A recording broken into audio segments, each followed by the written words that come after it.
Hello and good evening. Welcome everybody. Good evening, Chris B. Hello there, sir. Cleo Zin, Natro0225. Good evening, sirs, and welcome. Indeed, it should be an amazing game today. This is going to be the second game between these two powerful teams. We got on one side, of course, CPB, Chasse Peche, Battleships. On the other side, we got the winners from yesterday. And of course, that is by Ben Scout. Bob17, hello there, sir. And oh, you actually got to use this one. Oh my god, we got a new emote, guys. We got a shocked emote over here, on spot shocked. And of course, you can see it over there. Well, it is what it is. What can I say? You gotta be shocked to use it. Throw Twitch, good evening, sir, and welcome. We got Ox Daniel, good evening, sir, and welcome. Captain and Car, definitely guessing that Pangeea shape. We don't know yet, but we do want to know. Hello there, sir, and welcome. Flying Comcot was actually here quite some time ago, again with the powerful emotes. Thank you very much, sir, for joining and of course being amazing. Thank you. We got Arctic Woozy looking out for his boy the Gauls. Is he gonna show up on the Pangeea map? That is the biggest question. Is he gonna be bad? Is he gonna be caught? We don't know. We gotta see, of course, what's gonna happen here. Val G is also good evening, sir, and welcome. I do have to point out we do have a few moments over here to see what's going on in the active ban phase, the pick and ban phase. There are, I believe, a few civilizations that got automatically banned yesterday. I don't know if they will be today, though. That's, I guess, my biggest question. And I do want to ask chat over here. Same auto bans as yesterday or no? We do have two bans, as you can see over here. Mali and Portugal immediately got taken out, and it looks like we do have the same auto bans as yesterday. Ooh, that actually brings me up to the other question, like what were the auto bans from yesterday? You know, oh my god. Yesterday we did have a game on the continents map. We did see it well generate a few times, unfortunately. Yeah, we did see it. Well, I guess we ended up on a map that was a bit skewed towards one team. But surprise, that wasn't actually the team that won. There was a lot of terrain for CPB to make use of. They couldn't actually settle that many cities because they ended up in a war on the water, and of course you have seen what happened yesterday. A lot of back and forth, a lot of I would say trial and error, and at the same time they did fight a lot on the seas with, of course, trying to get as much advantage against their opponents. It could have been differently, way differently, if the decisions were, of course, made in a different way, but that's something that, of course, we do live and learn. They did make the best decision that they could have made with the information they had. Most of the time, of course, we are looking at much more information. We are having to benefit from this wonderful spectator mode, so we do know exactly what's gonna happen, who is who, where are they, how much time it takes to move from one side to the other, and so on and so forth. That's some and of course what is happening in real time, while some information is definitely missing on the players, which most of the time it does make them make different decisions that we would expect. Hello there, bonsoir CC Pyro, and welcome, sir. Good evening. And in the pick and ban phase, we did have another 3 bans chosen. Looks like Scythia, Khmer, and Gorgo. And I do see one more ban remaining open, right, for the picking.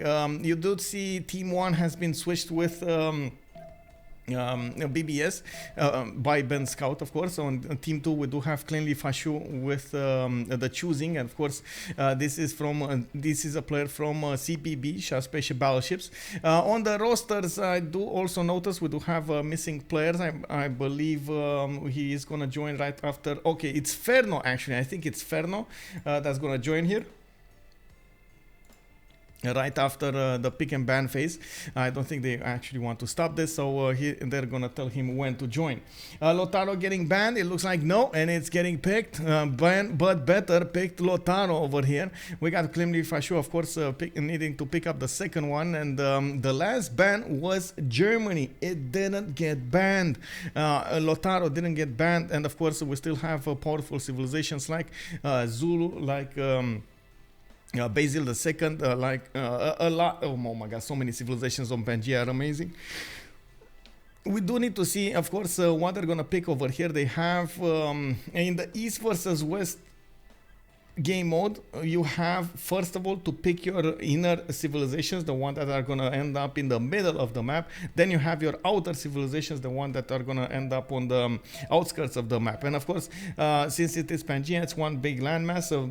Most probably those ones in the inner circle, they will fight each other. Then we have the simmers on the outside, and that was the whole idea. The first 4 civilizations that are getting picked over here are going to be the inners, and immediately you do notice these are the worst civilizations, the brawlers, the one that like to trade punches with each other, and of course try to get an advantage over their opponents. We do have Lotaro being picked up by BBS, then Clemlifashou, Shaka. TimeToThrow is going to go for Hojo Tokimun, and of course we do need to see what Khornie is going to pick. I'm actually curious, do we have over here in the random leader, are they going to manually choose? I guess they're going to manually choose the civilization for Ferno. I don't see any other choice here, right? Is that for Cynth? I think so. I think Cynth is Lotaro main, so I believe she's definitely going to want to play that. And of course, Basil, it might be picked, but it didn't. Arctic Uzi, we do have your boy on the map. It looks like the Gaul has been chosen to be the brawler in this particular matchup. Of course, this is going to be quite interesting to see him on the front line. We have seen him quite a few times in this kind of situations with India, with Rome next to him, with Egypt next to him, and he did manage to stay on top. And of course we might see him do just that today. I do have to point out, of course, he does benefit from the Geisate, but there is a bit of a problem for him. He cannot upgrade those swordsmen from his Geisate. He needs to hard build them, and of course for that he needs extra production. Opidums and so on are gonna be his choice. Definitely quite a thing over there. A problem. Hey, thank you very much for the gift over here. Arctic Uzi, welcome, sir. Welcome to the Dreamers. Hello there. Crispy, thank you, sir. Thank you so much, sir. Of course, I do have to point out, we do have in the active ban phase 2 more civilizations getting banned. It's going to be Eleanor and Maya. Interesting choice to go for Maya, but I guess it is a very powerful simmer. It can do so much on these maps, and of course they don't want to handle that power spike. You love the crispy. Oh, he just switched to loving the crispy here. Oh my god, we need a crispy civ in the game. Definitely need a crispy civ in the game.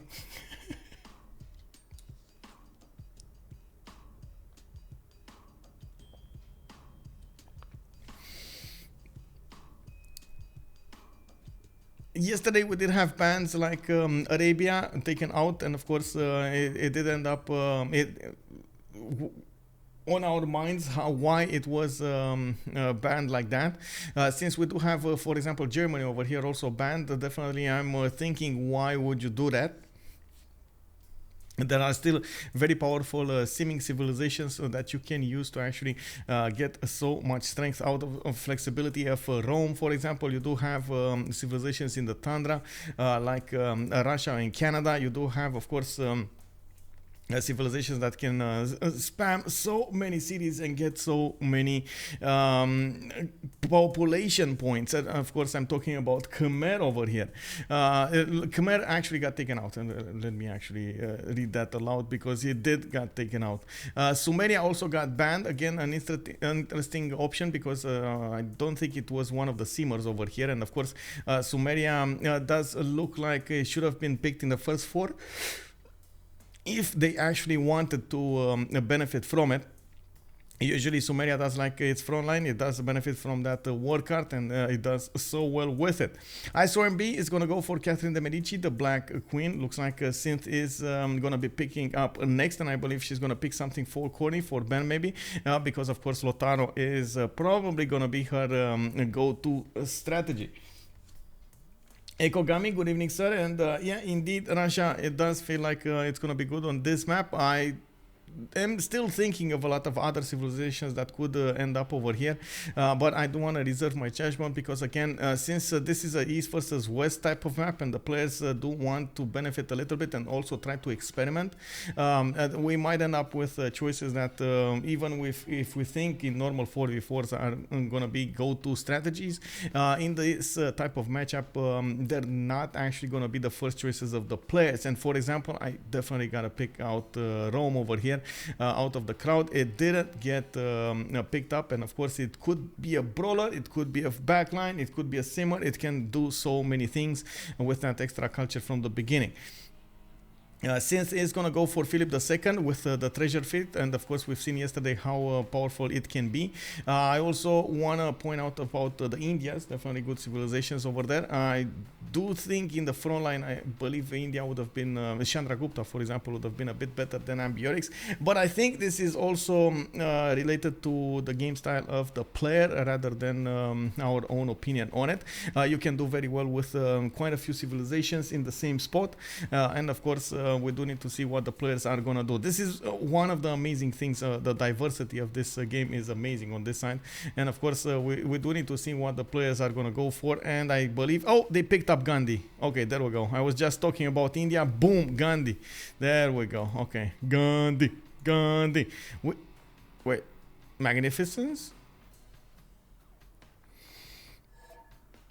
Oh, are they actually gonna go for the cheese? The double whammy, Catherine de Medici Bammy. Oh, they're coming with the sauce. They're coming with the ketchup, with the mustard. They got some piri piri in there also. Oh my god, really, bro? Two Catherine de Medicis in the same team. How long was it since you guys have seen Magnificence in the game? I know it was rebuffed. I'm not so sure it actually makes it playable, but there were quite a few cries to make it playable. Oh my god, double guard rush. Yes, double guard rush, but they are backline. Oh wait, they're switching to frontline. Magnificence on the frontline.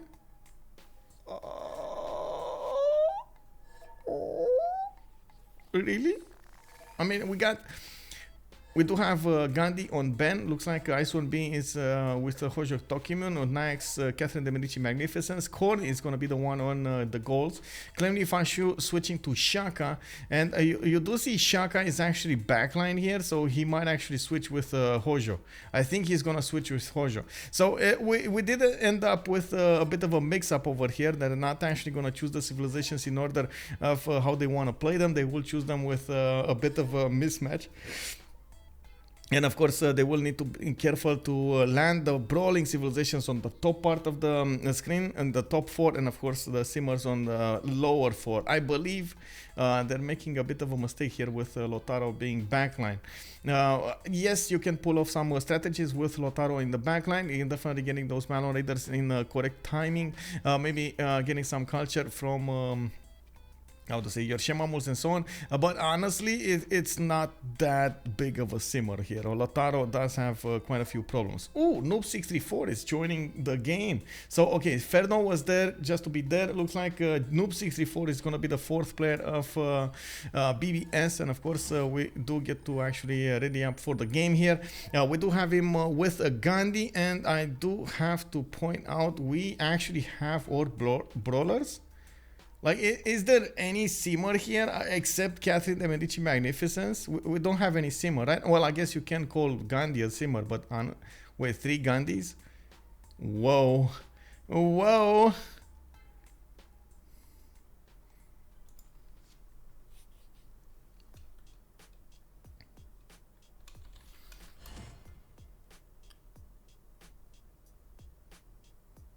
Oh, did I mess it up? The bottom is the front line, and oh my god, okay. Thank you, Overdose. It's unbelievable. Didn't you tell me this yesterday? And I was like, whoa. Okay, so simmers first and... Oh, okay.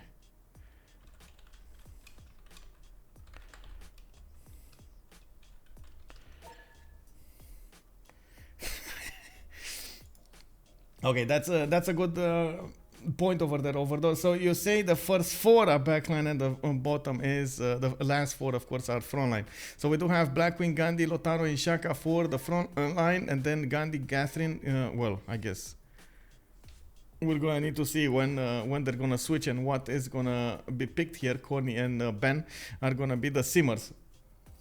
Just got here what's with the double leaders and Civs. I believe they're just waiting to pick them, as in they're trying to figure out exactly who is going to play who, and probably they're talking between themselves and seeing what's the best choice out of it. The only one that we know for sure what's going to happen is actually Lotaro over here with Cynth. Wait, are they actually going to try to go for the triple Gandhis? No, come on. Custom East versus West Ridges, okay, no barbarians, no map pins, okay, sure, 4 mods. No, it should be fine, Okay, so Noob64 is gonna go first with Philip II. Looks like Ben did switch to the 4th slot, and he's gonna get Gandhi. And then we do have Ambiorix over here with played by Noob634. Okay, oh, he just switched with Khornie. Okay, got it. It's fine. This is like Zone of Control reborn. Yeah, slowly. But we are missing Fish and we are missing Jessica. We definitely need to see when they're gonna start playing again. I guess I'm actually quite curious what's the little one doing also. To man taking his first upright steps, you have come far. Now begins your greatest quest. From this early cradle of civilization on towards the stars. Noob can sim out of Ambiorix. Let's see the spawns. So there were a few calls over here. Oh my god. Okay, wait. I need to put really quickly something up. As you know, we usually do a prediction how many remaps. This is gonna be only 5 minutes because of course we don't have that much time. Let's go, boys. If it is gonna finish, I'm gonna stop it. If of course they're gonna end up on this map, I'm gonna stop it really quickly. This is the Pangeea map. As you can see over here, we do have one big landmass.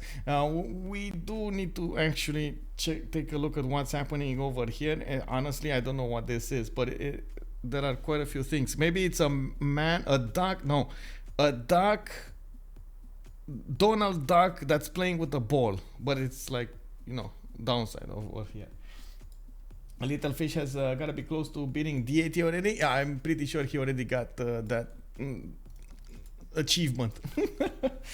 Okay, so we do have in the top left corner Ben but better with India with quite a few of these patches. Definitely would be amazing to actually get open sky over here, 2, 4, 5 in the capital city, and by the looks of it, he's gonna have quite a few cities to settle with fresh water from the rivers.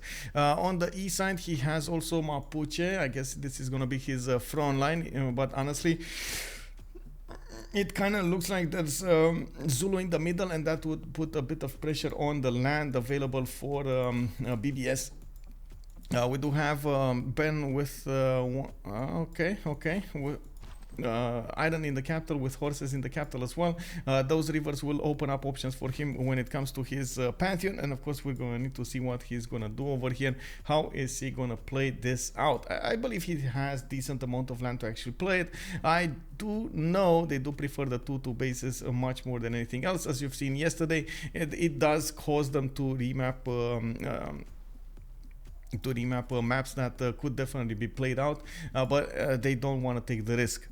We do have Cynth over here with Mapuche. It looks like she's gonna have to benefit from Crater Lake on the west side, the second spawn as a second city, and definitely can settle that cotton tile, benefit from the Crater Lake. Unfortunately, her appeal is not that great. Those Shemamus are not actually gonna give her that much bonus, and of course we're gonna need to see what she is gonna do. She is gonna have a 2-1 base. It is what it is. Doesn't know about the horses to the southwest, and of course we're going to need to see how she's going to play this out. If Team France has had Gaul in it, it would be triple France. Yeah, exactly. In the south we do have Spain with I guess a continent split if he's gonna get to trade with India or Lotaro. I do believe Spain over here, of course, Khornie is gonna get at least one city to the north. They could trade cap to cap if both of them actually get cities to on this water, on this canal. And of course, you do see that he has relatively good land, good available land over here. Could be on the coast over, and of course, I'm actually a bit surprised he didn't go full coast, but it's fine. He's still gonna get the extra food. He's gonna get the lake with fresh water, and by the looks of it, he has quite a few hills, quite a few tutus to work with. In the southeast, we do have Noob 64, and it does look like Aduatuca is pumping out a scout in 3 turns, does have geothermals next to him. This is another continent split, and I do have to point out, it definitely looks like there's a bit more land on CPB than it is on the west side of the map on BBS. Aduatuca, as you can see, does have a few of these stone tiles and marble tiles. Remember, the Gallic Oppidum, that is the replacement industrial zone, it does come out a little earlier, well, much earlier, I guess, and at the same time it does benefit from different bonuses. The strategic resources and quarries will give him the +2 adjacency, each of them, and of course, as you can see, he does have quite a few of those that he couldn't mix and match, so he gets those +4s, and so on and so forth. Oppidums, I believe he could get a +5 in the capital if he wanted to. Maybe quite a few more cities, but I don't want to spend the time to actually think about each and every choice that he could do over here, because we do have quite a few more civilizations to go for, and of course they just went to turn 2. To the east side of him, we do have France, and as you can see, actually TimeToThrow does have a triple continent split over here to take care of on the west, actually quadruple continent split if you take into account the green one. TimeToThrow with a warrior is moving to the west side, getting a scout out. This is this is Catherine de Medici, the Black Queen, on the front line. And I gotta point out those Guard Imperial, as far as I know, they do get a +5 on its continent, on the capital continent. So basically, they are useless at this point. Looking at how the capital is placed over here, I guess the only thing that he could use is to defend the capital. But the second he actually steps on the Antarctica continent, he is gonna lose that bonus. Not really an ideal situation, but of course, we're gonna need to see how that works out. We do also need to see his available land. Does have quite a few cities to settle to the east. I believe he's going to have a problem with food if he doesn't go for something like fertility rights. And of course, in the south, you do see quite a few wheat tiles that he could benefit from, in the capital as well. And we do need to see how is he going to plan out his initial development. We do have also Zulu to the north. Zulu, I mean, has a good early start, but then it kind of ends up with a few problems. First of all, the land available to the north is, well, as you can see, is not there, and by the looks of it, he is gonna need to choose going west or backlining. Of course, backlining would actually take away a little bit from Japan. Japan does want to stay on the coast, and as you can see here, he's gonna have quite a bit of coast to settle on the southwest. Oh, well, I guess he does have a bit of coast to settle on the east side as well. Not really ideal for Zulu to go coastally, but you know, sometimes it is what it is. You've seen yesterday Khmer one tile river managed to actually get one river on one tile, did manage to get victory. So anything can happen in these games. It does end up on the players' choices to make the correct choice, to make the correct or players' decisions to make the correct choice, and of course make the win, get the win. We do have Clemlifashou with another scout coming out of the capital. He does have a very good second city. As you can see over here, he can actually settle it on a 2-2, benefiting from a banana, a silk tile, and a truffle tile, all in the same city. Could get another one on the geothermal and get closer to Nalanda. He could even try to get towards Mapuche. I do have to point out, the worst thing for Mapuche is actually to end up fighting against those impies. The impies are anti-cav unit. They do extreme damage damage to calves, and of course you can imagine that's not something that you want to handle. The Zulu unique unit does replace the pikeman. It does have increased flanking bonus, a low cost, and of course long maintenance. It does also earn XP faster. Oh my god, this is gonna be quite hard for Cynth to play. I guess it is the matchup that they actually chose. They did choose Lotaro first. It was easy to counter. This is the counter. They did quite well to pick it, and we're gonna need to see how Cynth is gonna adapt to the situation. Chocolat becomes a pan or chocolat. Yes, exactly. Din Eleanor for a quad France. It replaced the food icons to baguettes. Yeah, go west, take out those city states. Yeah, exactly. What upgrades do you want on impies or promotions? It kind of depends on what kind of units are you fighting against. If you are fighting calves, you just go for the calf tree. If you are fighting melee, you're trying to get a melee tree. Even though honestly, I wouldn't actually suggest anybody fighting melee units with anti-cav units. They're just not good as a matchup. We do have Kyoto over here pumping out a settler in 2 turns. Looks like we're ending up on turn 8. We do have a war declaration, and now is the moment that we're going to need to figure out if they want to keep this map or not. Remember, there is a very important note to make here. France, Catherine de Medici Magnificence has been doing quite a few times a cheese in previous seasons. It was put on the bench for at least 1 season, if I'm not mistaken 2 seasons, since Khornie managed to get a win on the Inland Sea with an amazing turn 35-36 win with Catherine de Medici getting all of those projects. It does benefit from extra amenities, extra tourism when it does the projects according to the amenities I believe it has, and of course that actually can end up being a lot of tourism early in the game. There is a set strategy that you need to take care of. Of course, you do require to actually go for holy sites. It does require you to go for a monumentality, get quite a few builders out, and chop those projects out. Like chop everything, chop the holy sites, chop the projects, chop as much as possible. Not to mention, you do need the multiple continents throughout the game on your team, not only on you but on your team, and your team to send you those amenities so you can benefit from them. I don't remember exactly, I have to point this out, I don't remember exactly because it's been quite some time since I've seen it played, but I guess it's gonna be a discovery for both of us, for all of us I guess. Whoa, oh my god, it's already bullied. Noob64 Scout is already getting bullied. Okay, Pizza Lord, see you in a bit, and Psycho Mike, good evening sir and welcome.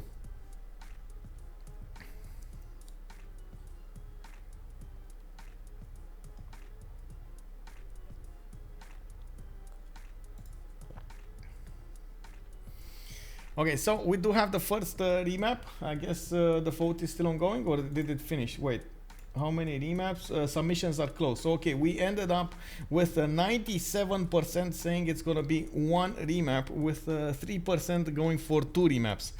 Oh, this is gonna be quite interesting. Well, I guess we do have 8 more turns to figure that out. I believe we won't have any tech remaps anyway. Wait a second, what is this? What is this, guys? What do you think this is? Is this Pikachu with a tail? What is this map looking like? Anybody? Anybody? What is this map looking like? A weird fish, a 4-hull catamaran? Wait, what? Oh, I see what you're saying with the catamaran. Okay, these are the fins or whatever they're called, right? On the left and the right, you do have like the sails over here, the 2 tips. Yeah, it might be, oh my god, those boats are amazing. It's definitely a Pokemon. Yeah, it's one of the Pokemons. Dromedary camel drinking. Oh yeah, that could be it as well. We do have the 2 humps.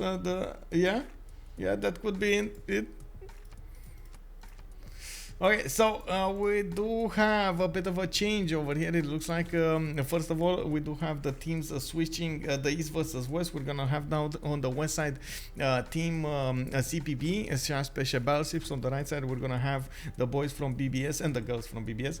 I do have to point out, of course, there's a different matchup over here, and maybe that is why they actually wanted to throw another dice. You do see that Gulu Mapu this time actually has a continent split, has well, a bit more of these breathtaking tiles.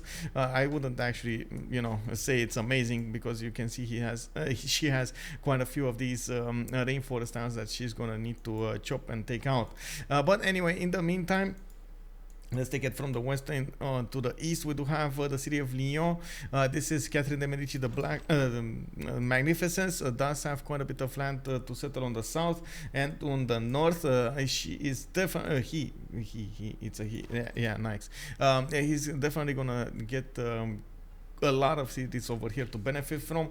I like a lot more the amount of chops that he has, and I'm actually quite curious if he's gonna try that cheese with Catherine de Medici Magnificence. Honestly, if you don't try that cheese, you shouldn't pick this civilization. Like, it's either or. You want to do the cheese, you pick this civilization. You don't want to do the cheese, pick anything else. Like, anything else is better. Of course, we do see that Nyax is getting a scout out in 3, does have to benefit from Galapagos Islands, even though honestly I haven't seen in a long time useful Galapagos Islands, mostly because it doesn't have production on it. Yes, I know it does have an amber tile over here, but that's one production and that's it. You know, one production is not going to make your empire strong. I do believe, of course, we're going to see Nyax over here make quite a few decisions throughout the game that we will get to see in the meantime. First of all, I see he's not going immediately for his holy sites. He's going pottery, which of course is a bit different. We're going to need to see what he's going to choose with that pottery, and I do want to move on forward. I do like the cocoa, by the way. On the northeast, he has 4 cocoa tiles. That's 12 gold, easy peasy. Northeast also is going to be Japan. Japan does live coastally. He does have a 2-2 base underneath his settler, and by the looks of it, he's going to have a +5 harbor. Does look like he's also going to have quite a few of these 2-2s to benefit from, and it does seem like there's going to be a lot of coast for him to develop his cities on. Keep on pounding on this northeastern coast. On the east of Japan, we got TimeToThrow with France. This is the Catherine de Medici, the Black Queen. He is gonna definitely need to fight against Lotaro. Remember, Lotaro does get a +5 against civilizations in a golden age. They will probably want to go golden. TimeToThrow does have a +3 from its extra intel on opponents' movements, and of course, I do believe it is gonna be helpful when fighting Lotaro. We do have a relic really quickly taken out by Cynth. This is amazing, by the way, picked up by Cynth from a Tiki Hut, and of course, we do need to see what kind of pantheon is she gonna get. We do have a TimeToThrow with a few mountains that he could use for extra adjacency towards his campuses, and I do see a lot of rivers giving him that much needed food, and of course not the food, sorry, the housing for his population.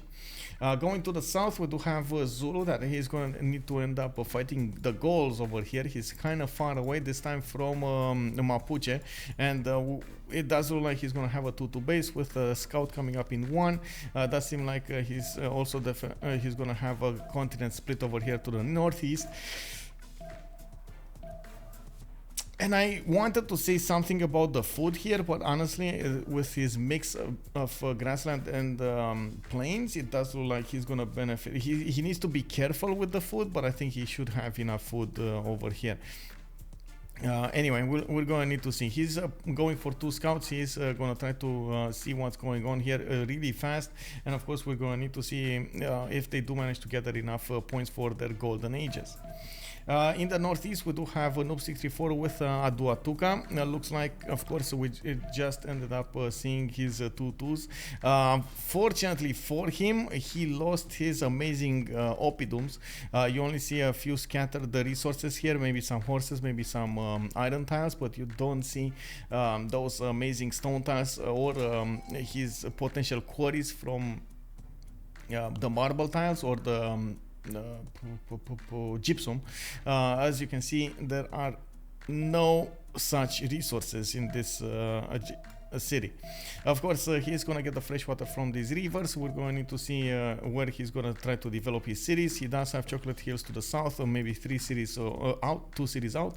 And of course, we do need to see if he's gonna go warring or not, especially with Zulu next to him. It doesn't look like he's gonna have an option.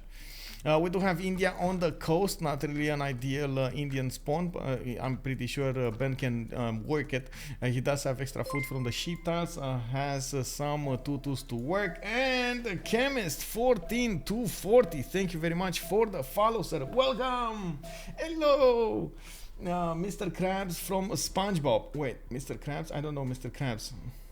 But I feel like there was a kitten or something like character in one of the cartoons that just at the moment it escapes my mind what it's called, but I feel like that's how it looks.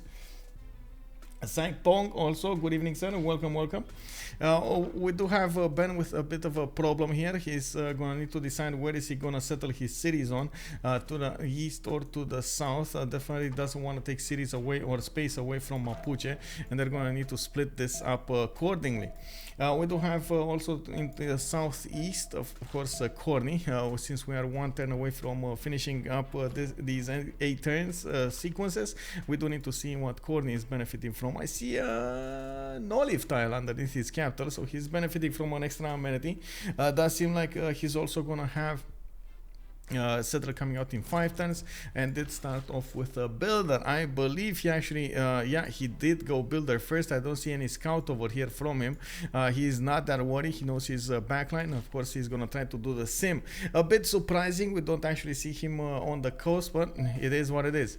I do like the fact that all of that northern territory can be settled, and of course he's gonna get the extra bonuses from his the trade routes, and not to mention he's gonna get very good missions. And when I'm talking about the missions, I'm talking about the unique improvement of Spain, the one that actually gives you that much needed extra faith, extra production, extra food and housing and so on. It's amazing as if you do manage to get it on another continent. Not to mention you do get some extra adjacency from holy sites, from Chasse Peche, campuses and so on. It's wow, it's just wow. Spain has so much space. Yes, he does, but he needs to be careful to settle the north. I'm actually a bit surprised he settled over here instead of settling on the green continent, but I guess it is what it is. The olive tile probably settled that choice, made him make the choice, so it is what it is.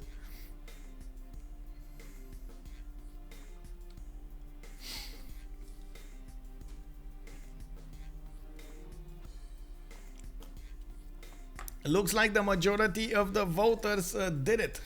We do have at this moment this map being chosen to be played out in the second game of the CivFR 4v4 RTS between CPB and BBS.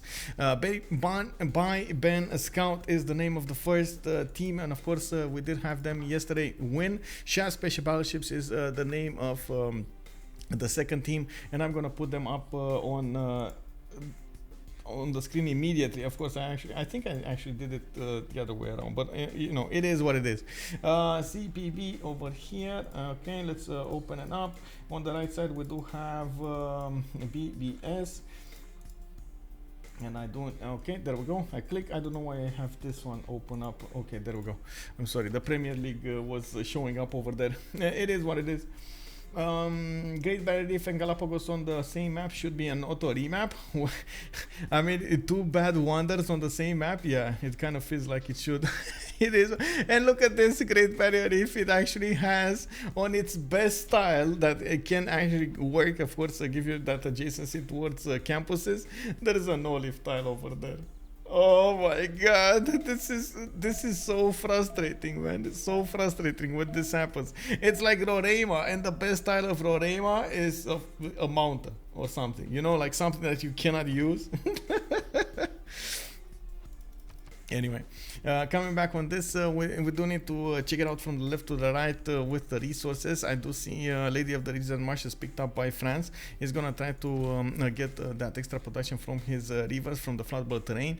I do see him benefiting from iron and horses in his first and second ring. That's not a problem. And by the looks of it, we do have him settling already his second city with the third city on the way.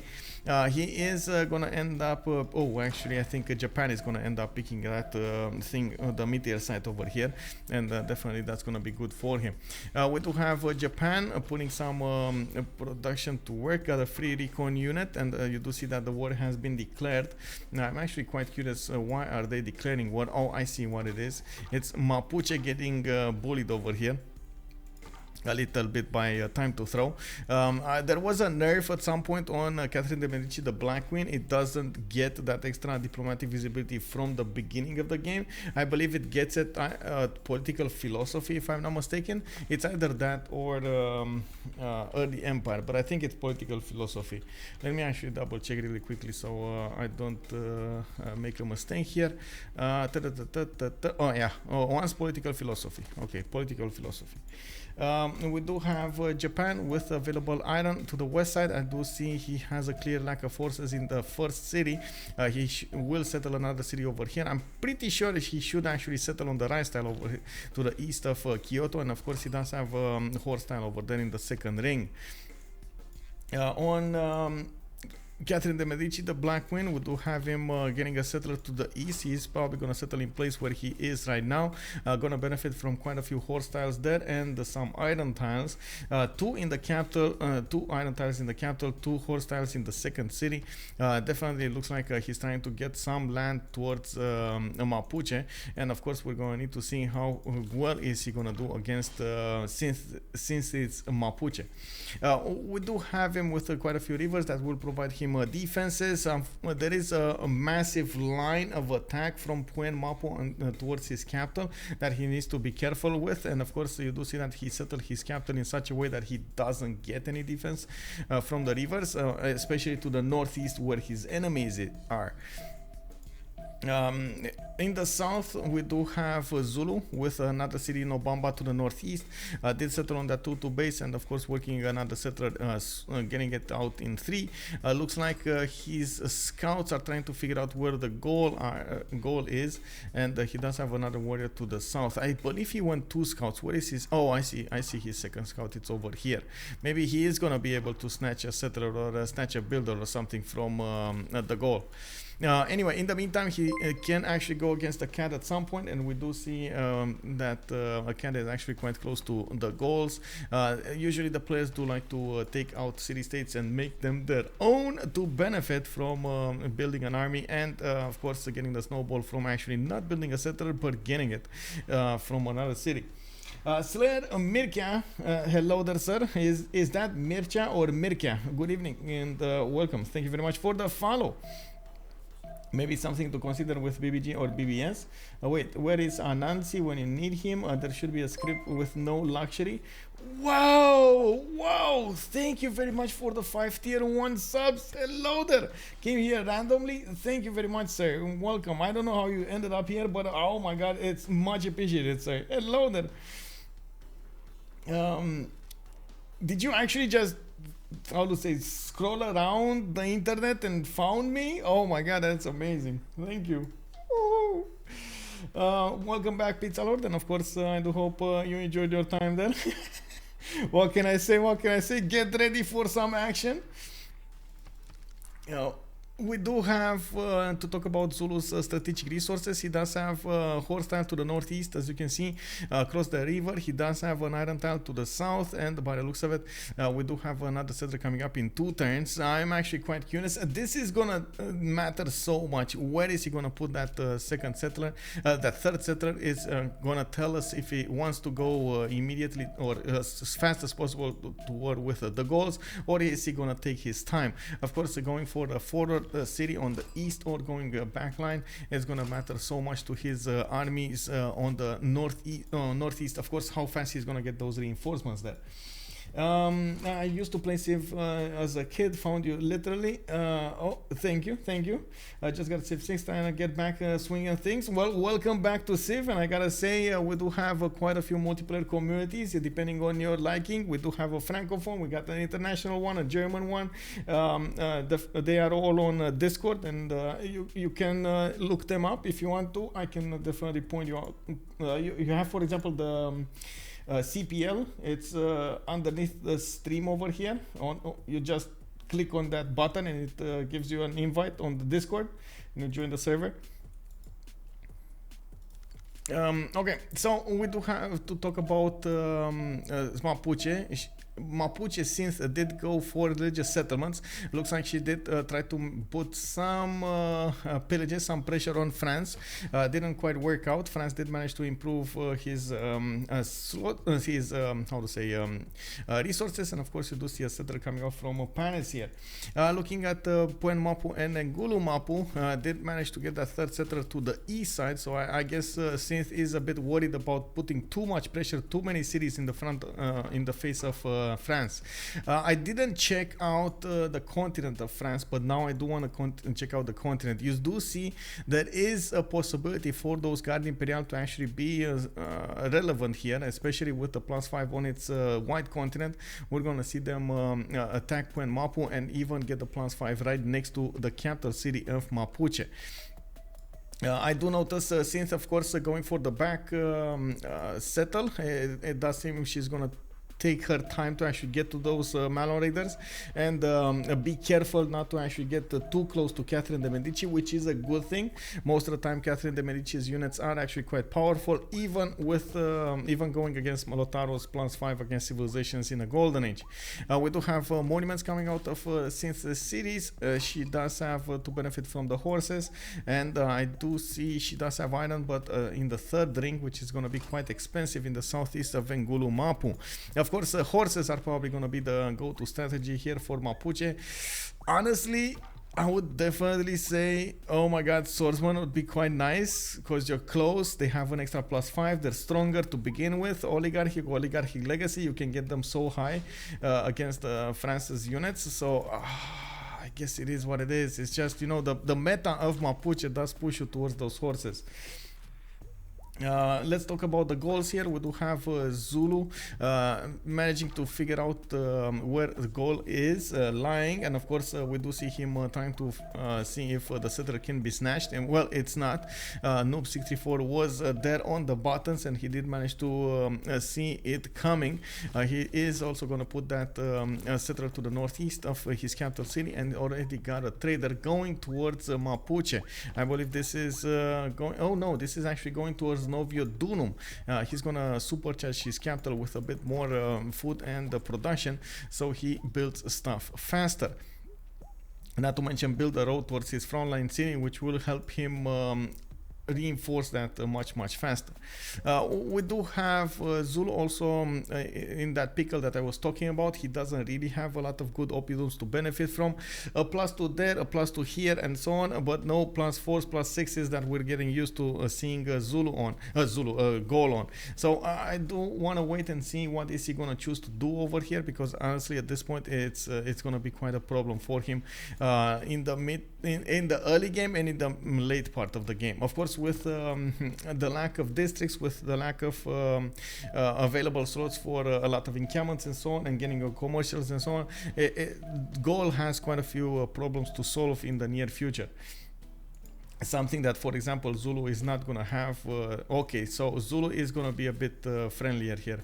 He's not going to go all in attack from the beginning. You do see he is going for God of War and Plunder. He's going to take his time, generate those points, and he's going to backline, back settle with his settler over here. It's okay. It's going to be okay. We do also need to see India going for River Ganes, put his first holy site on a horse style, so he's already generating horses. We do have him getting a settler in 3 turns, another settler in 3 turns from Delhi, and he is already generating 3 points of great profit. per turn. Well, it says 2, but he just finished the holy site in Mumbai, so it's actually 3 next turn. Mumbai did settle on citrus tile, getting himself an amenity and one of these extra food points. We do have him making a choice to actually settle towards Mapuche, and of course I do want to check out what is he gonna do next. He can definitely settle another city to the south of Mumbai, can keep on being coastally over here, and of course we might actually see him maybe try to do some trades with Spain. Trading on water will give him so much gold. Not to mention they will trade from one continent to the other, which will matter so much for Spain because he's going to get the double yields. On strategic resources, Delhi does have another iron tile to the north. That's in his second ring, and definitely can make it shine, and of course benefit from that iron. It's going to be quite late in the game when they're actually going to get to benefit from it anyway.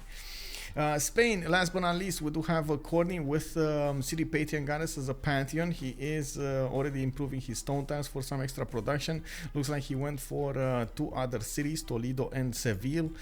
He's going for his early monuments for that extra culture, and by the looks of it, going for quite a few builders. I'm not sure how many he actually trained and how many he actually got from huts, but as you can see over here, he does have 2 of them with still 4 charges remaining on both, and on, I should say, combined. And we do need to see what is he gonna do afterwards. I'm actually quite curious, where is he gonna settle his Magnus. Ideally you want to settle Magnus in Toledo, like establish it in Toledo, and then send the trade routes from Madrid and Seville towards the city of Toledo, so they all get the benefits. You have to be really careful also how you're gonna develop your cities afterwards, especially the city of Toledo or the city that you designate the Magnus holder. And when I'm talking about the Magnus holder, okay, how do you maximize the bonuses from your trade routes? And that is extra production coming out, extra food, extra benefits from other districts. Sometimes you do need to sacrifice a bit to your tempo so you can actually get later advantages. Of course, establishing for immediately Magnus in Toledo will give you the +2 food, +2 production per each trade out. Then you can couple it with a harbor. You can couple it with maybe if you want a commercial instead of a harbor, a campus, and government plaza, diplomatic quarter, and so on. The most important 2 things are the government plaza and that diplomatic quarter. They have very powerful bonuses, and of course you do have to pay attention where you're gonna build them. The problem is, and this is where you do end up making a bit of a sacrifice. You do see the government plaza gives you the +1 food and +1 production. Amazing, right? You do have to benefit from that. And then the diplomatic quarter gives you exactly the same thing. So these are the important ones. The other ones only give you 1 bonus, maybe 1 food, maybe 1 culture, maybe you do get some gold for externals and so on. But you have to be really careful where you build them. It's been some time since I've seen somebody actually make that sacrifice and of course min-max this to its full potential. Toledo doesn't really have chops though. Yeah, Toledo doesn't have, well, it doesn't need chops. You don't need chops for a Magnus cap. You just go for the second promotion and get everything else out other than that. You have more continent split north, so it's fine if he goes Magnus cap. No, I mean, if he wants, sure. If you mean if he wants to settle Madrid as a Magnus cap and then settle a lot of cities to the north, but yeah, I was thinking maybe he should have actually settled the cities immediately to the north if he wanted to do that. You do see that Madrid is already trading with Toledo, like towards Toledo, not the other way around. Anyway, we're gonna need to see what he's gonna do over here. It's too early to tell what is he gonna do, and we're gonna need to follow, of course, what kind of bonuses is he gonna get. Getting the double yields is still amazing, and of course we're gonna need to see what is he gonna get over there. And when is he gonna get over there? Wow, okay, we did have an attack on Obamba. Looks like Zulu was forced to actually get a warrior here and a slinger to defend himself against one single Geisate. The city of Nobamba did get taken down to a third, well, I guess half of its HP, and now it's regenerating. We do have another Ikanda built and finished, and Banex is coming out from Ulundi and Nobamba, and Endodaka Kusuka in the south could be quite interesting to see if he's gonna go for another Ikanda, triple Ikanda setup over here. Of course, it is quite important to actually benefit from all of those generals if you're gonna go to war, and if you do want to take that option away from your opponents. I see more of these pantheons got picked up. For example, God of the Sea for Japan, he's gonna get to benefit from the extra production on his fishing resources, fish resources. You do see the amber coastal resources, I guess.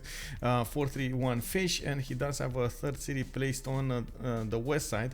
Hansa, unfortunately, it's a one tile inland. He can't really get it, but of course he could actually go for with some units later on in the game. I do also notice Temenanki is going to finish in the city of Marseille quite early, with Liang going first in that city. A lot of production coming out from it, and of course Temenanki is going to give him the science and at the same time some more extra production on all of these tiles. That's going to be quite a lot of production, actually. 1 2 3 4 5 6 7 possible 8 9 10 10 more production and 10 science from the city of Marseille. Very nice.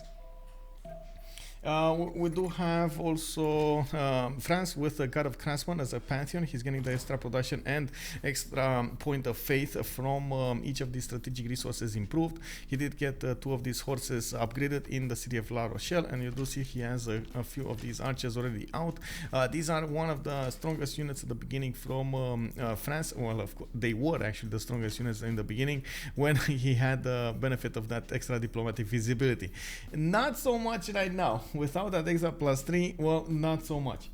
Lots of good land to the south, which saves room for Gandhi to the north, which they need since they pinned it by Mapuche on the ocean.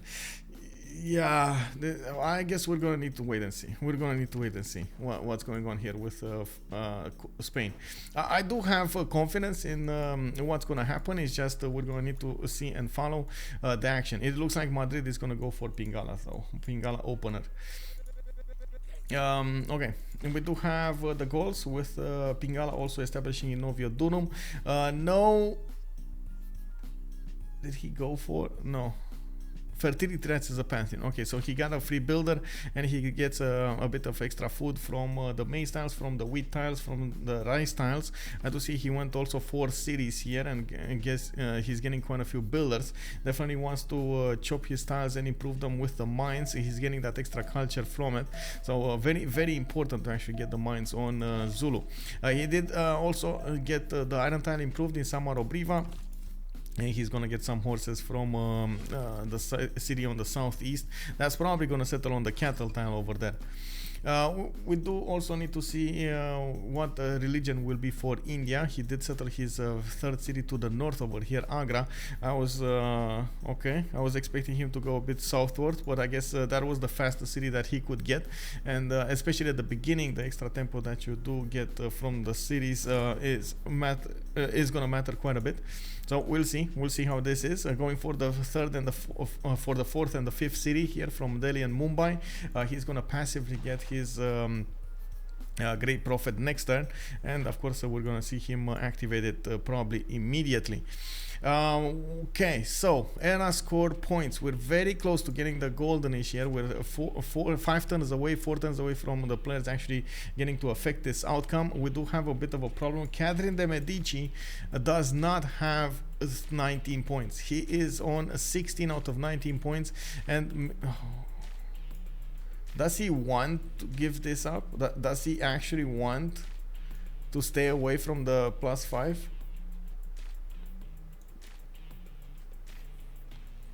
I mean, there is a possibility that he would definitely want to keep away from giving an extra +5 to Mapuche, but is that the correct choice to go here? I guess that's gonna be the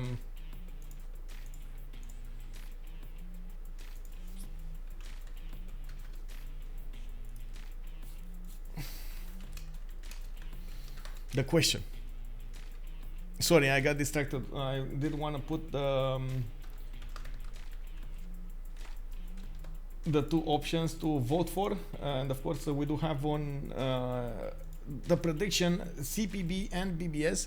CPB, Time to Throw, Clemlifashou, Nyax and Icewormb playing today for them. On the right side we do have Noob634, Cynth, Ben and the Khornie, and of course and that is team BBS. A big brain move, go dark all the time. Mapuche can attack. Yeah. I'm not so sure that's a good thing though. I do see him actually trying to get the golden. He's going for a horseback riding. He's gonna get an extra point from that. And oh my, no. I'm not so sure he's actually gonna get there though. Like, state is not gonna how to say? He's not gonna get political philosophy. It's kind of late. Maybe he's actually gonna chop a horse out. Did he go? There could be a possibility to just hard build a horse. Like, oh, okay, there we go. Military tradition in 2. So he did not go. That was my next question. Did he actually go military tradition? He has a builder coming out from La Rochelle. It can actually get to a choppable tile. No, it can't. So if it's finishing in 2 turns, it's gonna take it another 2 turns to actually get to a tile, and then a third turn to actually chop it. So that's way too much time. Writing in, bro. Did he move? Did he just move away or did he finish it? I think he finished it. Let's see. And of course 17 out of 19. Yeah, he did finish it. Okay. We do have horses coming up from Mapuche. Looks like Cynth is training 2 of them from Ngulu Mapu and Puen Mapu. She does have an archer over there, and by the looks of it, Time to Throw is putting a few units, but they are scattered to the west side of Puen Mapu. Of course, the archers don't actually get the support benefits, so it's quite important. It's not that important to keep them coupled together, but most of the time the players do like to benefit as much as possible from that ability to have them next to each other. Of course, Time to Throw is also putting some vision on this. If you take a look at vision, he does have vision on all over the southwest side of Puen Mapu, and of course he is trying to get some vision on the south side of the Mapuche Empire. Cynth did also settle the third city to the northeast, and it does look like France managed to get a horse, one of these scouts on a horse tile that he will probably get to pillage next time. It's very nice to actually get I want to say, oh, actually, is this gonna be a chop? Cynth, is she gonna chop? Magnus next turn. Okay, she's probably gonna chop next turn. That horse out. Okay, let's see. Are they gonna buy him, or are they gonna buy Time to Throw a horse though? Well, that was a fast move here. Time to Throw did manage to pillage the horses. Looks like Cynth immediately took that unit out to that scout out with a horse tile, with a horse unit, and of course you do see Cynth is moving out of her borders with a few of these archers. Can try to do some moves over here. Both of them could actually use their power, and of course there we go. He just took out one of the scouts to try to get something done. I do see Time to Throw did get that builder out, but he's not moving it to a choppable tile, and this is a problem. He does need those 2 points immediately, and he has a horse coming out from La Rochelle in 3.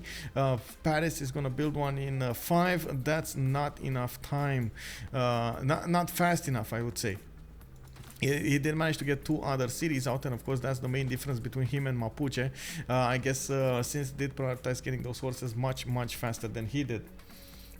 Who's BBS culture defense? I guess it should be India over here. I'm pretty sure he's going choral. Yeah, choral music, itinerant preachers, and then cross-cultural dialogue. Oh my god, he's doing it. I actually asked him yesterday, is he actually gonna do this? Oh my god, he's gonna be such a powerhouse over here. Cross-cultural dialogue, +1 science for every 3 followers of this religion in other civilizations. If he does manage to convert the Moksha series of his allies here, he's gonna passively convert everywhere. I do wanna see of course, the conclusion of this, what's happening here, looks like Magnus did get established in Point Mapu. We do have a horse keeping the defense on the building of that encampment, and by the looks of it, bigger army is being created here. I do think at the beginning Zulu is probably going to take all of the passively get all of the great generals. He's on 8 great general points a turn, and he didn't even finish all of his barracks. He did manage to get 3 Kandas. Now he's going for 2 more settlers, and by the looks of it, it's going to be quite a hard time for I would say for a Mapuche to actually get a general. I'm not so sure this is good. Oh no, France, you need to buy a horse. There is no other oh my god, they don't have the gold. It's 56, 80, 110, and then 130. No, they don't have enough gold. Well, I guess this is for the better. You know, this is for his own good. Losing a golden age over here. He's not gonna give Mapuche an extra +5 over him. He's actually gonna have a +3 over Mapuche. Mapuche, if she doesn't get a general, not gonna get an advantage. Okay, so maybe it is for his own good. We'll see. We shall notice what's going on in the next turn. I do want to say something. Are you prepared to see a Temenanki splendor? That Temenanki city, we haven't actually looked at it. Are you ready, guys? Is your body ready for this? Let's see it. Oh my god, look at the Marseille. Come on, buy those tiles. Buy the tiles. Oh my god, 5. Oh, look at the 5 pop city over here. Definitely need some more. 2 4 tiles everywhere. 3 4s also. That extra science giving him so much bonus. He's going for Stonehenge. I guess he's gonna try to go for divine inspiration as a religion here, so he gets the extra +6 faith per turn from each of his wonders. He's gonna have at least 3 4 of them. Oh my god, okay, there we go. But this is, man, this, let me take a look at the bonuses here, because honestly this is not the way I seen this work. Okay, may initiate the core festival project in any city with a theater square. Okay, yeah, that's it.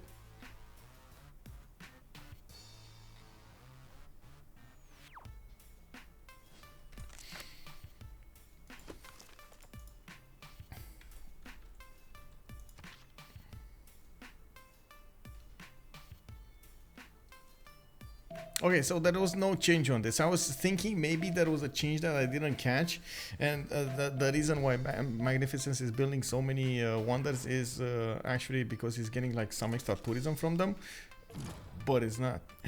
Oh my god, watermill also finishing in Marseille. Oh yeah, bro. Oh yeah, all of these tiles will get farms on them. You know what's missing here? Just one thing is missing here. Just get some of those, like a great path on this river, and that's it. Why is Magnificence Catherine building Oracle and Stonehenge? Shouldn't she be rushing Theater Square so she can... I was expecting exactly the same, Sockdolager. Exactly the same. Also, good evening, sir. At the moment, I'm not so certain exactly what's going on there. Maybe he does have a strategy that we haven't seen. It looks like he's putting down holy sites for some extra faith. But I don't know. I mean, this... At this turn, he should have already had, how to say, 4 series with the theater squares coming out, and then trying to get those projects in. Now, the thing is, let me actually take a look at the amenities here. How many amenities do they benefit from? So they have 2 continents. Oh, that's why they only have 2 continents worth of amenities. They have only like what, 7 amenities or something. 8 amenities that they could benefit from. And remember, he needs the extras, right? So that's the problem. He has, for example, Mercury. He has 2 3 turtles, cocoa. He didn't settle a city for the cocoa though. I guess he could get the 3rd rings. Then Japan can trade him amber. But still, that's a lot of... that's enough. That is more than enough. Anyway, I don't know. We'll see. It's excess copies. Yeah, yeah.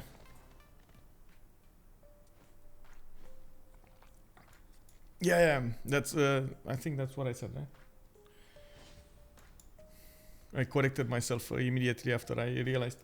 Anyway, we do have Zulu over here with encampment training projects. Looks like he realized that Gaul is not Gaul. So Mapuche is gonna try to get one of those generals. Gaul is also chopping, so he gets a general out. I believe he's actually gonna get enough points right now, and looks like. Because Gaul did slack a little bit here. He did get the necessary points, but didn't actually go for the full yards to get the projects in fast enough. He's only gonna get 1 or 2 generals, while he might not be able to deny Mapuche's general. We do have him recruiting Trung Track. We will 100% see Noob over here get a general for himself, and of course we do see that Mapuche is also trying to get the encampment training projects over here. Okay, Wall of Throne and Gulumapu, Moksha going in. It looks like definitely Cynth is preparing for war. We do have France missing that golden age. He is in a normal age, and you do see that now the extra intel on opponent's movements activated after he got his oligarchy. We do need to see if France will get to push the moment on Mapuche. I don't see anything like that happening, but I do see him also getting up for war with encampments coming out from Avignon and Rochelle. And the city of Calais is also going to get a campus out in 11 turns. So that is a +4 campus, giving him the much necessary science to work with. We do also need to see really quickly what kind of choices did they go for. I do see Cynth did manage to chop one of her projects out, and of course, wait, the Gaul did not pick their. They should pick. Okay. Make a choice right now. Pick or die. I don't think actually Zulu can deny these generals. Like, looking at this, he didn't go for the all deny, and he's gonna allow Mapuche to get the general. Yeah, she's getting a general. Oh wow. Oh wow. Okay. Honestly, I was expecting him to go for wait. It's Clemlifashou. I was expecting him to go for projects. I know that's a lot of production going into it, and that's quite a sacrifice from the player. But instead of going for a 4th settler, basically what you do is guarantee that your ally is going to survive properly here. He's not going to get pressured that much, and he has the ability to settle quite a few cities, and of course benefit from the next part of the game. While he would have also had an ability to go against the Gauls if he wanted to. Definitely Noob 64 would have been much more pressured if he didn't have a general. Now that he does have a general, he's not going to be that worried about Zulu. Yes, of course, he's going to still be worried, but not that worried about Zulu. So his decision making is going to be changed because of that. Anyway, now let's take it from the left to the right. We do have Catherine da Vinci normal age. Shaka did go for a pen brush and voice, 9 science and 24 culture. We do have Nyax here, 25 science and 19 culture, and I do see that Gaul and Mapuche are going. Okay, so Gaul passed it, Mapuche is going to pick it, and then we do see that Gaul is going to pick probably the next one. There we go, he's going to pick the next one, and Zulu just ended up with the 4th, and that's it. You see, yeah. Oh no, Zulu did get 2 of them. Yeah, there we go. Unfortunate. It is unfortunate, but it is what it is. Couldn't deny them. Honestly, at this point, I'm thinking, why did he pick the 3rd one if France was trying to get encampments out? Anyway, at least France didn't get the golden age. If France would have gotten a golden age and Mapuche would have had a +10 over him, I don't even want to imagine what would have happened over here on Time to Throw. Anyway, Nyax is in a Monumentality Golden Age. Of course, he's gonna get to benefit from his faith per turn. He does have 40 faith a turn right now. Trying to, as you can see, get his religion going. He did manage to get Stonehenge and got a great profit with it. He went for the China religion, divine inspiration with sacred places, +2 science, culture, gold, and faith for each of the city following the religion that has a wonder. He has a wonder in almost, yeah, in all of his cities actually. I think Hanging Gardens is from the city of Lyon. Yes, it is. So we got Rouen with Stonehenge, Lyon with Hanging Gardens, Marseille with Temenaki, Rennes with Oracle. We do see now he's starting to build up his theater squares. This setup also allows him to buy quite a few builders, which is going to be quite nice. Of course, yeah, you do need the builders as much as possible to get the chops going, and try to get as many projects out, as many of those court of love, whatever they're called, projects going for France. Icewormb with Pen, Brush, and Voice, 4 cities, going to be on 5th and 6th soon enough. He does have harbors coming out. He is going to be the economy of this team. He's going to try to get as much gold as possible towards the frontliners, and of course allow them to properly upkeep their armies. And look at Cynth just taunting her opponent over here with Hannibal Barca, and she's saying, come at me, bro, I got my general, ha ha ha, what are you gonna do now? Of course, putting it right in the face of those French archers. We do have Noob634, Pen, Brush, and Voice, of course, with Ambiotics going for horseback riding in 4. He did manage to get at least a swordsman out, and we might see him even go against the City of a Cat quite soon. He's going for some more of these settlers, 1, 2, 3, that I can see in the build queues, and I do see he went for Magnus Internals over here to Aduatuca. We do have him with Pen, Brush, and Voice, yeah, so he's getting some extra culture coming up from his districts. He's also getting some extra gold a little bit from his districts. Did build a few of these Opidums, trying to make the most out of his district adjacency. Of course, he can't really do amazing, but he can try to, I guess. Cynth with a Pen, Brush, and Voice, with still 3 cities on Mapuche. Trying to get 2 more out. Did realize that she is a little bit behind when it comes to stats, and I believe we do have a quick pause. She was saying that she's going to need a pause at 45 minutes, and it looks like we're there. We're at well, it's 10:50 on my time. I guess it was 50 minutes later. Questions. Karima King, good evening, sir, and welcome. It feels like a while since we saw Catherine in Black Queen. Did she get nerfs, or a flat +3 it just isn't good enough with spy timing? I think it is good enough, and it was good enough before. We didn't see that many nerfs on it. I think the only nerf that we saw on Catherine, actually no, there were 2 nerfs on Catherine de Medici. First, Guardian Imperial got nerfed from +10 to a +5. That was with like a nerf on all of the unique units that come with Renaissance era, like the Conquistador, like Red Coat, and so on. All of them got nerfed from +10 to a +5. We also had it not receiving the extra +3 intel on opponents, on the extra intel on opponents move on the extra +3 damage. From the beginning of the game, it got moved up to unlocking at political philosophy. So those were 2 nerfs that I guess the players didn't get that many advantages from Catherine de Medici. I'm on the fence if the nerf on political philosophy was actually needed, because like you said, it didn't get played that much anymore, and of course there was a bit of a, how to say, that was a bit of an advantage that you would have gotten at the beginning of the game with Catherine de Medici.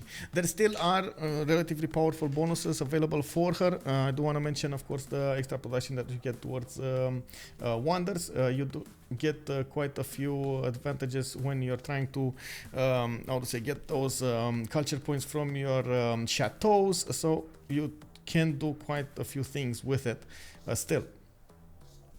I gotta take off for the afternoon. Enjoy the game. Thank you very much, Crispy, for joining us, and much appreciated. I do hope you're gonna have an amazing evening. CBB definitely ahead in early city settles. Yeah, it does look like. But I think Spain and Gandhi are going to catch up really quickly. Of course, Gandhi over here, you do see he's still on 14 and 18, but he's getting quite a few settlers out, and he did manage to get the 40 faith turn of his own. 2 more settlers coming out of his cities. Shena is going to get another holy site over here, and he's going for Ondi's chamber. I'm not that worried about Ben at this point. I'm I'm more worried about what's going to happen here. France is going to get theater scores from each city, each and every city. We got Rennes, we got Marseille, we got Lyon, and we got Rouen. And I gotta say, the more this strategy unfolds before our eyes, the more I like it. It looks like he did realize that he is not that in a hurry, so he is building the necessary infrastructure, so he has a lot of faith going. He has quite a bit of production going for his cities, population, and so on and so forth, so he can pump out those projects quite fast.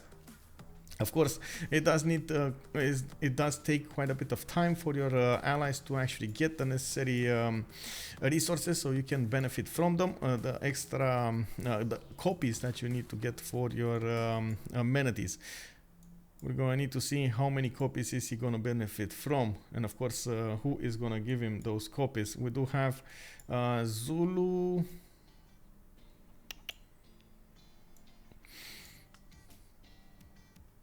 Mercury, Marble. Definitely can get quite a few of them, but he's not upgrading. Why are they not upgrading their amenities? Is this real life? Oh well. Waka waka way. Yeah, could you show Shakaland? Yes. I was actually there. Also, Karima King was saying political philosophy is so late compared to other nerfs, like Rome Monument is the first civic unlock. Yeah, I do agree. It should be a bit earlier. Well, it is what it is. Oh, Shakira. Yeah.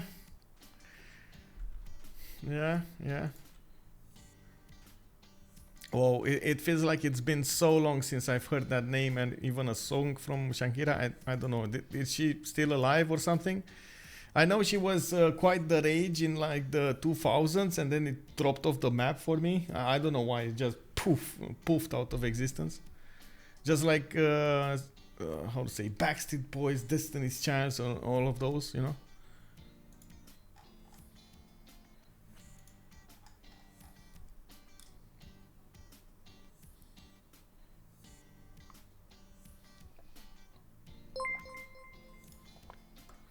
Hey, thank you very much, Armada Siracusa, for the 5 tier 1 gifted subs. Much appreciated. We got Mikado in the house. We got Tony Hon by 5,000. Tomba San Flop DD9.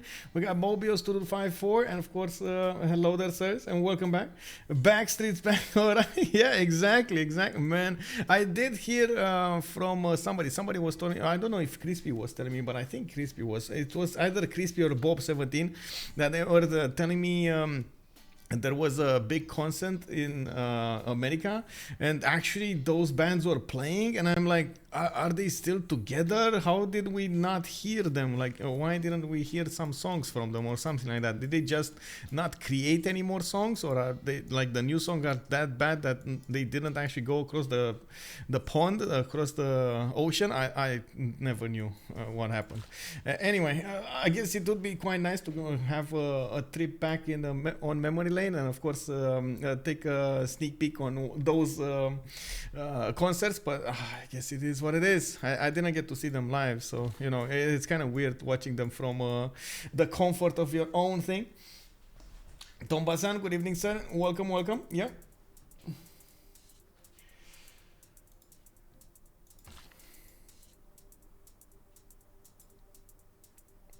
On the city states, this is something that we didn't talk about, by the way. We do have actually 1-2 city states for the science bonuses. Hattusa and Anshan.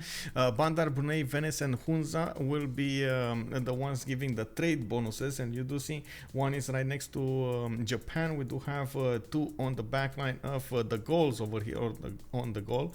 We do have also a CAD, 1 single military city state, 3 cities for faith, and these are quite important, by the way. Yerevan, Vatican City, and Cinguetti being amazing. Oh my god, and it's actually quite close to France. It can mean so many points of faith when you send those traders to your allies. At the same time, of course, Mexico City with Johannesburg will be how to say, will be giving those production benefits, industrial benefits. Yeah, there we go. And we're going to need to see who's going to get Rapa Nui for the culture bonuses. Rapa Nui is on the backline of BBS on the east side of the continent over here, and we do need to see if Khornie is ever going to actually do anything about it. I don't see him needing to do that, and I do see also Clemlifashou Zulu did manage to meet it. Rapa Nui's warrior is right next to Clemlifashou's Zulu warrior scout. I do also notice Khornie did go 3 cities to the south. The moment he didn't actually go Magnus at all. He's just using his traders like they are with the double yields without any kind of extra boost from Magnus. Of course, you do see that he is... Wait, he did put the Cavern Plaza here. This is from Madrid. Okay, so that bonus is over. He's not gonna get the min-maxing done on that side. I do like how he's using the city of Zaragoza to actually get his boats from Seville out, and of course Madrid could actually get a harbor if he wants to on the fish tile that is 3 times away from the city, getting 3 harbors right next to each other. Well, at the moment we do need to see what Khornie is going to follow this up with, and we do notice he's putting as much production as possible into the lighthouses. These were some of the moments in which Spain does prefer to go for extra cities, and it does look like he has a lot of land to benefit from to settle those extra cities.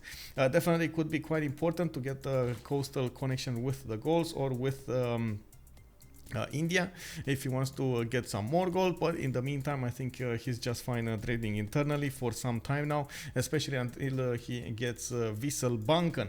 It's gonna take a while to get there. Of course, Wisselbanken appearing over here on diplomatic service, you do get the extra 2 production for the cities, extra 2 food also. You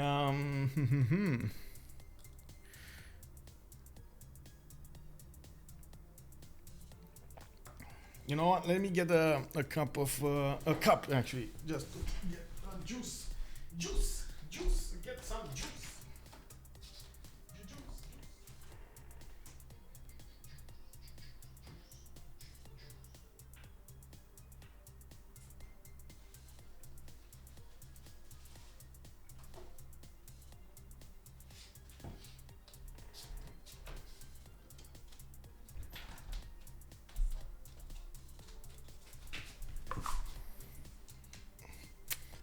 Bam. Okay, got it.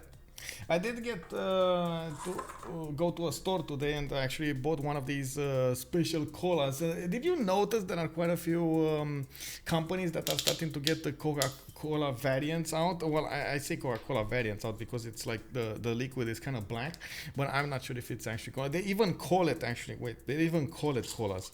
So I'm not sure how that works, but it is what it is. And this one is called Curiosity Cola. Well, you know, it's quite good. In Hamburg, I did get to enjoy their own version of colas. It was, oh man, I forgot how it was named. They have like a special breed of cola. Hamburg Cola, let me see. The Fritz Cola, yeah, it's Fritz Cola. It's actually local. They make it there, which is amazing. And of course, they actually started in 2003. It is what it is. Very nice, very nice.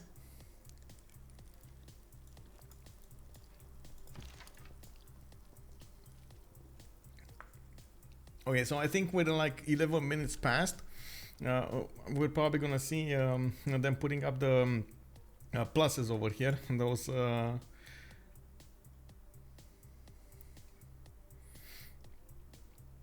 ready points.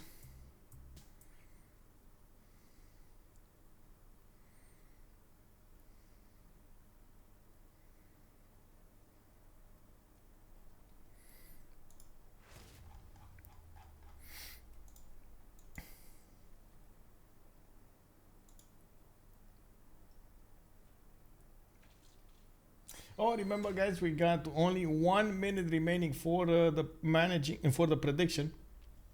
The submissions will end, and the BBS looks like it received 88% of the votes here. Man, you guys have no faith for Catherine de Medici Magnificence getting the win. Let's see. Ben only has 18 culture at this point, and it does look like, of course, with choral music, he's gonna get quite a bit when he's gonna get those holy sites, the next holy sites, and the next shrines and temples going. We're going to need to see when that will happen, and of course if he will be able to defend the culture victory properly. We do have quite a bit of culture generated at the beginning of the game from Noob. I believe Noob should be the defender at this point. No, it's actually Cynth the defender of this point. Well, 23 culture and the defender. Okay, it is what it is. We do have Cynth with considerable damage now. Still not enough damage to properly take out those French horses, but it is considerably more than she had before, especially because of that general.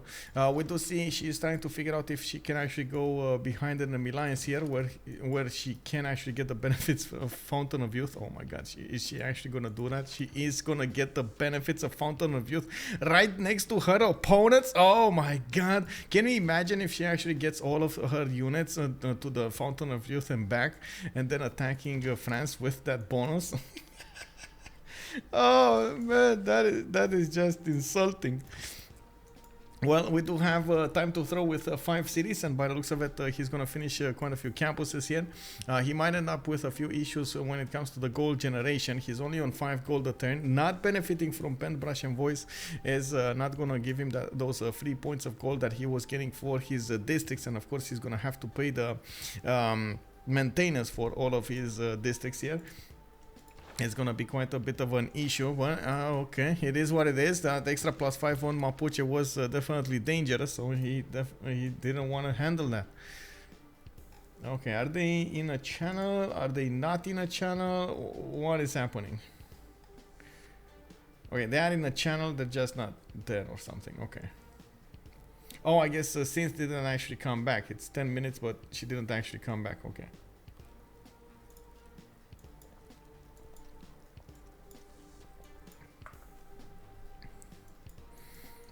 This is one of those moments that I could have actually opened another game or something. Anyway, it is what it is.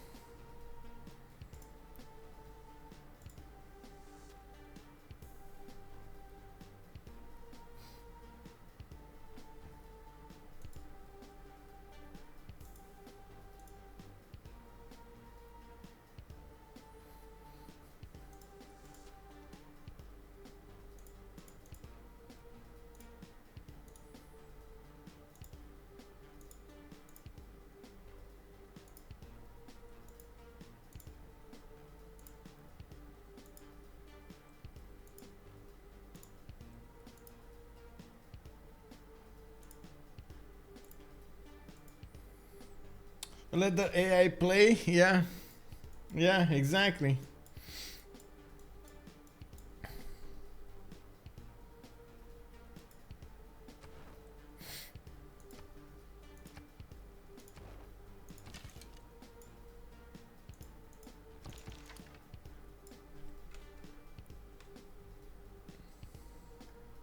Still missing from the channel.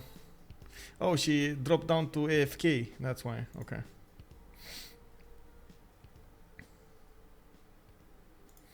Well, I guess we're gonna notice a change here.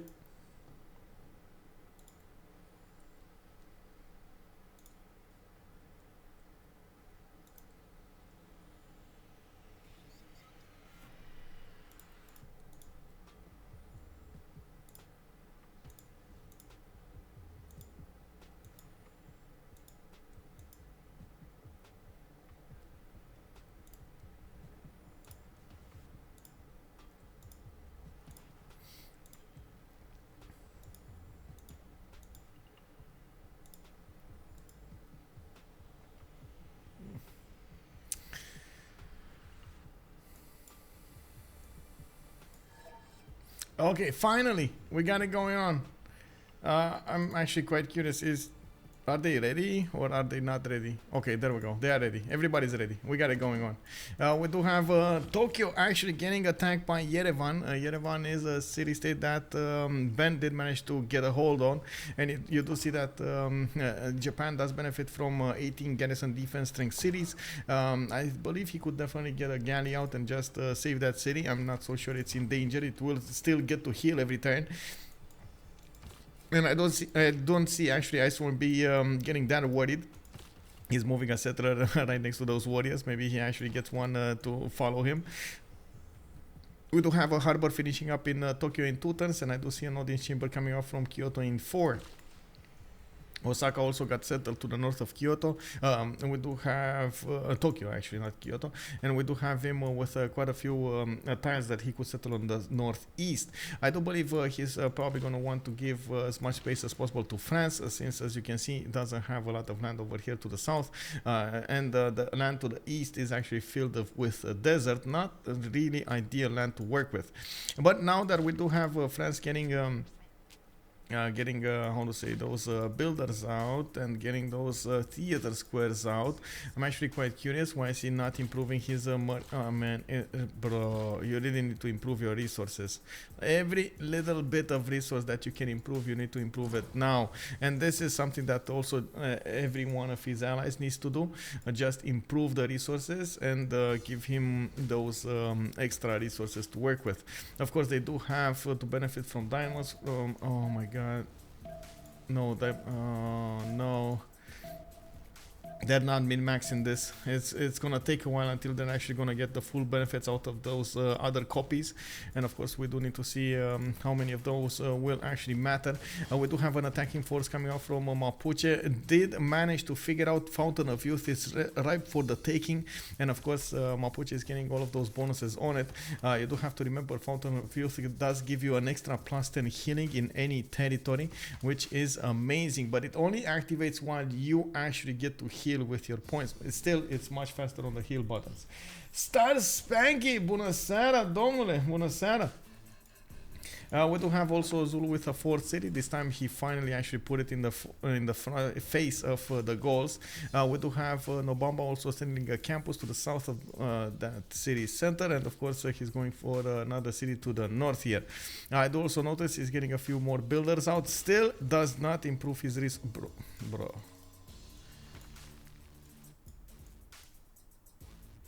Okay, commercials is good, but please improve your resources. Oh, finally, he actually got the Mercury improved. He can improve 3 marble tiles and give those copies away.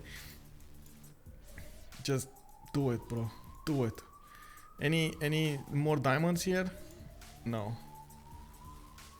And oh my god, this is so dangerous, by the way. Oh, this Grief squad that's coming from the north, it's so dangerous. And TimeToThrow is not going to have any kind of vision on it.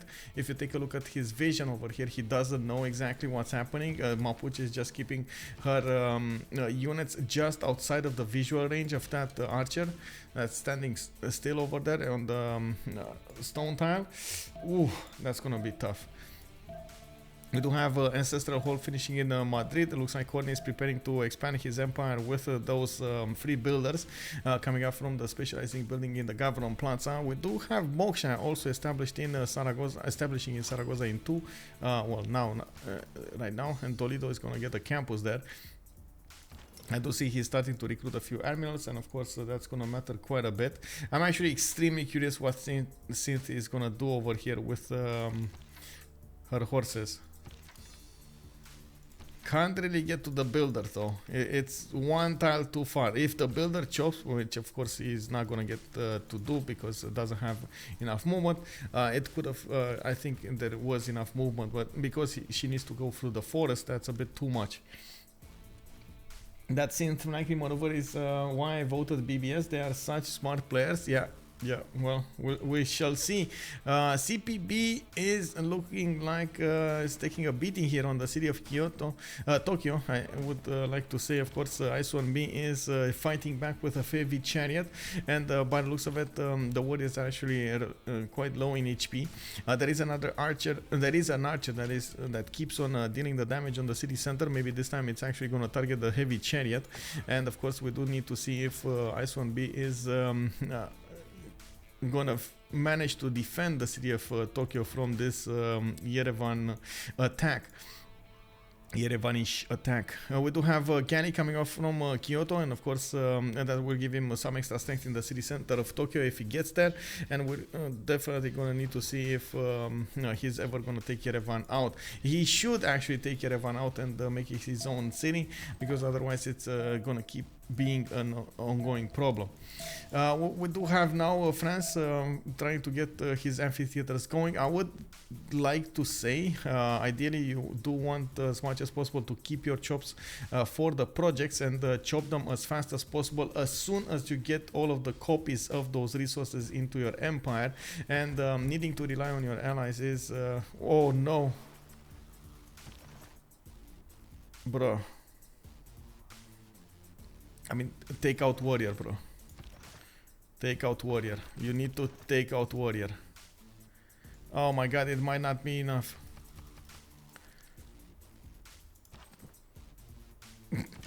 Lol.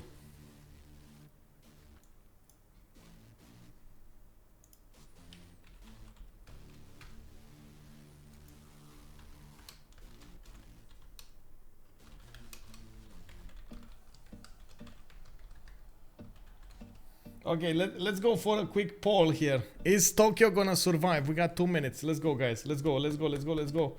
Vote, vote, vote, vote, vote, vote, vote right now. Is Tokyo going to survive? Yes, no, kick W, of course, being the third option. When people lose a city... Yeah, oh my god. Not like this, not like this. When people lose against a city-state, it isn't like this. Yeah. The thing is, the city will still get like what, 20 health back. It is 32 strength now, so it is a bit higher in strength. You do see the... Oh, okay, okay. Horse. Oh my, is he gonna die with the horse? No. I think this should actually make it. They actually forced, like Yerevan forced the horse buy. 160 gold just dropped here in the city of Tokyo. Okay. It heals, it's fine. Buri's coming up with the positivity over here. It heals, it's fine.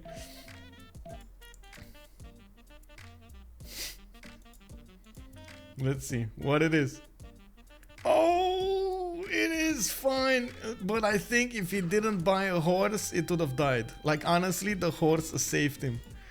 The horse saved him. That horse gets to kill Yerevan. I mean, you would think, but I guess Yerevan is a big bully here. I don't know, man. I don't know. Maybe he's gonna get walls in the face of his opponents.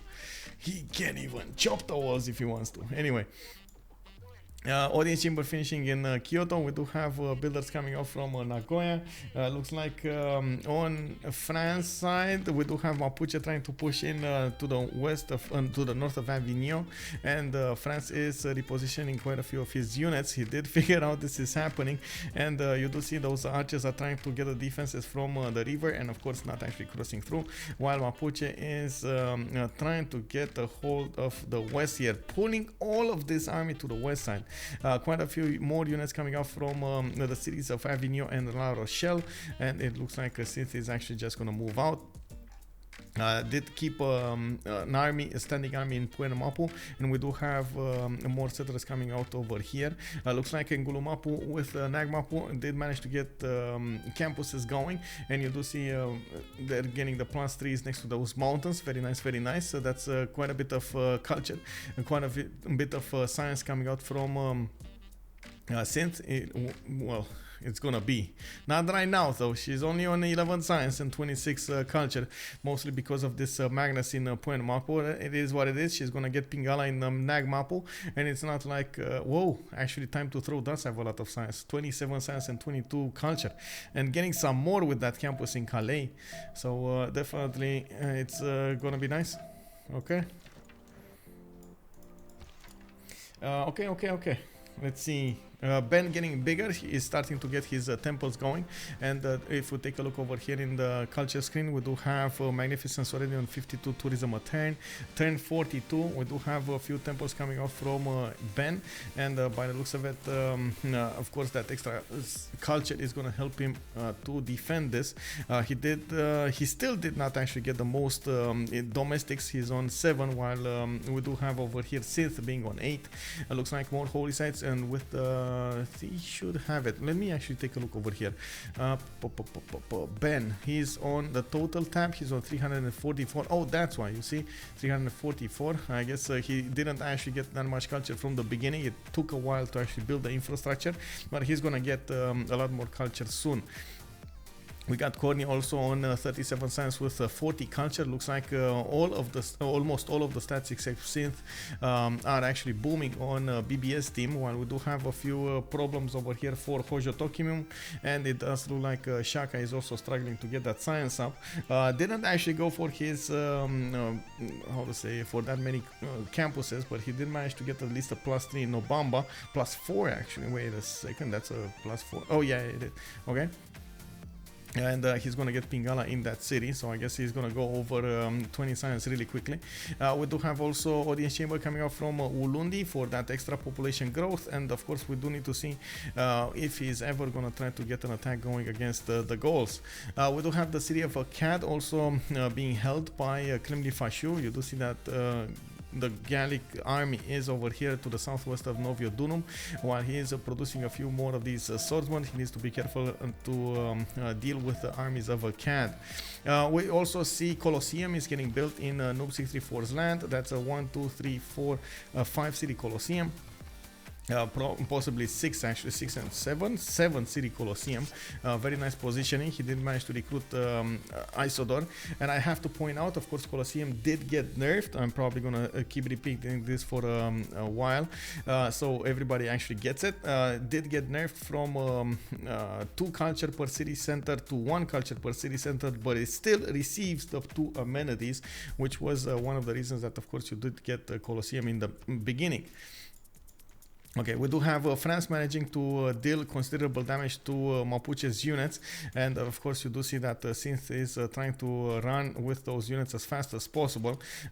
We do have TimeToThrow actually repositioning his armies again to the east side and trying to get some encampment projects. Definitely needs at least 1 so he can get a great general, but you need to be careful because of course he would actually need to get the courser timing done for his general. Unfortunately, now that he didn't get any first general, like any general from the classical era, he's not gonna get the bonuses for his horses. He's gonna get the bonuses for expos, for coursers, knights, the medieval units, not the classical units, and this is gonna be quite an issue over here for him that he needs to take care of. He is 5 turns away from castles though, 7 turns away from civil service, and he is probably gonna go expose right. Wait, didn't he? He's on the way, right? He's there. He's here. Yeah, he just needs to switch to machinery, and that's it. I don't know if he got engineering. I didn't see if he got engineering. Anyway, Tokyo is saved. Yerevan is building walls. Oh, what is this magic on Yerevan, man? Oh my God, Yerevan, the bomb. Johannesburg is looking as aggressive at the top as well. Let's see. Oh, yeah. Oh my! If somebody actually levies Johannesburg, if only Johannesburg is getting levied over here, and 1, 2, 3, 4, 5, 6, 7, 8 of these warriors turn into men at arms. Can you imagine the face of Ben when he sees 8 men at arms coming from the north? Yeah, Yerevan, way too big. Like, look at the horses dying against the city center. Oh no. Oh no. Anyway, it is what it is. We do have chateaus being built here from France. You do see they are amazing in bonuses, giving that extra very nice and juicy gold and culture. We do need to see when he's going to start doing... Why is he not doing the projects? Does he not have...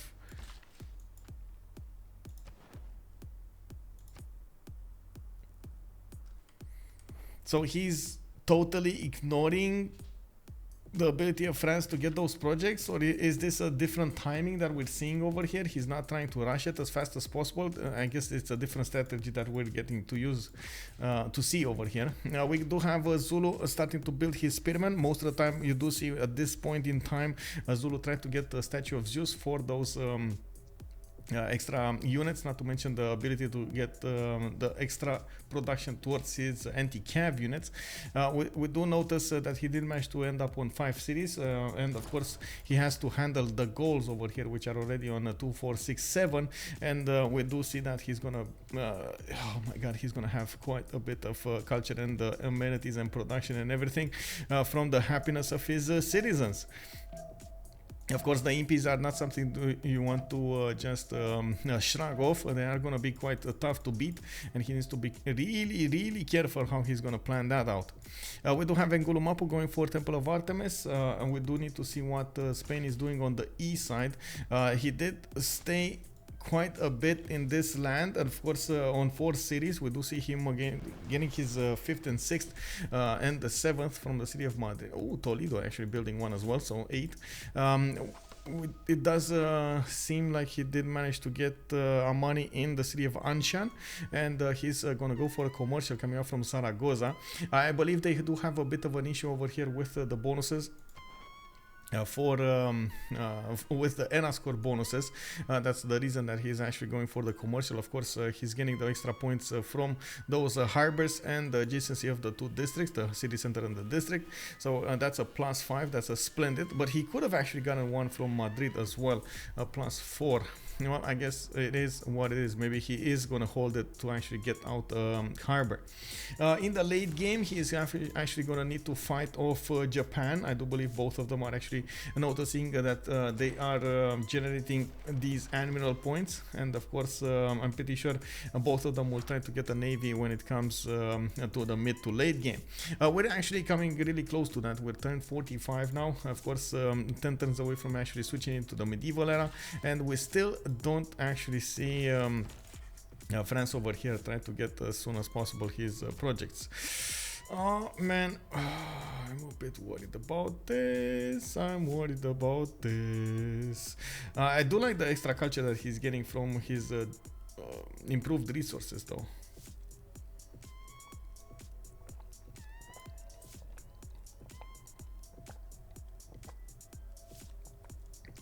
Okay, how many copies does he have? I see 1 Mercury. Can he get more Mercury? Yes. Why is he going for these? So he could get, well, how many Mercury times does he have? 1, 2, 3, 4. Right? So he could get 3. That's 150 tourism per project.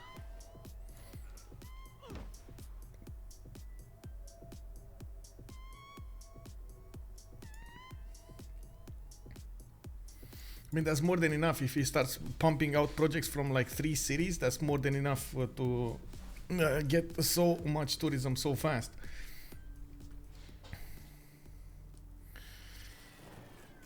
I guess we'll see. Is it Go Freaky? I think the series team. Hello there, Go Freaky. By the way, Go Freaky Daddy. Yeah, they are trying to attack Yerevan, but I think Yerevan was way too strong. Man, he had defenses all over the place. Also, good evening, sir. We do have horses coming off from Panis. Looks like more builders. I believe TimeToThrow is going to need to get his armies up soon enough. It does seem like at this point, let me see actually where it is. On the gold generation, the most important thing is right now, I think the gold is going to make quite a bit of a difference, because even if you do have the Corsair technology, you actually need to upgrade your units into Corsairs, and they do cost quite a bit. Even if they're quite powerful and so on and so forth. Yeah, but you have to pay them. And of course we do have the same problem for the opponents. We do have a bit more gold generated on BBS, and this is actually the 2nd game in a row that BBS manages to stay ahead in the gold generation here. And for some reason they are getting a few more of these gold generating districts and points. I do also notice we do have Ben managing to convert Mapuche cities. Ngulumapu, the Moksha city, did get converted. All of the Mapuche cities will get converted soon enough as well after this. We do have also Samarobriva, the Moksha city over here from the Gauls, getting converted, and by the looks of it, you do have Ben over here with 38 science and 60 culture. I don't think he built a single campus. He doesn't have a single campus, and he has 38 science. I mean, sure, he could get campuses, don't get me wrong, he could definitely get one over here in Srinagar, that's a +4, but he didn't build a single campus, he's on 38 science. Woo! Mapuche missing Mr. Timings, I mean, I think at this point she's more worried about defending herself, and at the same time it does seem like they do struggle for gold. Looks like she's also gonna try to get to the mercenary and the civil service. We're gonna need to see if that's actually gonna be in time. But I do think it's not gonna be on the timing that we're expecting. I believe both of them will actually have coursers relatively in the same time with relatively the same amount of units, a bit more on Mapuche if she manages to get all of the gold from her allies. Era score, we do have time to throw 10 points away from getting a golden age. Again, I don't think he's actually going to be interested in getting a golden age. He just wants to stay dark, so that he doesn't give any kind of bonuses to Mapuche. That takes a +5. Clemlifashou, 36 out of 39, is in deep trouble over here if he doesn't manage to get his golden age points. He's gonna go down quite a bit in the culture screen. Of course, yes, he's still gonna have like 25 science, but that's not impressive, especially when you compare the Noob 634's 34 and 67. Yeah, we do have in the era score screen also Nyax, 58 out of 58. He is gonna get his next golden age quite easy. Going for Apadana from the city of Lyon, and I do see he has quite a few of these amphitheaters finished. Not to mention he started recruiting these writers. 10 points of writers per turn is gonna give him the ability to go through first ones very, very quickly.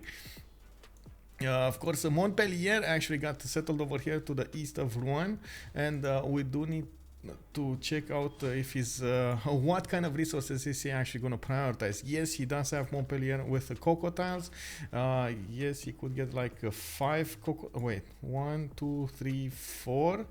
So 4 cocoa tiles. That's 3 extra ones that he could get improved. Come on, get a builder, bro. Get them improved. Get them. I don't know what he's doing. Also the Mercury. I would have loved to see the Mercury improved everywhere. Just improve the Mercury, bro. I think he's going for the passive culture victory something, which is not gonna work. That's just not how Magnificence is meant to work. I guess at some point he does have a lot. Okay, finally a builder improved the Mercury. I guess at some point it does matter, but we're just expecting different results here. He does have 42 science with 79 culture. I like his stats. I don't disagree with the stats. He does have a lot of production, most production out of the game, most food out of the game. We're just not seeing that early tourism that we're used to seeing on France. We do have Japan also struggling with the science. He did manage to get a bit more, and you do see now he's starting to spam out those campuses, going for those discounts. Gifu gonna get campus next turn, Nagoya next turn, Tokyo in 6, and it looks like Takasaki is going for another harbor in 6. I'm actually curious if he's gonna stay in a pen brush and voice, or is he gonna switch towards something else like free inquiry. I'm a bit concerned how to say about going free inquiry here, because of course he would still need the culture, and it's not like he actually benefits from a lot of theater squares. Maybe it is a better choice to go for pen brush and voice all the way. His just empire setup is begging him to do that. We do have actually a big line of horses between Mapuche and, or I should say on both sides of Mapuche and France. Both of them actually did manage to get these units, and of course it does look like finally TimeToThrow did recruit one of his generals. It's in the city of Dijon. Dijon. Taking a look over here, it does seem like, of course, the horses don't receive the damage from that general. He would need coursers, he would need expos, so he can actually benefit from the extra points of damage and extra point of movement. We do have quite a few more horses trained over here by Mapuche, and I do see finally Ben is going to try to go for Mahabori Temple. He is building his first campus, and I think he pre-placed another one here in Srinagar. That's going to be a +4. He has one in Bangalore, that's a +3. And of course, going for Mahabori is, well, not going to help him, because Mahabori is going to finish in the city of Marseille in 3 turns. Maybe he is actually going to try to chop it out. I do see he has a chop available here, actually 2 chops available, and the builder can actually get both of them. In the era score tab, we do have the Gauls managing to get their golden age points. Oh no, they don't actually. Wait a second. So the Gauls did finish a statue of Zeus. First of all, they got those spearmen. They got that extra production towards anti-cav units, and Clemlifashou here is well, being left hanging. Unfortunately, he's gonna have a problem actually matching up the production of the Gauls, even if yes, he did get an early advantage from getting those generals. His advantage was not actually fruitful. He didn't manage to concretely get an, how to say, something out of it. We do have Cynth with a pen bash and voice now, probably going dark. It looks like she's 44 out of 47. Maybe she's gonna stay away from. Oh no, wait a sec. No. Oh man, this might actually be a thing here. Just go dark. Go plus, like go full in Mano Raiders, upgrade them, and just get. You have a general for them. You have an extra +5. Maybe you get lucky. TimeToThrow to get, and TimeToThrow goes for his own. Let's see. No, he's not. Okay, he's gonna stay away from that. But it's still gonna give Mapuche an extra +5. I don't know. I'm just saying, because it does look like Cynth is gonna end up with normal age if she doesn't go dark. So I think dark is much better than normal. I'm just saying, you know. Waiting for builder policy card. I think he already has it. I think France over here already has the +5. Let me check out the builders here. 3, 5. Yeah, he already has the card. He already has feudalism. He has a lot of culture. Like he was like on 70 culture. Like yeah, he's now on 100 culture a turn. Ben did manage to get 80, so he's defending relatively well. And by the looks of it, in the culture screen, finally we do have Nyax getting its first tourist, but it's only 70. Oh man. Get the projects, get the projects. He didn't chop a single project out, and oh man, I guess he didn't want to get the projects. I would actually say like that. He didn't want to get the project. We're expecting one thing, and I think he just goes another way. Hey, Old Triangle, thank you very much for the tier 1 sub, much appreciated. 8 months, sir. Thank you, sir. Thank you. Good evening. How are you doing, man? Welcome. We do have also Khornie coming up with more settlers. That's going to be his 9th, if I'm not mistaken. 2, 4, 6, 8, yeah, 9. And by the looks of it, he is starting to build up a little. Oh, 10 actually. We do have another settler here. He's starting to get a few galleys in the water. Did also try to scout out what's going on with the east, or I guess no, that's Japan trying to scout out what's going on in the east. Okay. We do have harbor shipping projects coming up from him, and maybe he is gonna try to get one of these admirals. Looks like Himerius is the next one. It's a medieval renaissance, and of course that gives him bonuses towards his caravels. I don't see him being pressured that much to actually get those. I also noticed he finally started getting those missions out, and as you can see, he's generating quite a few points of faith and food and production coming up from those buildings, from that unique improvement. And needs to be careful how he's planting them out. And of course, the main important thing is if you do manage to get them min-maxing next to your campuses, next to your holy sites, so you get extra science when you get to enlightenment. That just whoa, supercharges your empire so fast. You just go from 100 300, you know, like you see it like when you see in the movies, you know, like somebody clicks on NOS, you see the wheel, you see him pushing the button, and then you see the speedometer, you know. You know. Anyway, we do have TimeToThrow over here with still quite a few horses. I believe he did manage. Yeah, he did manage to get the Corsair technology. It's gonna cost him 105 gold to upgrade these horses. I don't believe he actually has the half cost card, and that is gonna be an issue. Yeah, he doesn't have the half cost card. That is why he's not upgrading that easily. And of course, with 100 gold a pop here, it's going to be extremely expensive to get an army out.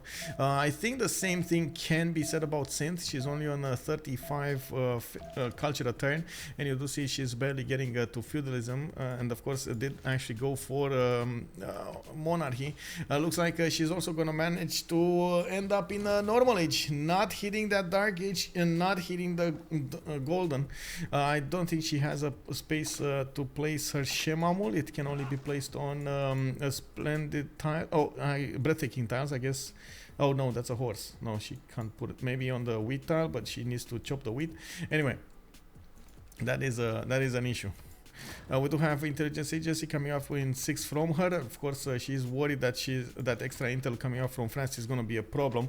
France does get a free spy whenever he's going for his I would say Corsair technology for castles. So that's going to be easy peasy. There we go, a spy with a level 1 going in Mapuche and Mapu.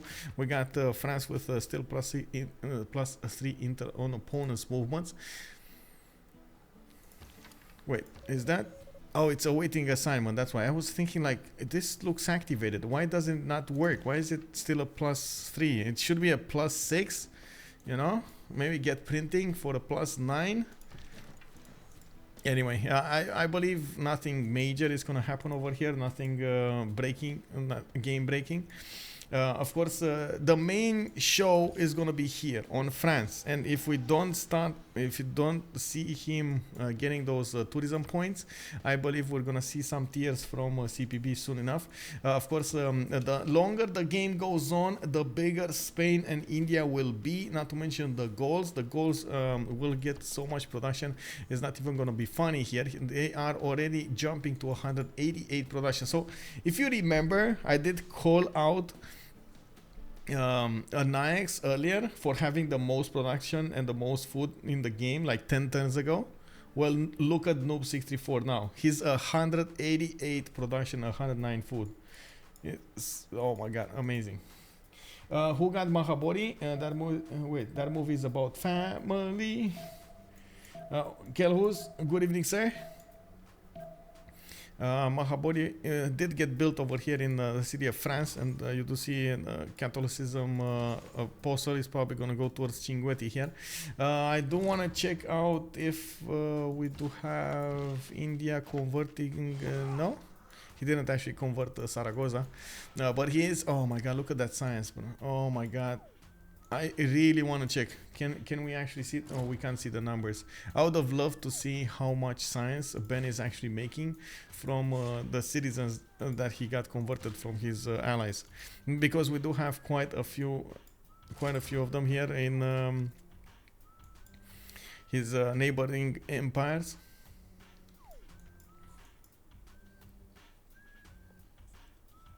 I am fine, sir. How are you?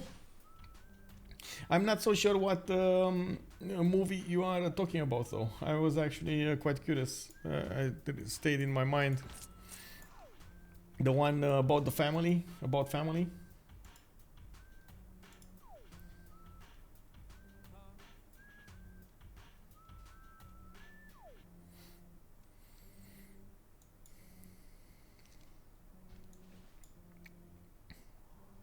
So we do have Zankian recruited as a merchant. Of course, we do have, by the looks of it, also France managing to get Defender of the Faith as a third belief. And from what I can see in the Great People screen, the merchants have started to be acquired by France quite a bit. 8 great merchant points a turn. I believe she did also manage to get more than enough of these writers. That's one of the reasons she is generating a bit of tourism. But again, it's not enough. She's only on Catherine, as in she's, but it's nice actually. So he is 3 out of 20.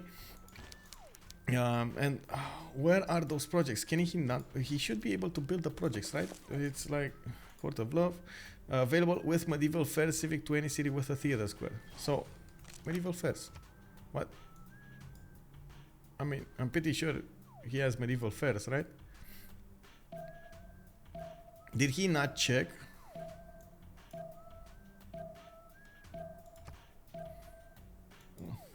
The movie you're talking about where they go fast when you press NAS button, it's about that. Oh, it's okay, okay. Yeah, yeah, exactly, exactly. Well, we do have all of the players over here struggling to get their golden age points, and I do believe still that TimeToThrow will want to actually decline the golden age. Wants to stay away from it because Mapuche, as you can see, is next to him, and Mapuche is getting strong. Mapuche is gonna nail that golden age, 60 out of 58 points. It looks like Cynth did manage to get a boat out, and by the looks of it, did manage to get quite a few other things going. A theater square, a splendid one, a splendid campus, and we do have Temple of Artemis and so on. And now she's getting spied on by TimeToThrow. Interesting, but it is what it is. Quite a few of these campuses are in her cities, and I do see there are strong ones, especially this one to the north of Nagmapo, +8, of course with a double card. Did manage to plant, okay, so that she was going for that wheat tile over here. Did manage to take it out, chop it, and of course plant one of those Shema mules. That is what gave her the 4 points, the 4 extra points that she much needed to actually get the golden. I think we're one turn away, and of course we do see that everybody on BBS did manage to get their no, Noob did not get it. Wait, Noob is not getting it? Levy something, buy something, I don't know, do something. Noob, you gotta do what you gotta do, bro. Buy a boat. Does he have the boat technology? I'm pretty sure he doesn't have a boat, but does he have the sailing technology? Buy a boat. They do have the gold. Buy a boat. Cinnabomb? Cinnabomb.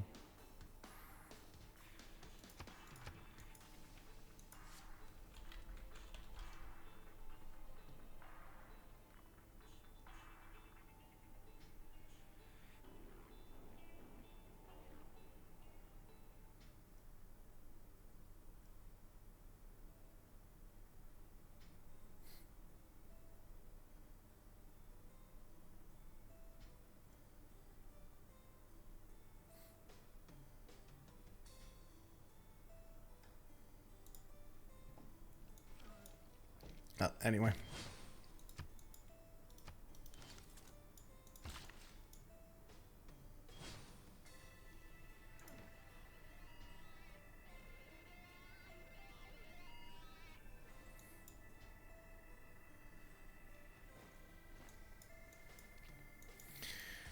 Well, it is what it is. Normal age, Noob 634. It is what it is. It looks like TimeToThrow also stayed in the normal age, so definitely didn't want to give Mapuche over here that extra +5. The horses are quite strong. We got Garrison Commander also over there. He's busy taking down Mexico City to the north, and you do see that in the meantime he's just getting a few more of those gold points from the pillages and getting the experience points on his horses. Bam, Mexico City is down. Okay, we do have a mausoleum at Halicarnasso being built in Bordeaux. Okay, we got cocoa tiles being upgraded, all of them. Okay, maybe it is close. I feel it. Maybe France is close to getting that, getting started with the projects. What do you think, guys? Is he ever gonna start projects? I need to put up a poll on this one. Is Nyax ever going to do projects? Yes, no. Projects bad. Kicked up. What do you think, guys? I'm really curious. Maybe stream chat is seeing into the future. Most of the time, of course, you guys have been awesome when it comes to this. So let's see. What do you think of this? Is Nyax, and of course I'm talking about Catherine de Medici Magnificence, ever gonna start doing the projects? Hello there, Mikado, and good evening, Access Me. Let's see. Mikado is giving us a big influential hint over here. He will start in 10 turns. It's the secret stats of CPB. Oh, in 10 turns. Okay, okay. I mean, it is what it is. Uh-oh.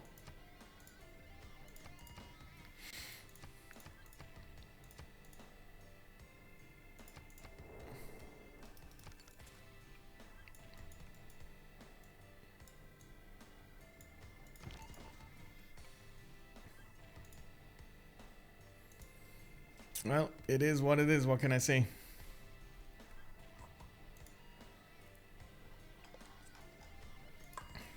Give me a minute here. I need to go for the toilet. What were you saying? Don't wait for the perfect one. Take the moment and make it perfect. Oh.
Oh man, I was right on time on this one.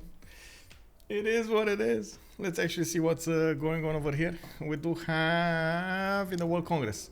Anti-CAF gets +5. Okay. Religious city-states do not provide the... Wait, what? Passed, okay. So a lot of them went B. Okay, a lot of them went B. I went A. Well, it is what it is. It looks like anti-CAFs, okay, +5. All of them went? Man, all of them went anti-CAF and I went B. Okay. And it looks like a Diplo victory. Well, I guess we did have Ben getting 2 Diplo victory points. We do have quite a few of these courses getting upgraded here in the cities of France. You do see that... also Mapuche did manage to upgrade her Melon Raiders, and we do need to see what is she gonna do with them. Both of them actually benefit right now from a general. Finally, France did get the general bonus activated, and he does have +6 intel on opponents' movements. France, I think, did finish at least one project over here in the Point Mapu, but didn't get the experience necessary to upgrade, or didn't upgrade. Chose one of the two, I don't know. He's gonna get the Terracotta Army in 2, so he's still gonna get the... I guess he stopped the mission, maybe. He didn't want to risk it, since he's gonna finish Terracotta Army. That's good. We do have a few griefing horses that will turn into Melon Raiders in the cities of Lugudunon, in the cities of the Gauls, and of course, as you can see, the Gauls over here is gonna have quite a bit of an army. Maybe he is actually gonna start moving towards Zulu soon.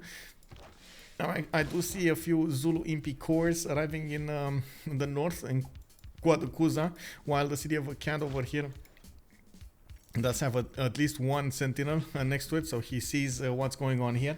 Of course, Noob634 does have considerably more science and culture than Clemlifashou. We're going to need to see if he's going to manage to actually get an advantage from it. On the west side, we do have, of course, intelligence agency coming up from the city of Lyon in Nyax's cities, spy coming up in 2, and it does look like we do have quite a few markets out. And now he's going to benefit from quite a few of these extra amenities here. I see he definitely needs to get another Coco improved. That's going to be 3 Coco tiles, so 150 culture, 3 Mercury tiles if he gets another city here. That's going to be 300 tourism, not culture, 300 tourism. And I think he can definitely get a few marble tiles as well. Wait, he has... Yeah, he has an extra marble here, so that's 350. Any other marble tile? Oh, and another amber tile that he could get from his allies also. All of their extras. Man, there are quite a few things. Everybody needs to pitch in on this. I do also see on the other side, Spain is definitely building up a fleet. It looks like Khornie is getting ready to upgrade his boats here, getting quite a few of those out, and of course they are all gathered in the city of Cordoba. Slowly but surely he's also getting, how to say, them fleeted up. He did to get actually the caravel technology yet, but he is on education right now, exploration in 7. I believe he does want to wait for the press gang card so he can hard build them quite quickly.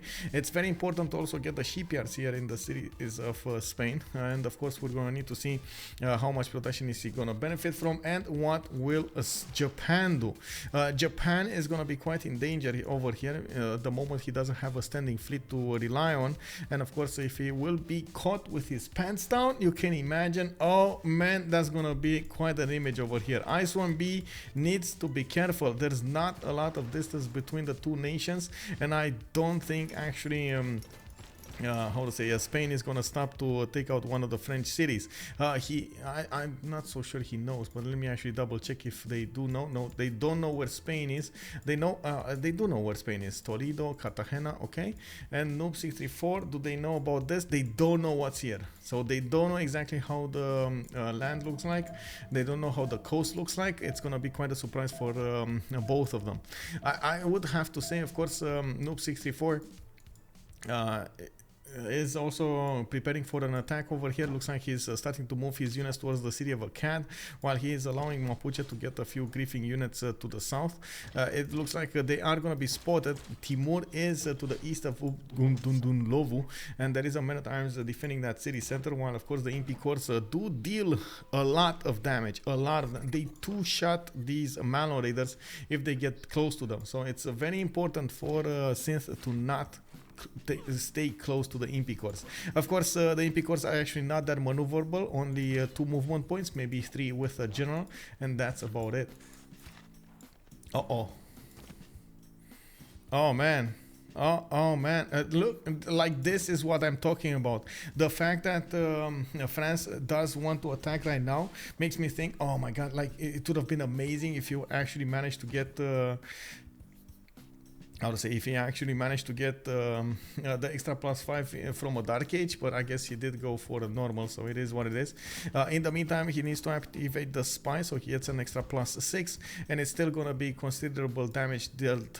It does look like we might have a third game. What do you think, guys? Are we gonna have a third game? Yeah, level 2 spy is ready. He just didn't activate it. It's a waiting assignment.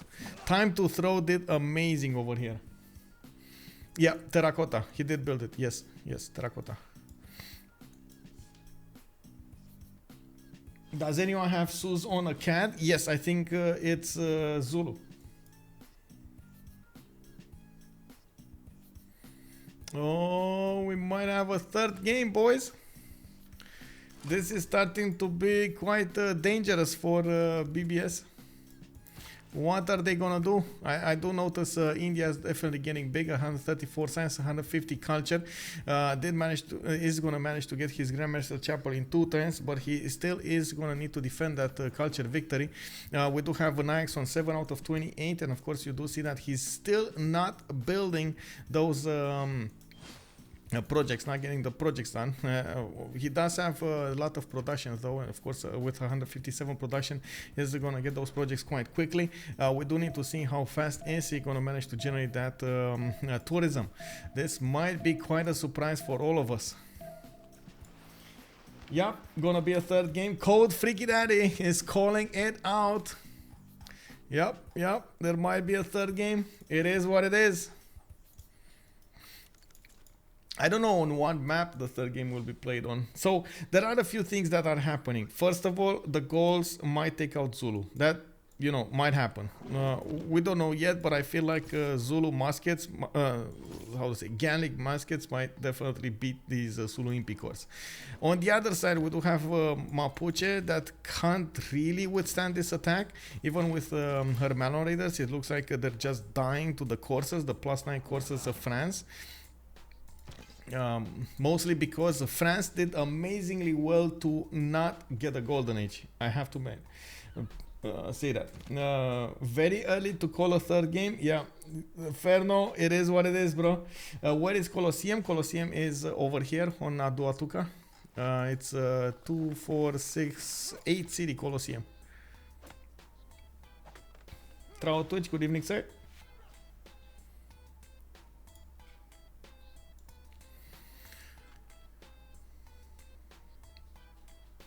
I do also want to point out that TimeToThrow did actually do very well over here with his lands, even if he did not go for the two Penbrush and Voice Golden Ages, which of course Mapuche did benefit from. Did manage to get the bonus points exactly when he needed to go for them, and we do see he is putting quite a bit of pressure on Mapuche right now. Might actually take Puen Mapu soon.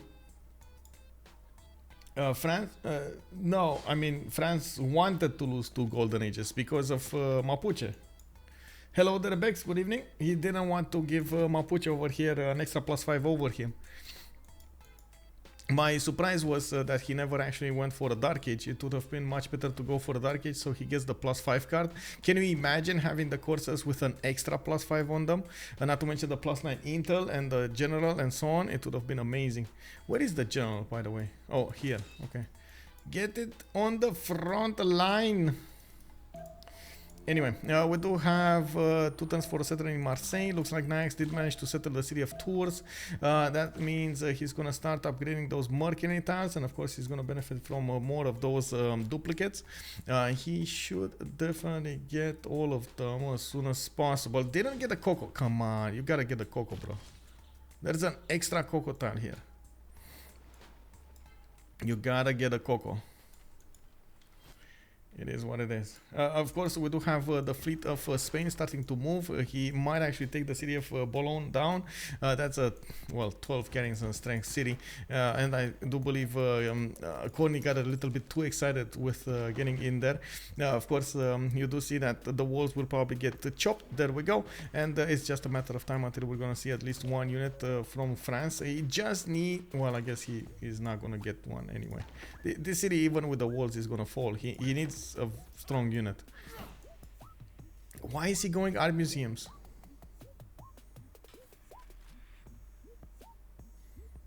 Like, there's no multiplier, as far as I know, to getting art museums in your city.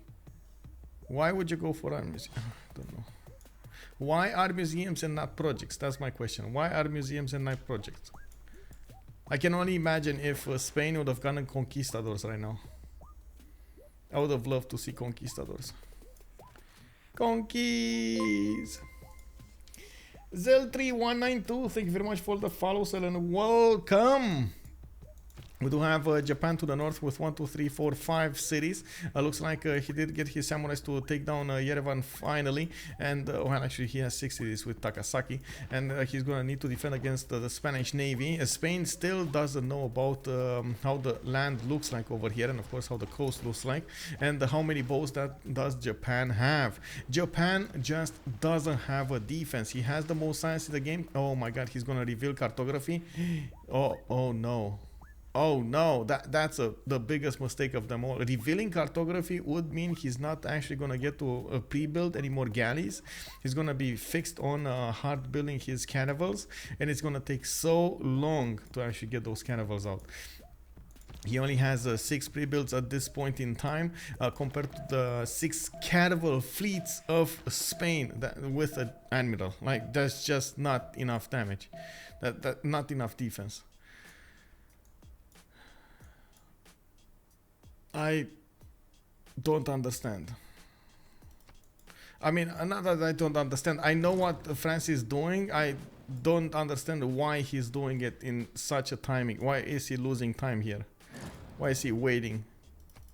Is there some... Anyway, we'll see. Puen Mapu did go down. TimeToThrow did manage to put Mapuche on the back foot. And of course you do see... is successfully taking out those Malon Raiders, going for the capital kill here in Nengulu Mapu. While Cynth did have quite a few units to the south, it looks like now Zulu is pushing forward. You do see these Impi cores are dealing considerable damage against the Gauls over here, and it does look like at the moment, even if we do have the most science and the most culture on one team, and of course that's Ben with 168, 172 and 168. He's still gonna rely on his allies to stay alive for him to actually be relevant in the late game. Just like, for example, at the moment France is relying on his own strength and at the same time on the strength of his allies, especially Japan, to stay alive and survive until he actually gets his bonuses going.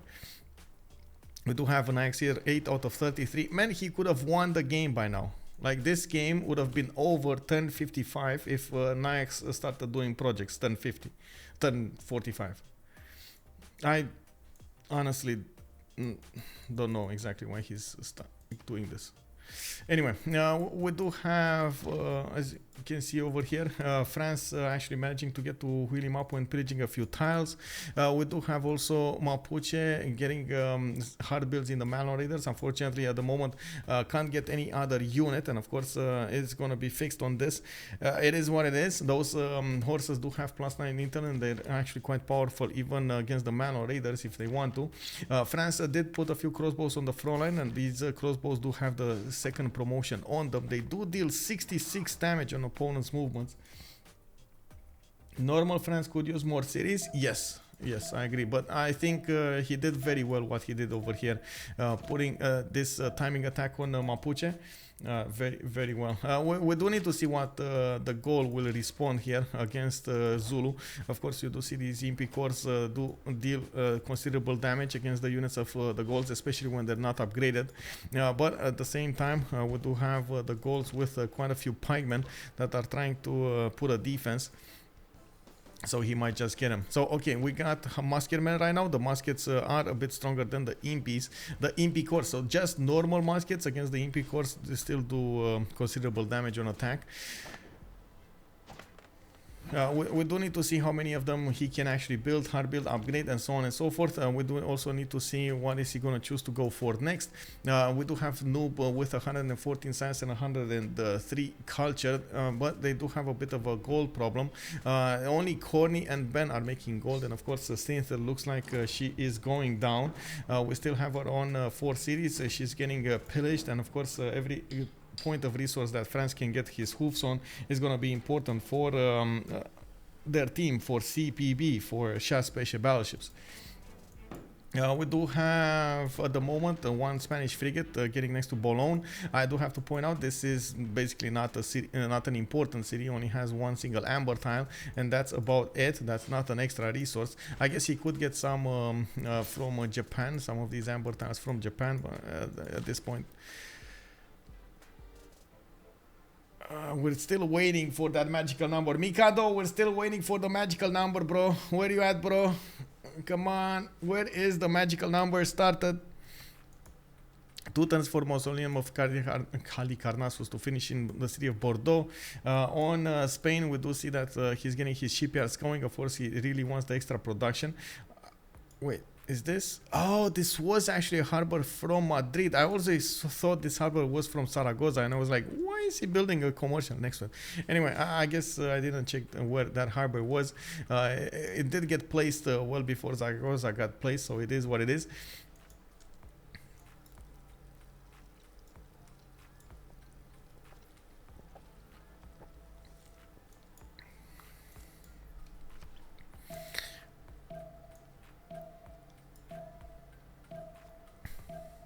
In the second Golden Age, we did have Clemlifashou go for his pen, brush, and voice bonuses. We got Nyax second monumentality, Icewormb in pen, brush, and voice on Japan. Still struggling to get the defenses, and of course you do see he got a few cannibals going for the defense, but they're not strong enough to defend against these Spanish caravels, especially while Spain is going to benefit from a lot more of the fleets and the frigates. That's the biggest thing, the frigates. I don't see him fully committing to this attack though. Khornie is holding back a little bit. We do have also Noob 64, normal age. Cynth did go for pen, brush, and voice, but she's starting to lose her cities, and this is going to hurt them quite badly. I'm expecting India to put some units on the front line here soon enough. He's He did manage to get Grandmaster Chapel. He does have the ability to buy units with faith, and started to buy a few of these crossbows. Of course, needs to be careful about these French units, and you do see that he managed to get a few knights, and he is hard building quite a few of them. There we go. He's going to be on Corsair soon enough. He does Cuirassier soon enough. He has Ballistics in 3, and it's just a matter of time until he's going to get these cities back. Probably gonna manage to push back France all the way to his own cities with Cuirassiers. On the other side, we do have the Gauls over here getting pressure, but again, since he did manage to get his musketman, I do believe he should be more than fine. I don't see the damage on the musket on the defense, but I do see it on the offense, and it's actually quite good. So of course we're gonna need to see what is he gonna do with them. Also, the Gaul did manage to get to his spiking shot, so he should be fine on having the extra strength on all of these pikemen. It's just a matter of how many of these units can he actually put on the front line, so he can push back Zulu, or just withstand his attack and sim behind it.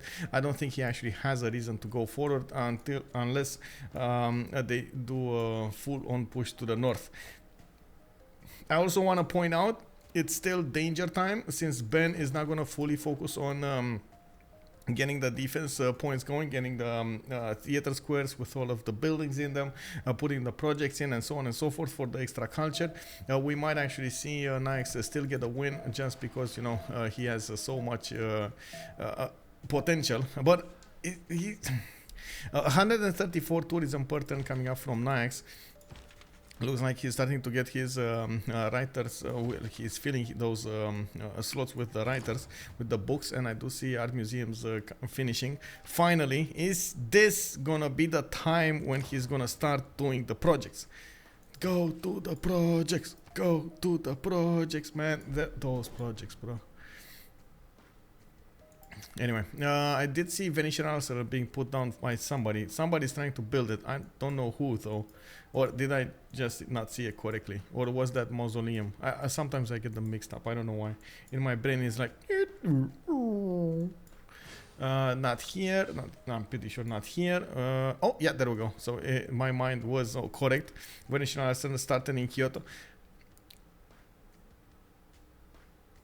Oh, how many times have you seen this, boys? How many times have we seen Venetian Arsenal getting built by the nation that is losing, and after it got built, it lost the game? How many times have you seen this? Can you show and explain what Gaul Civ does and how Gandhi has so much science and culture? Yes. So on the Gauls, first of all, he did manage to get quite a few cities out. He did manage to try to get as much production as possible from his oppidums, even though he doesn't have very good ones. It still allowed him to recruit the great engineers, and got Colosseum, got the statue of Zeus away from Zulu, and managed to get more science than Zulu, to manage to get to pike and shot technology in the correct time. He also managed to recruit a general at the beginning of the game. So he's fine. He's just defending over here. I don't think he wants to do anything more. On the other side, on India, Gandhi did go first of all for choral music, which does give him the extra culture coming up from each of his shrines and temple, and of course he's getting the 2 from the shrines and the 4 from the temples. He's also getting a lot of faith out of it, and he went for cross-cultural dialogue. The reason he's getting so much science is because he has quite a few citizens converted from his allies. You do see all of the cities, for example, of Mapuche did get converted, and we do have quite a few cities converted over here from the Gauls. Actually, only a few of them are not converted. So he's getting 1 science point per 3 citizens from his allies converted cities. He should have actually sent a few missionaries here to Spain to convert the... oh yeah, there we go. It's here. You see he's converting Zaragoza. So he's on 201 science, 171 culture. Well, I gotta point out, I'm not so sure it's that much science. It should be around 25, 35. I would say actually around 30 would be the magical number if I would have to guess extra science, but in my book it's still a lot. VA is cursed, should be a GG already. What's VA? Oh, Venetian Arsenal? Yeah, Venetian Arsenal is definitely cursed. It feels like it's cursed. I don't know, man. Like every time I see this, it's unbelievable. It's like, you know, I have like flashbacks. Oh my god, I've seen this like 10 times, you know, like, no, don't build it, bro. Like, build units, build anything else, even though it might be so subjective, because every game has, you know, its own traits. You do have different players, you do have different situations, lands available, units, and so on and so forth, like the counts, the amulets, so many details. Ferno is saying no, it's not GG. If they can defend culture, BBS wins long term. They will also get liberates on Mapuche. Yeah, it does look like on that side, I have to agree, if they do manage to defend properly, but that's a big if. That's a big if. And the only thing is, man,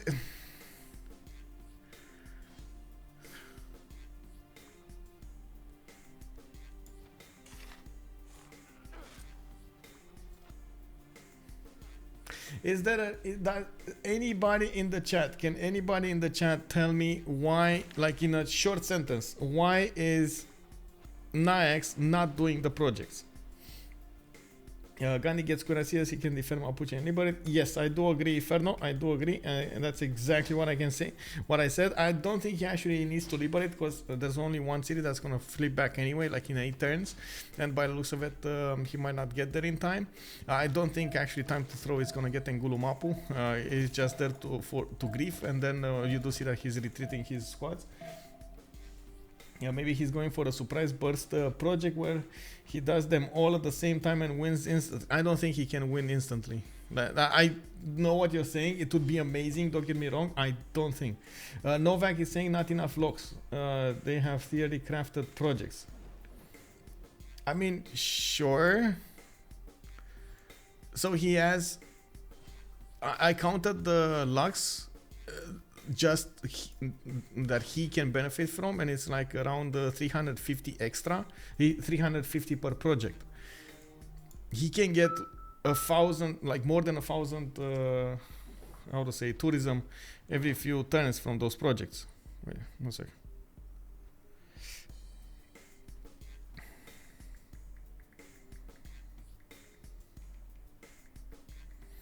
And this is, I gotta say, this is now. He could have gotten these amount of points 20 turns ago. Like he could have gotten the project started 20 turns ago, and that was when Ben was a little lower than 100 culture. He was like around 80 something the last time I checked, and then he got so big, right?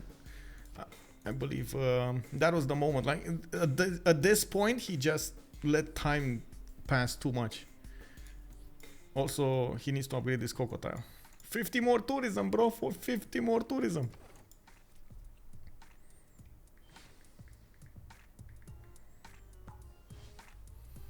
I think they will wait industrialization. Oh my god. I mean, that's a long time. That is a long time. Industrial zone logistics project, bro. I mean, they're gonna lose by that time. If they wait for industrialization, they're gonna lose. Mostly because of the defense of India. Like the more cities, the more culture, the more theater squares, the more everything that India gets. It's gonna put so much pressure on the defense that they won't manage to push through the defense that fast. And not to mention, they might actually start losing players over here. Gaul is definitely getting stronger. We do see him managing to defend Zulu quite nicely. At this point, he cannot push through the musket line. We do have Impi Corps started, and Piking shots, and it's just a matter of time until Noob will get his own field cannons. Once Noob gets his field cannons, the Impi Corps are dead. Bonsoir, bienvenue sur la table. Hello there, sir. How are you doing? And welcome. Novak is saying that when I spoke to them at Civland, they said to set up a production before project because it's so expensive. Okay, yeah. Okay, so that's why they're waiting so they can set up the production, but they have the production. Oh man, I want to see one project. Like if he like 3 turns a project,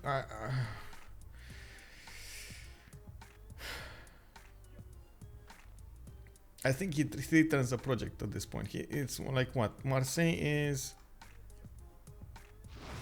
62 production, Lyon is 37, and Rennes is 24. Just get one city to do projects. One city to do projects. Is there a way to play teamers as a casual no player? Yes, access me on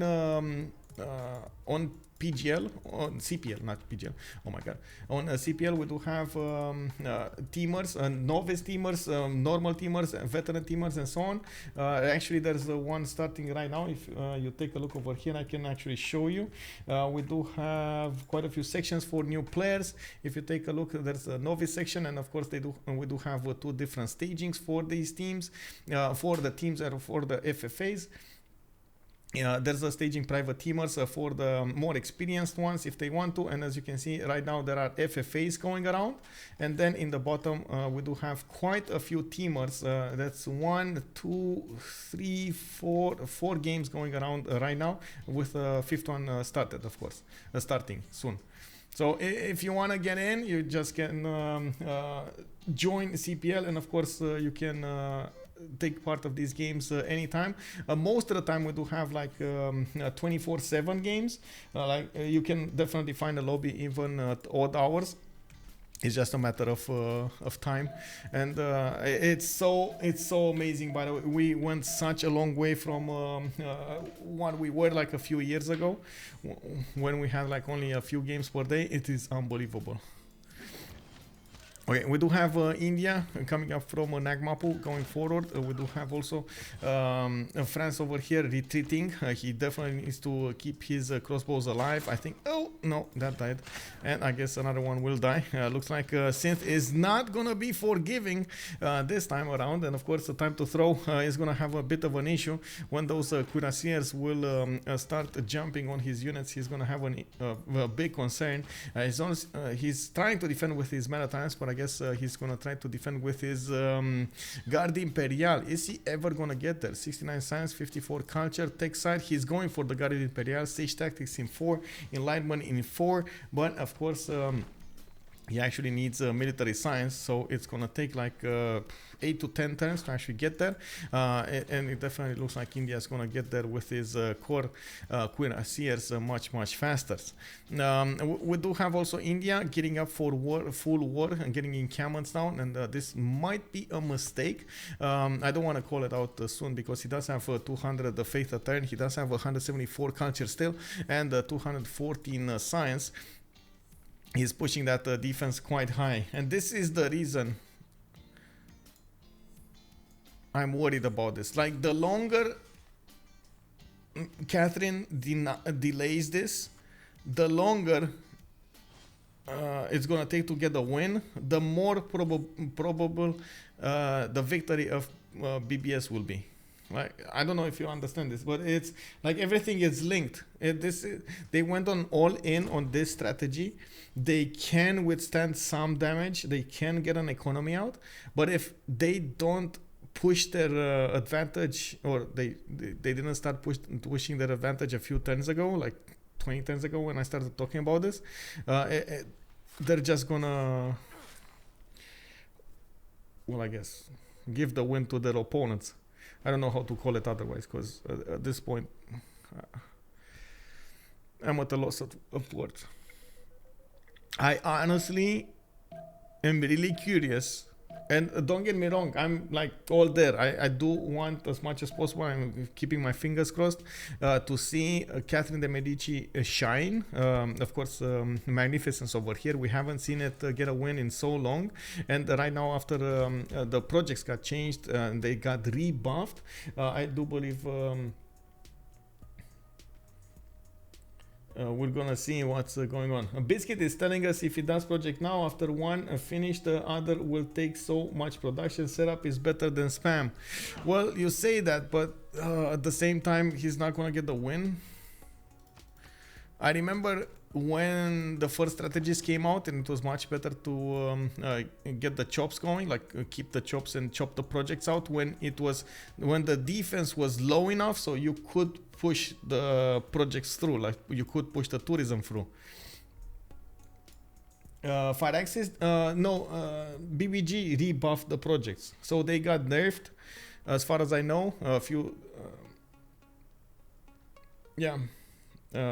We use BBG, so we nerfed them with BBG like a year ago when I think it was Torded that managed to get a win in the CWC, and then we did have them rebuffed a few weeks ago with BBG. I believe it was like what, 2 weeks ago or something, in the new version 4.8.1. It doesn't look like yeah, Japan is dead. Oh my god, 2 10s from Venetian Arsenal, he lost his fleet. How many times did we see this? Man, how many times did we see this? Chat, does anybody know? How many times did we see this in the last 2 months? Oh my god, man.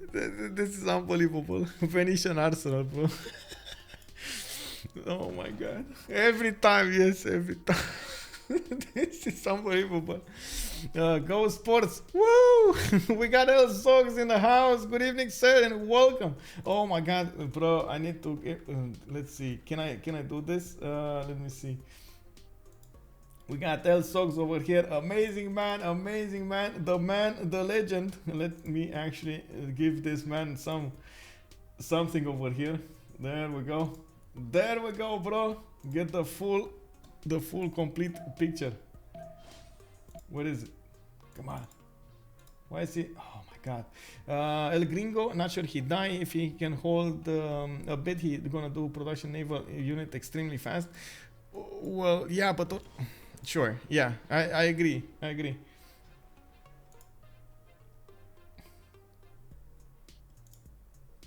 Oh wait, you can actually. Wait, are you? Okay. Won't they remove the free unit? Yeah, they remove the free unit. It's just the production. You get like 100% production in all of your cities towards naval units. It is what it is. Oh, you got the points. Oh, I see what it is. But why doesn't it let me do this? I'm trying to do this and it just doesn't let me. Oh my god, let me actually. It is what it is. Okay, so we do have Spain pushing his advantage against Japan. You do see, of course, Japan is trying to withstand with the walls, since we do have some Spanish frigates in the mix. When I should say one Spanish frigate in the mix, he's gonna dwindle down the damages quite a bit. Let me actually take a look if I can do this. Come on, finally, come on. Okay, there we go. Finally. Oh my god, it is what it is. Man, the legend. There we go. Welcome, sir, welcome. We do have some Japanese samurais also in the water. How does this work? These samurais are just like swimming over there and they're like they're trying to get, you know, holes done into those caravels from beneath them. Is that how it works with the samurais in the water? I don't know, man. Maybe this is like some special kind of unit. We do have India also pushing towards the west of Mapuche. He's gonna try to take back Mapuche, and by the looks of it, it does. Swamura, yes, exactly. Aquarius Wolf knows what I'm talking about. It does look like France is gonna keep an eye. Maybe he can actually snatch the city away from his opponents. He does deal considerable damage, 51 against 38, and of course you do see that he's waiting to see when the final damage will be dealt there. France free spy is not nerfed, that it's a broken as V3 unit. I mean, I'm not sure if it's that broken though, because you see, for example, France did manage to get the spies in Mapuche's land. Now he was forced to move it to India, and he doesn't have a level 2 over here, so, because he just got the first one. So to a level 2, it is what it is. We do have Indian Cuirassier Corps, and of course Mapuche, as you can see, it's gonna go down. They need to take it this turn. There's no taking back. They need to take it this turn. And of course, India, I think, should have enough damage with the Cuirassier Corps to go inside of that city center and poof, take it out. The city will flip next turn to Mapuche, casually. And of course, I do believe Ben will want to liberate it, getting those extra favor points on his side. He did manage to get 2 Diplo points, and of course, that would be a nice victory condition for them, even though, honestly, I think they're just going to go for domination. Honestly, I think they're just going to go for domination. Mikado, hello. Where is James? James Bong. Oh yeah, you're right. He actually said Ben the Liberator. Yes, indeed. Good evening, James. 100 Diplo donation. Okay, he's gonna raise it, right? Oh no, he's gonna flip it. He flipped it. There we go. Puen Mapu. Bam. Wham, bam. We do have France over here with 3/10 for Statue of Liberty in Marseille. Looks like still doing industrial zone logistics projects. And still didn't upgrade this Coco tile. Man, this is bugging me. Come on, please. Please, Nyax, upgrade the Coco. Get the projects going. Man, oh man. 17 out of 66. Not enough tourism. He's on 172 tourism per turn, 270 culture. It looks like he's still trying to build more of these theater squares for the extra culture.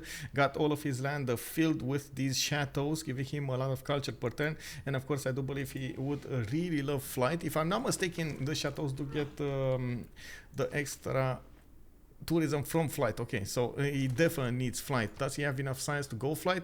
159 science, 272 culture. He's on top 3, industrialization in 2 turns. And then a flight. Wait, does he need... Oh my god. He needs this. He needs scientific theory for flight, right? Oh, it's gonna take so long. You need astronomy.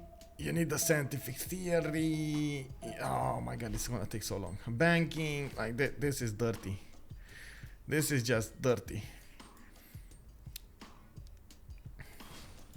Anyway, we do have on Spain, as you can see, for foreign ministry being built. Looks like there is a level 2 spy from France over there just stealing gold. We do have also him, Spain, getting quite a few of these caravel fleets out and about. He is getting frigates to bear, and you do see the frigate line is going towards the cities of Japan, slowly but surely. Right after Venetian Arsenal did get finished, we do see at the moment more caravels being pumped out of the cities of Japan.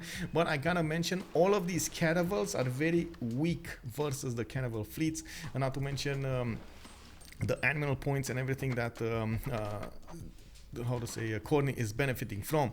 I do also want to point out the damage difference is 85 versus 73, and at the same time I also want to point out there was a big change in BBG when it comes to the Ironclad timing. This Ironclad is because he managed to get the admirals, but the Ironclad timing got delayed so much. Now it's not that viable as a solution. You actually need to get the scientific theory for steam power, which does mean you need to go through that tree that I was talking about it, like astronomy and scientific theory, and then steam power. That's a lot of time to actually get that. While back before, it was just bam, you got industrialization, bam, you got the coal, bam, you got the Ironclad, and boom, you kill your opponent. Now it's actually bam, you get the caravels, bam, you try to get frigates, and then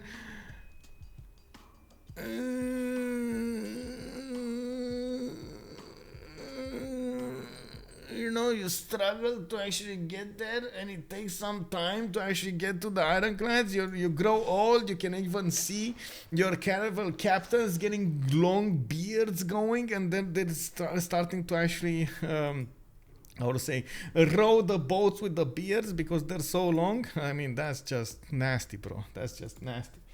Khornie is soon at Ironclad, so he can upgrade if he takes it. Yeah, well, that's another thing. You do need a lot of science, and the Khornie, well, I guess you say soon, but that's like 7 turns.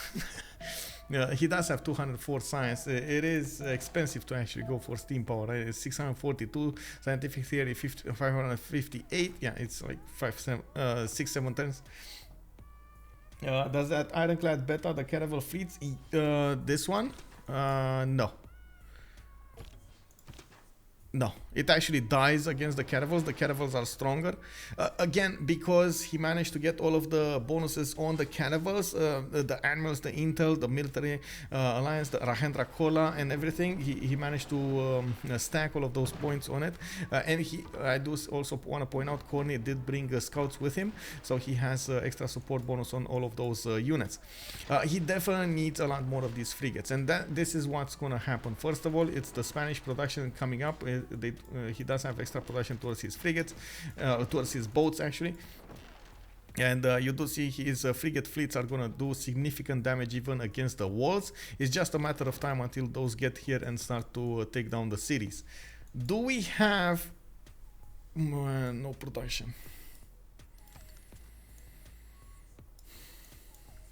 Okay, so we have a lot of Zulu Impi cores over here, Ugundun Lovo, Kwadukuza Nobamba over here on the east side. Looks like France is trying to defend with Muskermen, while India is just gonna not push. He does have a bit of an advantage here from his Cuirassier corps, but he doesn't have the full number, and he doesn't have a general for the Cuirassiers.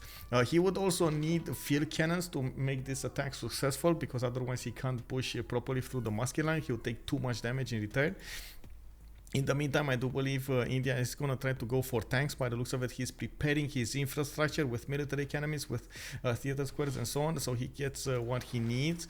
The oil generation, the extra production and everything. As you can see, also he's getting some military engineers out, so he creates the roads from his own lands towards his opponent. I'm pretty sure it's going to be on, I would say, on France. We will also see Guard Imperial relatively soon. It's 6 turns until TimeToThrow is going to get those Guard Imperial, and they can be upgraded from Musketman. Next turn we're going to have also Statue of Liberty finished from the city of Marseille. We do have archaeological museums starting up in Chartres, and finally that one Cocotile to rule them all got finished. Woo! Go. Very nice, very nice, very nice. Pagodas also got finished over here. We should end up with the next era soon. TimeToThrow is gonna be in Golden Age. We got the Shaka going dark. Looks like Nyax is gonna be... No, TimeToThrow is actually... Well, I guess if there is a good moment to actually go dark, golden, it's this one. Nyax is 2 points away from getting his golden, and I do believe he should be able to get it. Oh well, we'll see. Maybe he gets to recruit something. I do also want to see who did manage to get the scientist. Newton got picked up by the Gauls, and it was just a few moments ago. We did have also in the beginning. No, Hypatia. Oh no, Hypatia got picked up by Spain. Okay. So they have on each of them, they have on BBS, they do have all of the scientists. Okay. I say all of them, but they're like 2 scientists, you know. Okay. Yorkshire Gold Brit. Hello there, sir. Good evening. Good evening. Okay, so now that the frigate fleet has arrived next to the city of, what is this, Gifu? I believe, yeah, it's Gifu.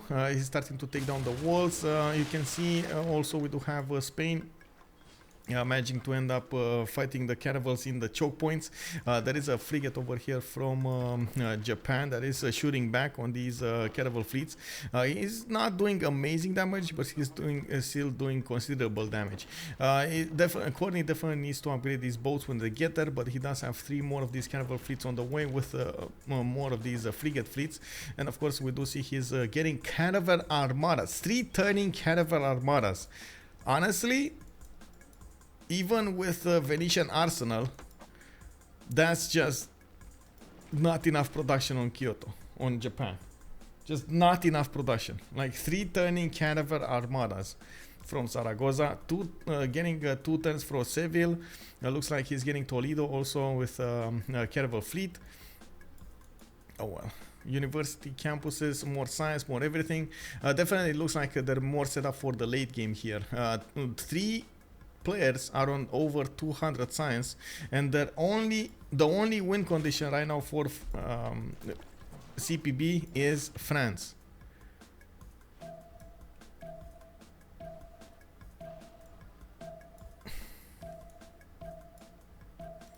Flight? At least, did he click on flight? He's getting astronomy. Okay, so he clicked on flight. He's getting astronomy. Okay.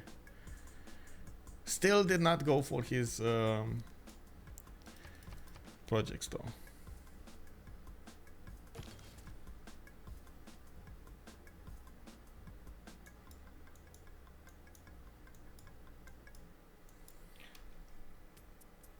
Diplo situation. Good evening, free monk. It's 7 out of 20. It's very far away, very far, like 3 congresses away, maybe 4 congresses away from getting the victory here. Honestly, by that time we're gonna see tanks, nukes, planes, bombs, like everything will rain down on this map before the any kind of Diplo victory.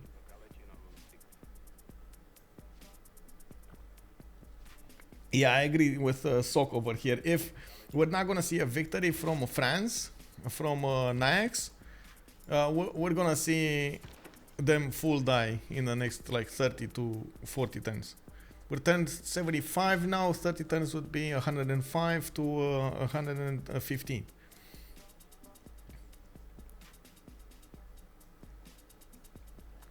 Statue of Liberty gives a flight boost? Well, sure. At least that, and he's getting his coal power plants going in Rennes. He does have a lot of production, but not enough tourism. The problem is the defense is starting to get higher and higher. Nyax is 21 out of 76, and you do see, of course, Ben is 173 culture. The thing is, I have to mention this. This is something that maybe it's a mistake from Ben. I'm not sure. We're gonna see. This is gonna end up being either a big brain move or a mistake. Is either Ben managed to realize that he has enough defense and he can refocus his efforts on attack, so he gets to stomp his opponents before any kind of culture victory, or he's not going to get enough defense and he puts too much pressure, too much effort into his army, and of course we're gonna see a victory from Catherine de Medici when he's actually going to want to do the projects. Do the projects! I invoke the power of the projects of Catherine de Medici Magnificence. Please come down onto this game and give Mr. something Nyax the power, the idea to get those projects in. Come on, do the projects. Man, I can't do smoke signals. I want to do smoke signal. Can I do? What do you think, guys? Is smoke signaling still great again? Let's go for this.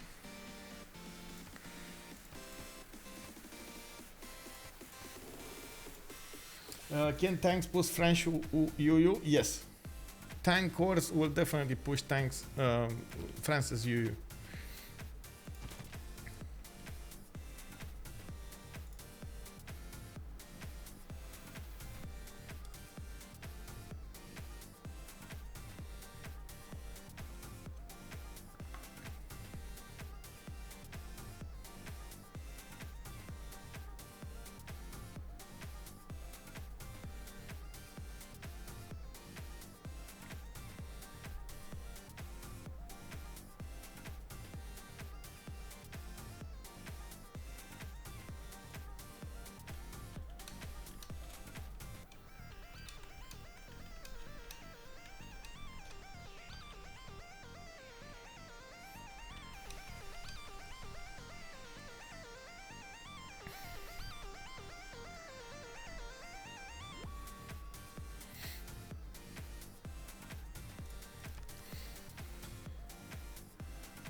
Hits tanks in 4 or 5. Let's see. Ben is 2 tons steel. I think he already got oil refining. Yeah, he's generating oil per turn, and he's getting his military economies. And he's also on 300 science a turn. Yeah, I mean, look, the science difference is starting to get a bit too big. Of course, we do have the era started right now, the new era, and you do see that Khornie dropped quite a bit in his science. we do need to see what they're gonna do now, and of course we are still looking at a few of the nations getting their golden age. Icewormb, Catherine, the two Catherines did get the golden ages. We do have Ambiorix getting a golden age, and then Gandhi got his third monumentality. Quite important to get there, and of course we're gonna need to see what the World Congress will hold for us as a surprise. We don't have the extra +5 on anti-cav units anymore, and of course that actually makes the imps quite weak, especially since we do have field cannons starting to run about from the Gauls. They are starting to tear apart the defenses of CAD right now. Nyax 24 out of 75 tourists. We do need to see the World Congress. Great artist, no points, no buildings in the theater squares. Catherine de Medici gains 2 diplo points. Okay. Was anyone urban developed? Okay, so none of them were actually tied. Okay, so I didn't influence this either. Okay. Whew. Tanks versus guards. Sarum Jonas, good evening, sir, and welcome. Yeah, indeed, tanks versus guards.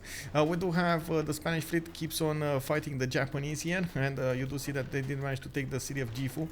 Spain should be very close. Next turn, he's going to get steam power. All of those cannibals can actually turn into his steam into his ironclads. He has quite a few of them that will arrive over there soon. I don't know if he actually managed to build, no he didn't, lighthouse, a great lighthouse. For one extra movement it would have been amazing, that extra timing would have been amazing. Actually we do see, of course, he has a few weak cannibals that would definitely require to be returned here, or maybe he's just going to want to sacrifice them. Did manage to get an Japan did manage to get an ironclad fleet that is strong enough to push through the or at least attack into the caravan line and defend. You know what, I do believe we're going to have a lot more of these ironclads, and it's just a matter of time until Japan is probably gonna fall. Japan is one-turning ironclads from, wait, he did manage to get the ironclads? Okay, he beelined ironclads. He did go for ironclads. Is he gonna have enough of them? That's the big question here. And does he have coal? No, that is another question. That is another answer. He does not have coal. So that's it. He's stuck on 2 ironclads. Let's see on Spain. Does he have coal?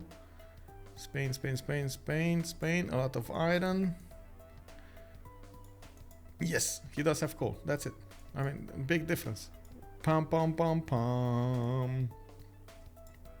1 coal mine to rule them all. What, did I miss it? I'm actually gonna look at it again. Did I miss a coal tile here? Maybe it's underneath a district. I don't see any coal. Maybe it's underneath a district. Let's check out the army tab here. Japan, 24 coal. Is he gonna go down or stay stable? That's the biggest question. If he goes up, he has a coal mine. So he went up with just 1. Okay, so he has that 1 per turn. So now he's gonna go negative. After this, if he builds more ironclads, he's gonna start going negative. Negative. Okay, so Khornie did upgrade his first ironclad. Looks like his ironclad is a bit stronger than, of course, the Japanese ironclads, and that's actually without an admiral. He does have a Santa cruiser as an admiral. He does have quite a few frigates here, and of course we do need to see how fast he can actually get his boats to bear. We do have quite a few of these caravel fleets coming. Ironclad armadas are also getting built in Toledo and Zaragoza, Cordoba and Seville. At this point, I do believe Khornie is realizing that he needs to do an all-in attack to finish off Japan. Projects. Man, still not doing projects. Theater squares coming out in Bordeaux, but you can't get the buildings in them anymore. Okay, I guess he just wants to build them from every city. Court festival. Look how, oh my god, it's so expensive right now because he can't chop it anymore. It is so expensive right now. Oh my god, I mean, it's too late. Like, this is too late. It's done.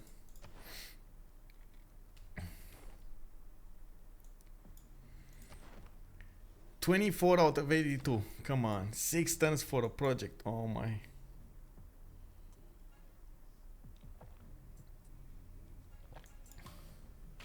France has 2 per turn. France. Which one? Time to throw or Nyax? I guess Nyax has 2 per turn, so he can give it to Icewormb to keep him alive over there. So that's 4 ironclads that he could keep alive. Okay. Thank you for that one. Also, Chef Jimo, good evening, sir, and welcome.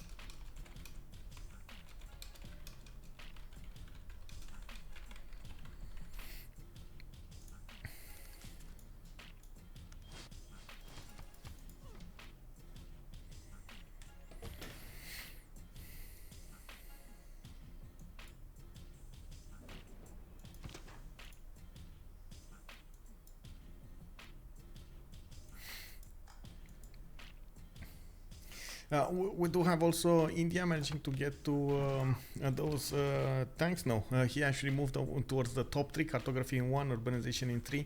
I guess he does want to get a few more cuirassiers on the map before he upgrades. They do benefit from, well, they don't actually benefit from that much gold, but it looks like Khornie does have a considerable amount of gold in the bank, so he can upgrade his ironclads. I do believe he's gonna need all of them. Of course, the longer he delays this attack on Japan, the more boats Japan will manage to get. I think he is aware of this, and he's trying to get these as fast as possible upgraded and built and repaired. Now, of course, you do see that he's also gonna have to struggle to keep the city of Gifu. It is rebelling, but it is 14 tons, so I guess it's fine. We did have Japan going into Dark Age, while of course we do have Spain in Dark Age as well. Both of them actually are having problems. Okay, so 1, 2, 3, 4 projects. 5.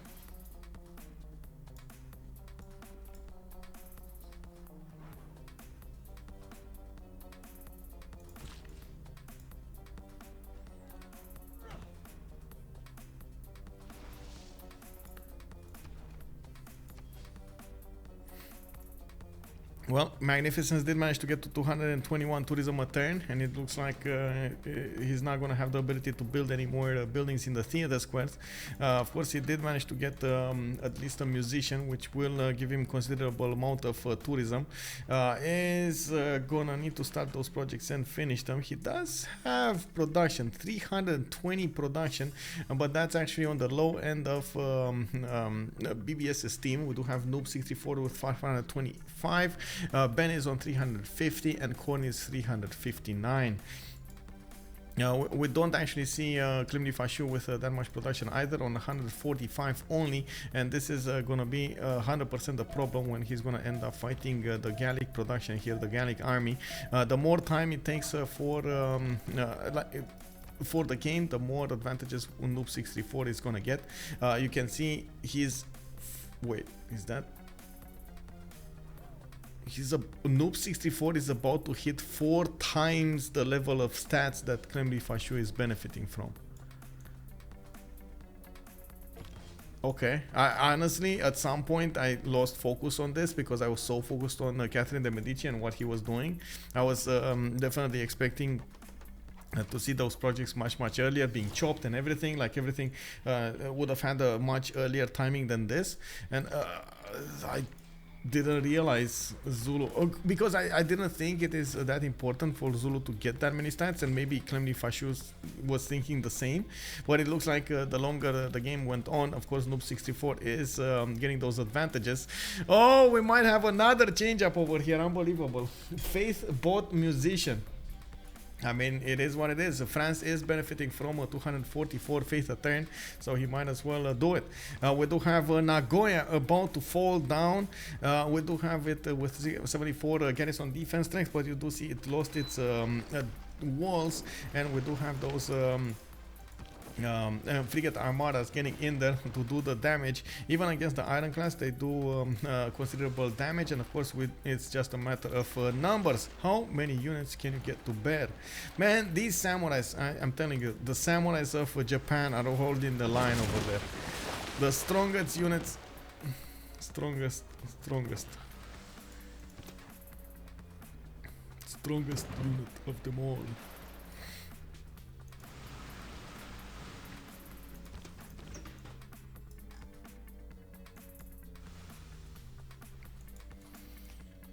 Would you like more air units? Check GPT. Sure. GPT is Nyax on 340. It looks like the moment CPP did manage to actually get the advantage here in the GPT, especially since they do have two players in reformed coinage. They do considerable gold here. We do have Khornie on 215. Ben is 42. Cynth is on 14, and Noob 64 is on 40. Most of the time, I do have to say, especially when you do see this kind of situation, the player that starts to lose stats, and in this case it's Cynth, because she did get pressured quite a bit, but she did survive, is starting to put down commercials, and you do see that's exactly what's happening. Unfortunately, I don't know why she's not putting more production into this. She's actually getting crossbows. I guess she does want to still be relevant if France pushes in any kind of way, and doesn't want to rely on India. It does look like India is also repositioning his units to go against Zulu. They do find him the weakest target, and of course it's going to be much faster to go against those units than into the Guard Imperials. India finally committing to the culture defense. Well, you say committed, but I don't see he's actually committing. He's getting his theater squares projects going, but these are okay. Sure, you do get some points, and you do get like artists, writers, and so on, and some culture defense. Well, he's not fully committed. Come on. He's like half committed. I would say it's a half effort. You do see he's still pumping out cuirassiers from his series. But he's there.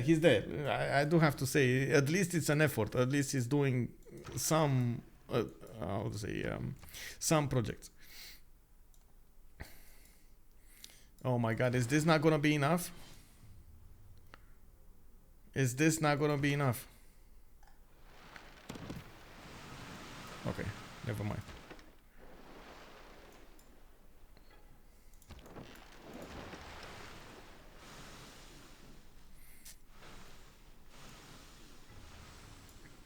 Oh, never mind. We do have more of these coming. I forgot about the armadas that are starting to be pumped out. Frigate fleets. Okay, he's going subs. I believe he's going subs. We got Icewormb electricity 1 turn, and then Khornie is electricity 2 turns, and he does have quite a few privateers over here, fleets. So yeah, he's going. Both of them are going subs, but it's gonna be Spanish subs, armadas versus Japanese core fleet subs. I believe in the armadas. Okay, we got 3 projects finishing up in 4 turns from Lyon. Is this gonna be enough, guys?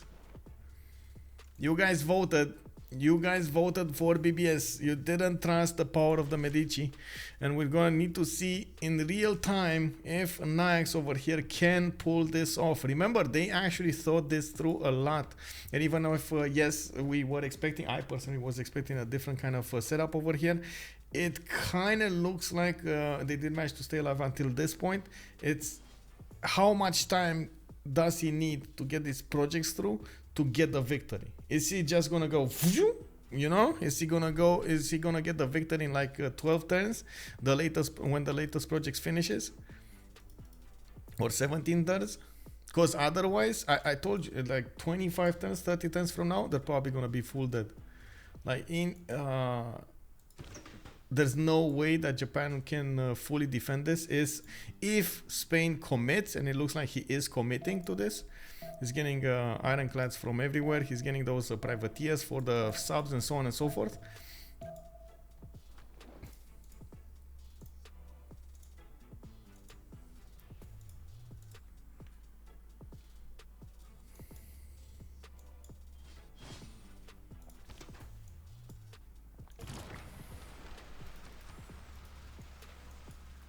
Well, we gotta see. We gotta see what's going on over here. Of course, Spain would need quite a few of those ironclads on the front line. He is about to take over Nagoya and did manage to take down one of the frigates with it. He's not gonna fool around with keeping or not keeping the city. He's just gonna raise it to the ground. And of course, does need to figure out what to do with Gifu. By the looks of it, Kyoto is putting quite a bit of pressure on it since it is a 12 pop city near that 6 pop Gifu city. We do have at the moment Japan losing its ability to heal in his own borders, and of course Spain is gonna bring a lot more units to bear. Japan did manage to get his subs. Submarine fleets are 90 strength going against these cannibals of 84, but I don't believe they actually do enough damage against the ironclads. You do see the ironclads fleets are strong enough to defend. Insufficient coal. -8 coal on Spain. Oh no, where's the coal, bro? You gotta get the coal. That is a problem. Is there no coal anywhere? What do you need the seaports to generate coal, if I'm not mistaken, right? Oh, look, coal over here, but that's never gonna be upgraded. Do we have coal in Gallic land? Yes. Divodurum. Lugudonun. Come on, Gaul. You gotta get the coal for Khornie to keep his fleets alive. That should be enough coal. 2 tiles should be enough coal for him. I don't think he can actually get the seaport, like seaports in time. He needs to focus all into these units.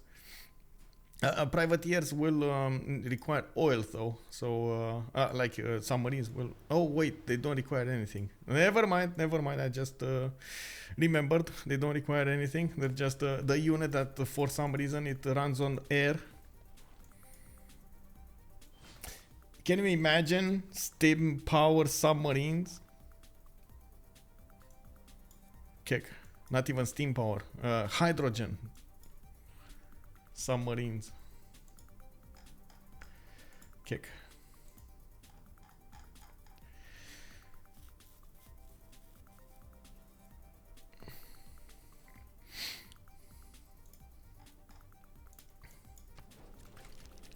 What's the defense going on over here? We do have 32 out of 88 Nyaxes, of course, doing 3 projects in 3 turns. Okay. Looks like the Ruin did go down in production a little bit. We do have 91 defense, and of course Ben is on 244 culture right now, 301 science. He did reposition all of his units towards the cat. The problem is the gold at the moment. Khornie is generating quite a bit of gold, and he can definitely give it away. I'm not so sure Ben can actually upkeep all of this, these tanks that he's gonna get with his support, especially since now France can easily bully Mapuche. He does have a Guard Imperial Corps, and he's one-shotting everything, including the city. He's one-shotting the city, by the way, with the Guard Imperial Corps. You do see the continent split over here. He's gonna get Tuiri Mapu, Puen Mapu, and I don't think he's gonna have a problem attacking into Engulu Mapu either. It's just the damage difference is way too big. Oh my god, this crossbow's attack into 101 strength Guard Imperial. He just doesn't care about that damage, bro. Oh well.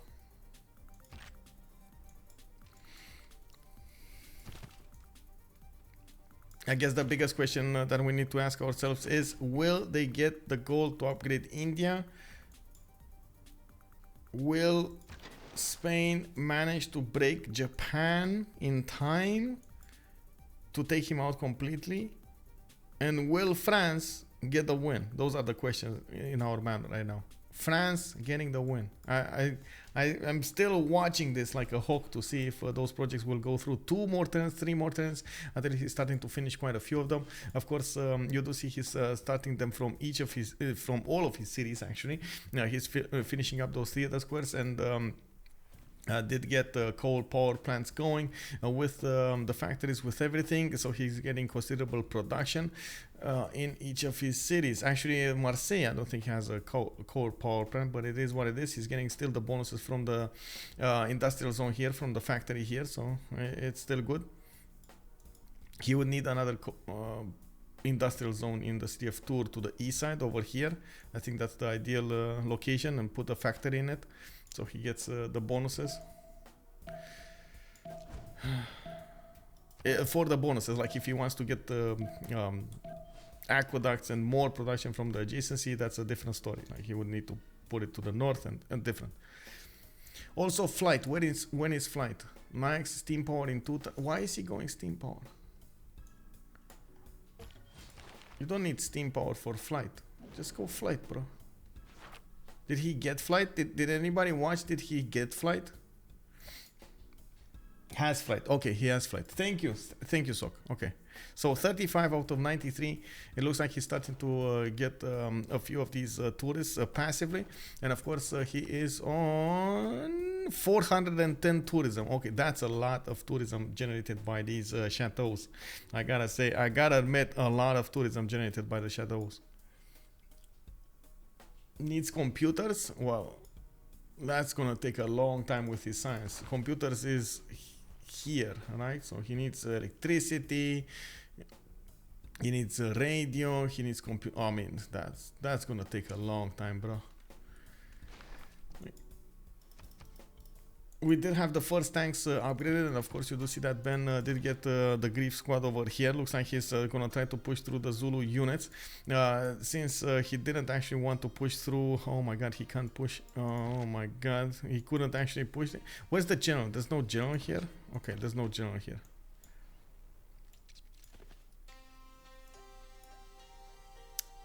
Guard Imperial. Oh, I see what it is.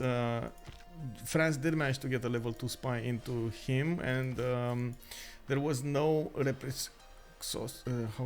reciprocity from India. He didn't manage to get a spy in. Oh, it's not activated. Okay, it's not level 2. There's a bit of a mismatch there in the points. He didn't get a spy in Zulu's land, and of course you do see that now he's gonna start to push his advantage. The tank horse would definitely need the general. I don't think we actually have them because they did lock the generals. Everybody passed, and it's all up to Mapuche to actually get the general, which I don't think she's actually gonna want to get.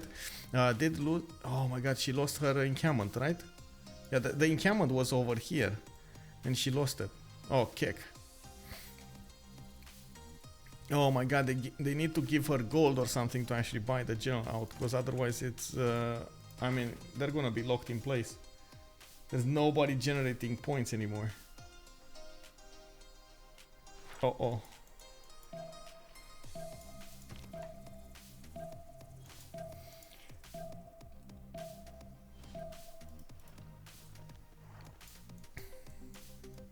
Well, we do have Spain pushing in. I do see there still are a few of these ironclads alive. I do see one submarine alive, actually 2 submarine fleets alive, but I think both of them will probably die. It's a bit of a problem. The low coal on Spain is a bit of an issue over here. Of course, it's actually the reason Japan is still alive. I think there is the same problem, or we should see the same problem over here on Japan, right?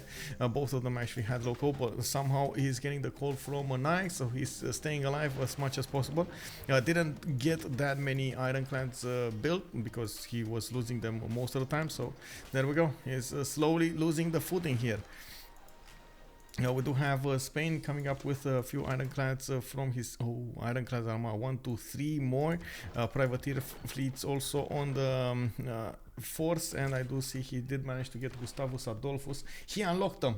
Okay, industrial modern one. Did he get one? Yes. India did manage to get an industrial modern one. It's Napoleon Bonaparte. Okay, so they unlocked it last second over there. Very nice. Let's actually see where it is. It's gonna take so long for it to get to the front line though. Where is Napoleon? Napoleon! Hello? Oh, here. Okay. It's moving. It's moving. It's moving. Calcutta. Yeah, thank you. Thank you. I found it. Took me a while. Okay, so we got the first projects in. What happened here? 42 out of 94. So he just got like 7 of those. Why is he building Many times. Spillborn projects, bro. This is time sensitive. 2 more projects finishing next turn. He finished 2 projects, so he got 7 out of 2 projects. He needs to finish a lot more, right? So he needs.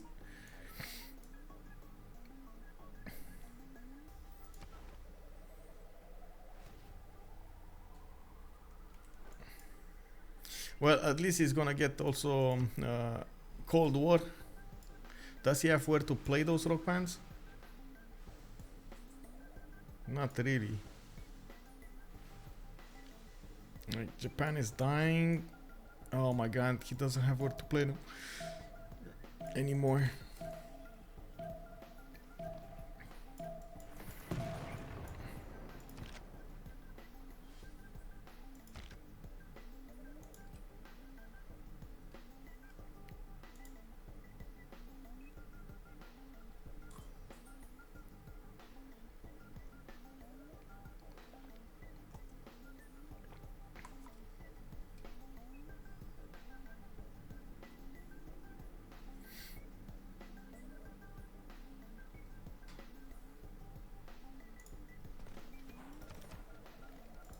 Okay, let's see. 49 out of 96. Okay, so 2 projects gives him 7 tourists at this point in time.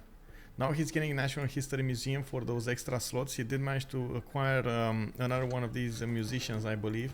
This is the second one. He's getting a few mana times probably for some guards. And he is still building a few of these, working on some of these court festivals. He needs like a lot more. He needs like at least 8 more projects. 8 more projects finished.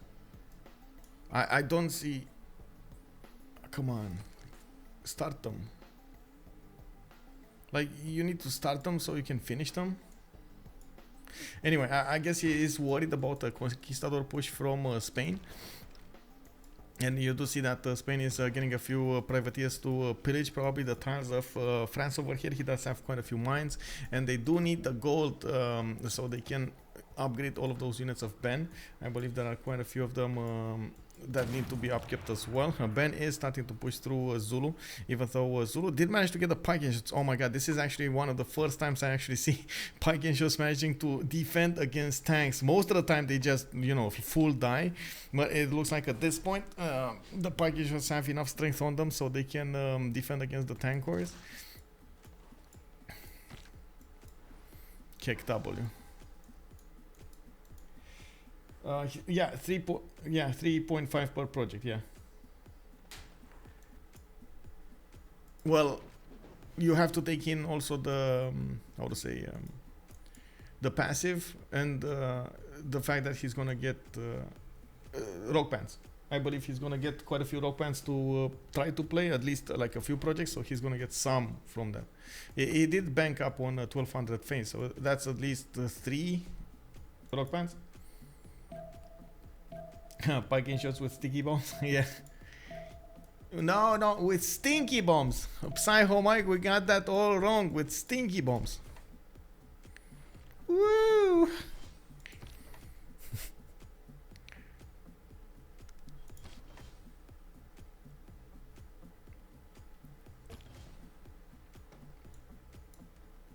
Oh, rock bands are forbidden in this mode? Novak is giving us another insight over there. Rock bands are forbidden, guys. So we won't see that happening. So, oh my god, what? Okay. So he just needs to go for space, get the double, get the triple on the 300% for the music. Okay, sure. Then build projects like that. Oh my god, just build projects.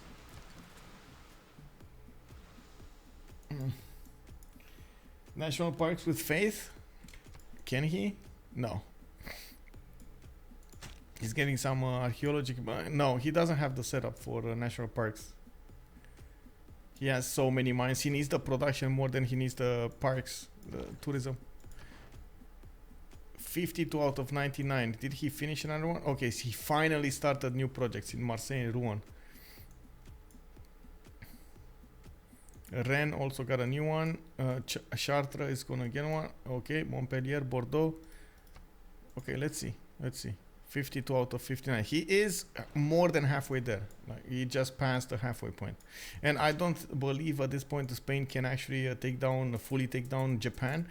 Japan does have 2 cities on the south, and of course they will need to actually buy units on this side, so he can deal with those other ones. And those cities are quite high in strength. It's going to take a while. While of course we do need to see what the package shots are going to do from Zulu. Looks like the tank corps can slowly push through the package shots. It's just a matter of time. There we go. There was, I guess there was a mismatch over there. I didn't see something, or the general did not get there. Where's the general? Yeah, there we go. The general did not get there. After the general is gonna get there, the Piking shots have no chance. 119 tanks against 107 Piking shots. They're gonna get 2 shot. It's fine. Why did I see that first? Whatever, it doesn't matter. Angulo Mapu did manage to get walls. It looks like France is trying to slowly take down Mapuche, but as you can see, Mapuche is just delaying this takeover with just, sheer amount of units, getting quite a few of these heavy chariots, so it forces the Guard Imperial to attack and lose their movement, so they can't actually attack into the city center, which is a good move. It is actually a big brain move. He's just throwing bodies at this, and of course trying to stay alive. In the cities of India, we do have artillery corps starting to come out of his cities. He's getting his Theatre Square Festival projects going, so he pushes his culture per turn considerably. Not to mention, as you do see, he is on 7,500 culture total, while he is on 97 domestics. Yeah, 97 domestics. He's gonna need a lot more to actually defend this culture victory from France. Oh man, Nyax.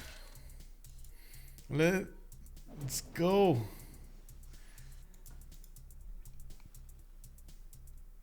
Alright, gonna lose your point. It's not ready yet. Come on, the game is not finished, Captain Ankar. We still don't know. He's getting more. Look at that. He's on 54 out of 98. Every time he's getting more. 456 tourism.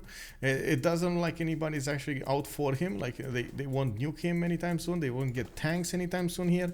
It's gonna take a while to actually even push through Zulu's land, and then not to mention break France. And it should be enough time. If the only thing that Nyax does is projects, it should be enough time for him to get the win. Come on. Let's see. It's been so long since we've actually seen Catherine de Medici do this. Of course, Magnificence. Of course, Black Queen has a totally different meta, and you do see the Black Queen what's doing over here, just bullying Mapuche. Hey, see you, man. Good evening. Thank you for stopping by, sir.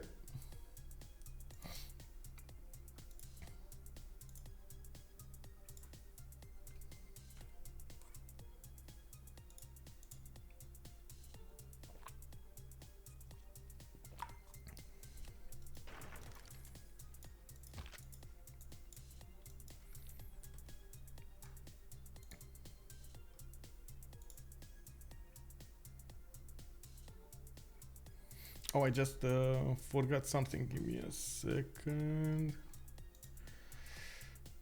I forgot to put something into my schedule. So if oh my god, I might forget. So I need to do it now.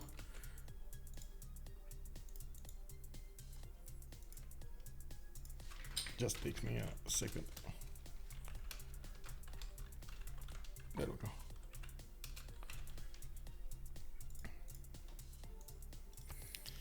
Okay, so it looks like Spain did manage to get his ironclads armadas over here. They take Osaka and Kyoto with Tokyo are remaining on this side of the coast.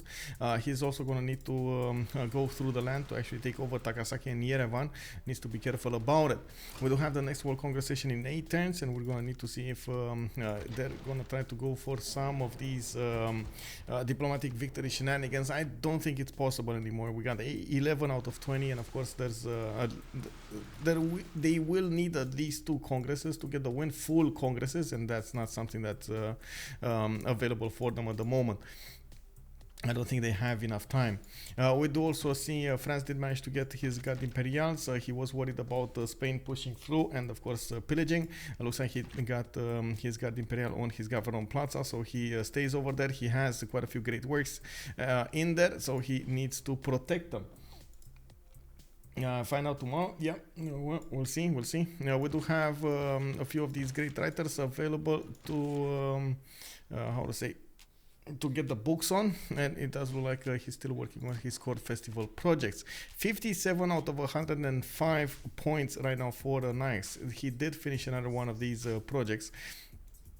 And of course, he's putting some more in production. Definitely needs to get everything that he could get into this, including I would have expected something like Magnus going into new cities and chopping core festival projects, like for example Toulouse, 1, 2, 3, 4, 5, 6, 7 chops, 8 chops over here. Oh my God, that's like 2 projects, 3, 4, 2, 3 projects, right? That would have been quite important.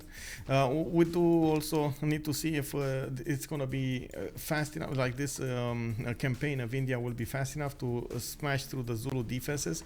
It looks like at this point this attack has stalled. He's repositioning his military engineers to get those units towards France, and he's waiting for his artillery armies to actually push through these pike and shot armies of Clemlifashou. We do have also helicopters. I guess Noob is wanting to get helicopters. Yeah, he's 2-ton synthetic materials. So we're going to see helicopters soon upgraded. He has a few tank armies of his own. And of course, you do see the damage he's dealing against these Zulu units is considerable. But it does need the numbers, though. He does need the numbers. Did actually Zulu...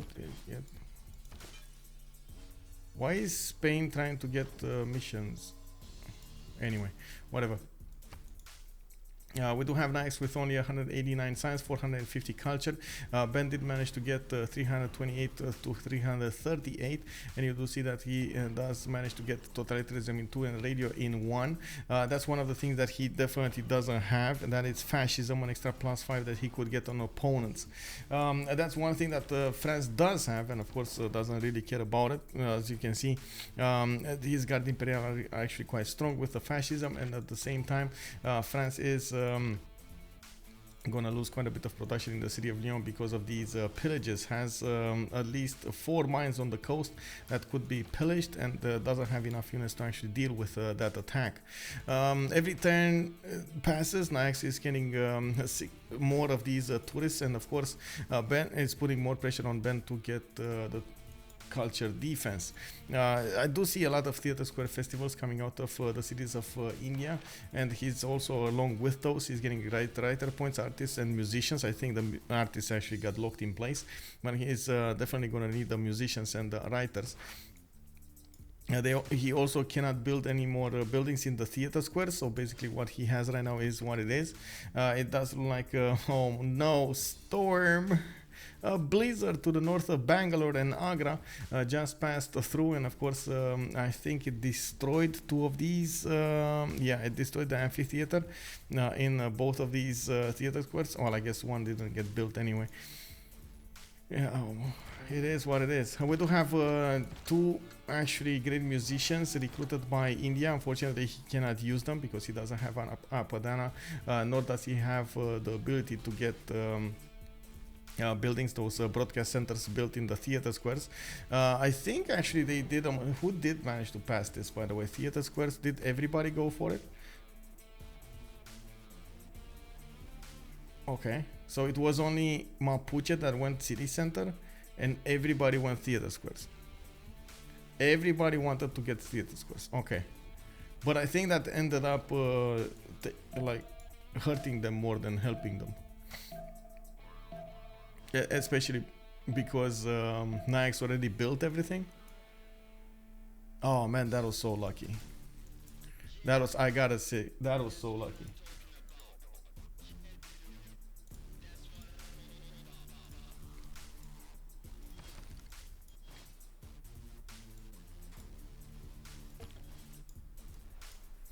Okay, so we do have slowly but surely Kyoto dying. It looks like this turn is probably going to be taken out. I do have to say they do need to take out Tokyo as well, and I do believe, yeah, there we go. They're slowly going to work on that. Now that Khornie is benefiting from battleships, it's dealing considerable damage against the defenses. These are only ancient walls, so you can see how much damage these units are doing to them. That's more than enough to take them down very, very quickly. We do have more Court Festival projects finished this turn. I believe 2 of them got finished, and we do need to check out what's going on. 70 out of 110. And then we do have, how to say, more Court Festivals coming into, or actually, come on. Like, just put Court Festival. You don't need to do anything else other than Court Festivals. You know, the only thing that I don't know is, did every one of his allies give their resources to him? Like, did they give their doubles to him? Marble, for example, would have been so important from Zulu, but he never upgraded all of his marble tiles. That would have made such a big difference. Like, every project would have been much, much stronger. 50 tourism is extreme, honestly. Like, per project, an extra 50 tourism is a lot.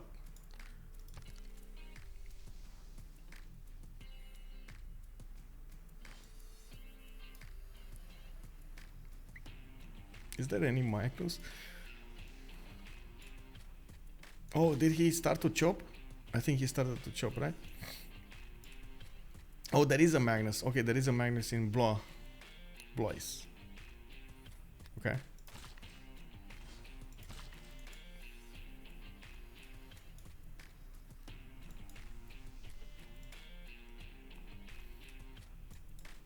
He is Magnus Sharum Johannes. Yeah. It looks like he is Magnus chopping. Yes, you are correct, sir. He is Magnus chopping in Blois. I don't know, for some reason I didn't look at it. I don't know, man. Like, sometimes it's just right in front of my face and I don't see it. It's such a weird event. It is what it is.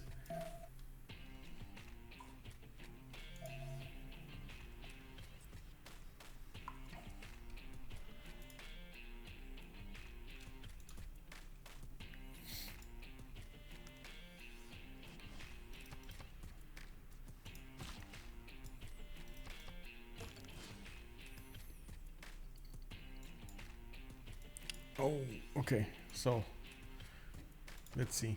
78 out of 111. Okay, he's getting there. He's getting there very quickly.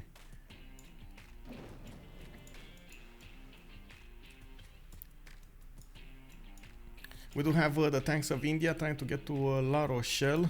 They are facing off these Guard Imperials, and of course we do need to see if they do have enough strength. They can push through, especially with +5 combat strength from the fascism. And now that also the general did manage to get on the front line, it's quite important. The artillery armies will probably make the difference here. They do considerable damage against these units. And wait, how did... Oh, I see, the encampment actually got shot. Shot that artillery. I was like, how did this kid end up shooting so far away? Anyway, Guard Imperial didn't actually manage to get Mapuche's capital, Ngulu Mapu, and we do see cuirassiers coming out from Mapuche. Now that city is a bit stronger. There is a cav unit also over there, and a field cannon inside of the city center. It's alive, and that's good. It's alive, you know. We do have actually Japan with still 3 more cities. He's getting another, trying to get another city over here to the east of Blois, while France did put a few more of these chateaus, so he gets extra tourism points. Of course, each of the tourism point at this moment is so important. 622 tourism, environmentalism next turn. Of course, environmentalism is this one. He's gonna get 50% tourism across the empire, and that's gonna be again so important to get a win. It looks like Ben's gamble to actually go for the war didn't quite pay out. He might not actually get the defense going against his opponent. I do have to point out he did have the science, he did have the culture for this game. Unfortunately, I couldn't quite couldn't quite get everything that he needed at the time he needed, especially while Catherine de Medici was pushing his advantage. So we're gonna need to see if first of all Catherine de Medici over here will get the win before she's gonna be facing off these tanks, and of course how fast the Ben can actually take out one of these nations. He is starting to tear apart the Guard Imperials, especially now that Gallic helicopter armies are starting to arrive over there. It looks like France is gonna lose quite a few cities, but again, that is frontline France. That is not Nyax France. That is not Medici France. Medici France only needs like what, 6 more projects? Yeah, like 6 more projects, like a few more turns, and he's gonna get the win. 1 2 3 4 5 6. Okay, 2 4 6. That's 6 turns. 6 turns. He's gonna get the win, or it should be like that's how I see it. He has at the moment, let's see, 965 tourism per turn, almost 1,000, and at the same time, of course, you do see he's not that far away from getting the victory. And look at that, the prediction is starting. Paris falls. Noob 64 did take down that. Oh, I see what's going. Is he gonna survive 6 more turns? Look at the armies of Spain. It's scrambling to get there. We got calves, we got tanks, we got battleship fleets that are going towards the city of Lyon. If they do manage to take the city of Lyon down, and do manage to take over Nobamba, not Nobamba, sorry, Ulundi, that's the capital city of Zulu, they will win domination victory. Blois sounds like Blois. You pronounced it correctly. Oh, okay, Blois. Okay, sorry. Yeah, like the S, the final S over there did excuse me. And I was like, should I pronounce it? Should I not pronounce it? Man, the French actually always put trip mines that in the language. I don't understand why they're putting the trip mines in their language. Thank you by the way. Thank you very much for giving me the correct way of pronouncing it. We do have, let's see, a few more builders available to chop. Looks like a builder is ready to chop next turn. He has 1 remaining chop, and we do see there is another one with 3 available charges. Can get 3 chops done to the north of Blois with a Magnus. Is that gonna be enough to get the core festival finished? And I do have to also point out these helicopters are extremely fast, and you do see how fast they can actually go over territory. They're like 4 or 5 turns away from getting to the Japanese cities. You have to be really careful with them, like playing against them. You never know when they pop on your screen. Okay, 2 turns here, 4 turns, 4 turns. Oh my god, it's so close. 87 out of 120 defense. So that's 33 more tourists that Nyax needs to get, and we do need to see how much he's getting a turn. 93 out of 124. So he's generating, passively generating, because I don't think any project finished. He's passively generating more than his defender at the moment. Then the defender gets domestics at this point, and we're gonna have more projects finishing soon. So let's see. He chopped 1. He's on 6. He's gonna chop another project next turn. Another project will finish in Rouen, and we do have these artilleries getting there. Well, at least they're gonna get there relatively fast. Okay. Yeah, they're moving quite fast. They can't disembark fast, but they are moving quite fast. I still think at this point switching production from the core festivals is a mistake. You just need to do oh my god, this is exactly what Torder did. He was getting attacked, his cities was dying, he was pillaged, he was losing units, he was losing district, but he kept on chopping the projects, and then bam, victory condition started. You know, it was like Dun, dun, dun, dun. You win. Dun, dun, dun, dun. Well, France did manage to lose a city. La Rochelle is going to go down. It's under siege. His Red Imperials are coming back from their endeavor into Mapuche's land. And of course, looks like Gaul needs to decide what he's going to do with the helicopters. It is a bit too late to get to the city of Boulogne and affect it. And of course, we do need to see if they will manage to get enough defense here. I do notice Ben did get to build the National History Museum. He does have quite a few great musicians that could, oh my god, he got 3 of them, that could actually get those works in. But unfortunately, I don't think he is going to have enough time to actually get that going. He's on 400 culture, a turn 369 science. The stats are there. But it's just Nyax over here, too strong. He's too big. His muscles are too strong. He's gonna get the victory. He's gonna pull the victory towards him way before Khornie is gonna get on that line. Is he gonna last move? I think it looks like he might last move. Pion Mapu 1 tile city. Wait, what? Pion Mapu. There's a. Oh, this one? Yeah, Pikun Mapu, yes. This is the safety settler of... hello, the Siphon. This is the safety settler of Mapuche. Okay, so let's see. Ruan finished the project. Let's see the... Oh, no. Chop it like it's hot. Chop it like it's hot. Do it. Oh, bro. Nyax, chop the...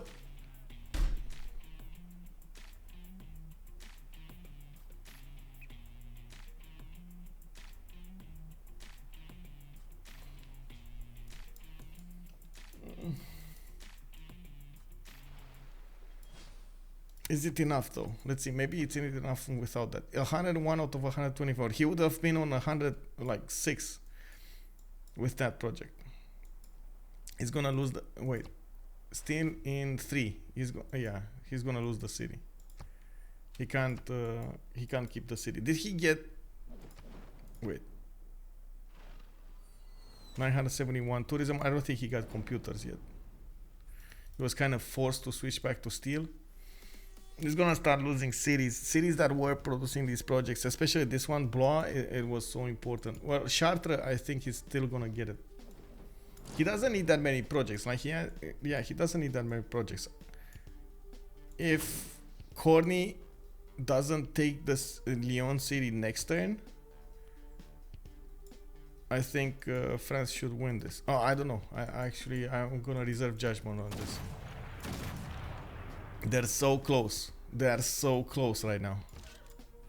Looks like at this point, of course, Zulu just got passed. All of these Gallic helicopters are going towards the cities of Medici. This is the win condition of their opponents, and of course they do want to slow it down or even stop it entirely. If they do manage to stop it, they're gonna win the game. The problem is, will they manage to stop it? That's a lot of tourism coming out from these projects, and at the same time, that's a lot of tourism coming out from these cities of France.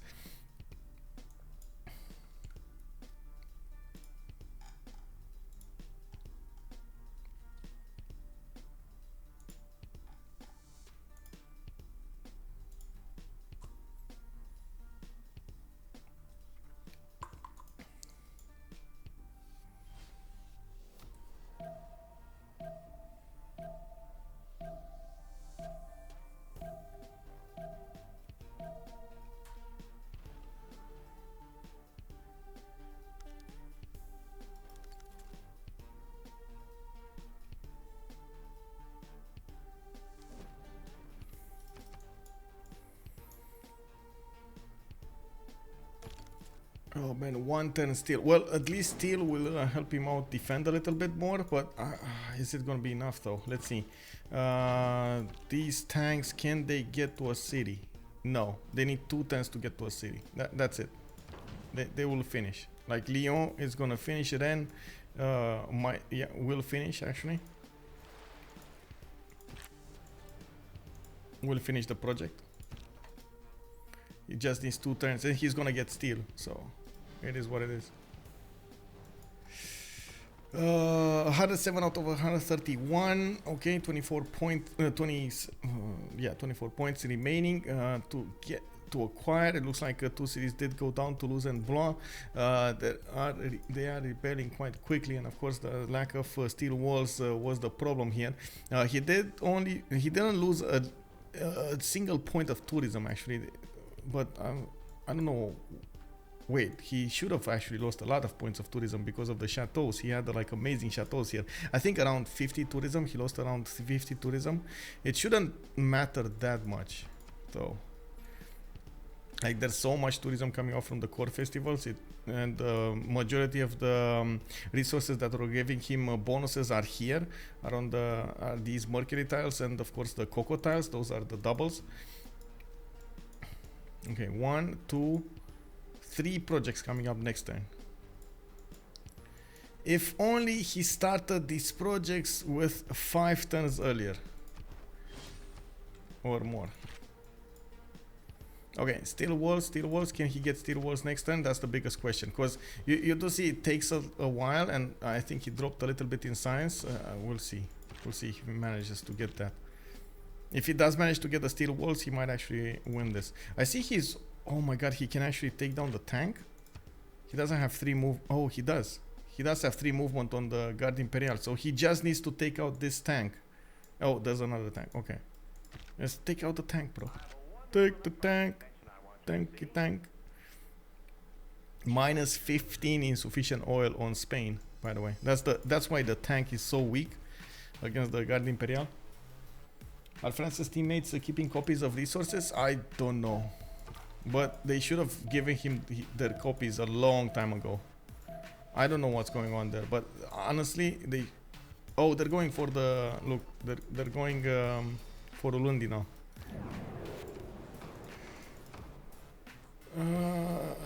Thermonic. Okay, let's go for gold. Let's go for.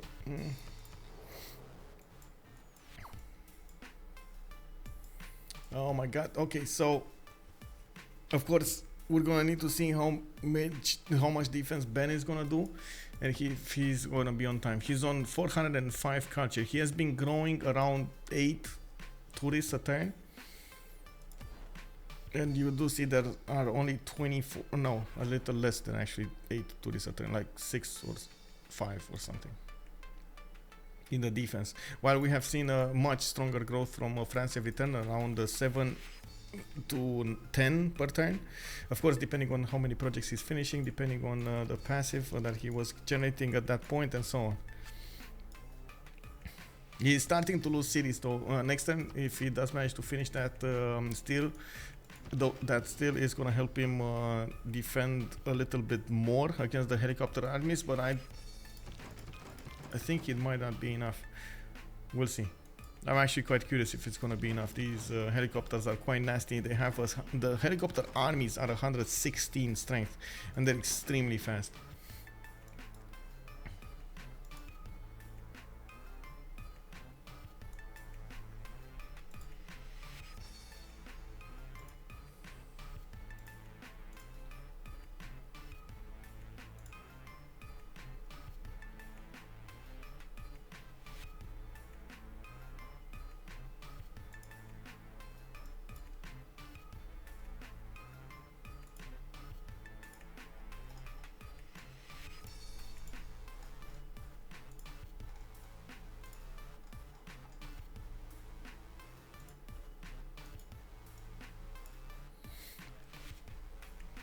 Moment of truth, boys. Moment of truth.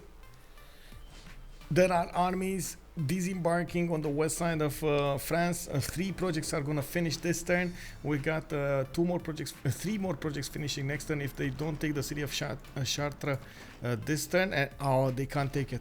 They cannot take it. They cannot take it this turn. And I don't think they can. Can they take Rennes? They can't take Rennes. Or can they? Oh, they can. Okay. Okay. So that's 1 city down. 2 more projects. It might not be enough. honestly, I don't know. Like, there are 2 projects finishing, Chartres and Tours. Then we got Rouen, Bordeaux, and Montpellier that are gonna finish some more. And it looks like on the defensive side, we only had like 2 of them. When he finished, did he finish any project? I think he did. Did he finish any project this time? I think he did, right? He did finish like 1 project this time or 2 projects this time. Anyway, yeah, that's gonna be quite a pro. CV looks dead to me, but what Aquarius these projects, man, these are extremely strong. But I guess he's losing amenities. That's the problem. He's losing amenities. It's very important to have all of these amenities when you're doing the projects, when you're finishing the projects. He still has the amazing cocoa tiles to the north, like 3 or 4, and he was benefiting from. He lost 2 Mercury, so he lost like 100 tourists, 100 tourists per project because of the 2 Mercury tiles over here. And not to mention over here, he lost the marble. That's another 50, so 150. Okay, actually no more. Look at the look how much marble was here. Like 4 marble tiles in these 2 cities. That's a lot of tourists per project. Anyway, he's gonna get 2 more projects next to Chartres and Tours, and it does look like the difference. 4 nights to get the win, 118 out of 133 is getting smaller, only 15 points to go. We do have Catherine losing around 100 tourists from losing that city, and probably the city of Lyon is going to be next. He did finish the project in Lyon at least, and of course you do see that there's only 1 tank available to take over the cities, while we do have more units coming. They're going to be in just a few turns there. It's going to take a while. They can activate. Oh my god. Oh, Ulundi did get defended. Okay, so domination is not on the table. They're trying to fully take out Japan here. Okay, took out another city. Yerevan, is it gonna be taken down? Looks like it's being put under siege. Yeah, it's gonna get liberated. And they did take Fukuoka. So that's 1 player down. Icewormb did get defeated here with just 1 turn. That's gonna take a lot of tourists away from him.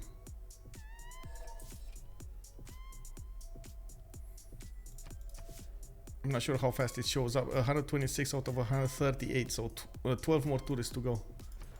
I'm not sure when it's gonna update. It should update at some point, maybe next time. We still have those projects coming out, and of course Chartres and Tours did finish theirs. Oh, okay, that's gone. Okay, that's it. That's it. At this point, I think that's it. They're just gonna tear apart France. And this is why you don't wait so long for the core festivals. Like,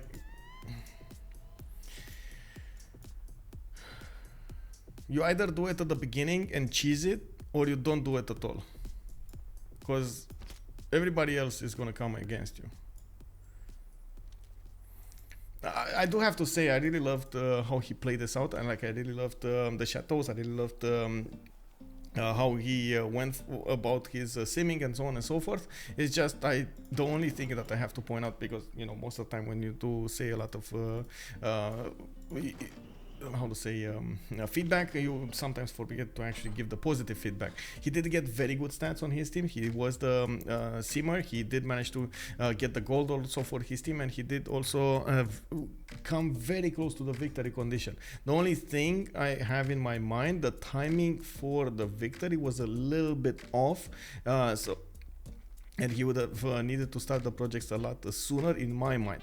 I do believe the cheese that Tordred thought out to do with the projects was much better executed at the beginning of the game, mainly because of the defense. No, this was not played on beta. This is on the full one. LGS, good evening, sir. Boris, hello there. But many of these projects are OP.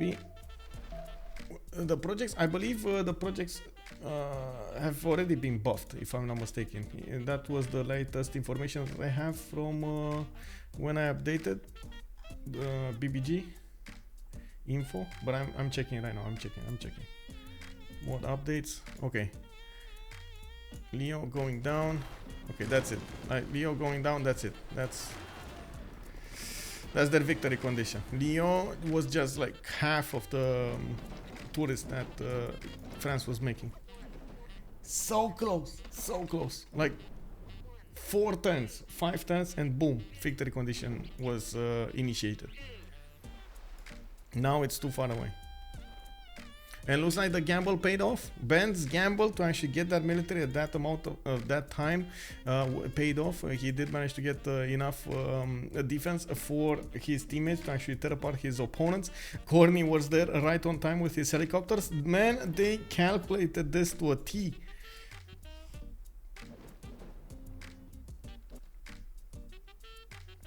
Two turns if Japan didn't die. Yeah, Japan dying was extremely unfortunate.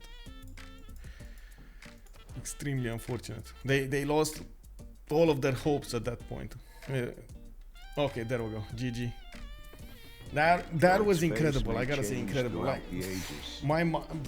my soul, my heart was all over the place this game. Like the victory, the push, the Mapuche, the Catherine de Medicis, the Zulus, the Gauls, the Gandhis, getting the cross-cultural dialogue. Oh my God, we got to see Magnificence over here trying to get as much as possible its bonuses going with a totally different strategy that we're used to. The last time we've seen this, or at least I've seen this, it was definitely for a lot earlier, a turn 35 win, turn 40 win. And when you do manage to chop those projects out, you have all of your land, you do try to get all of your allies to improve their amenities, send those amenities to you, the extra ones, and then you just bam, bam, bam, bam, bam, get those projects in. The idea behind this, you don't have that much defense on your opponents, so they cannot actually react to your spamming of tourism so early on. That's why you get the win.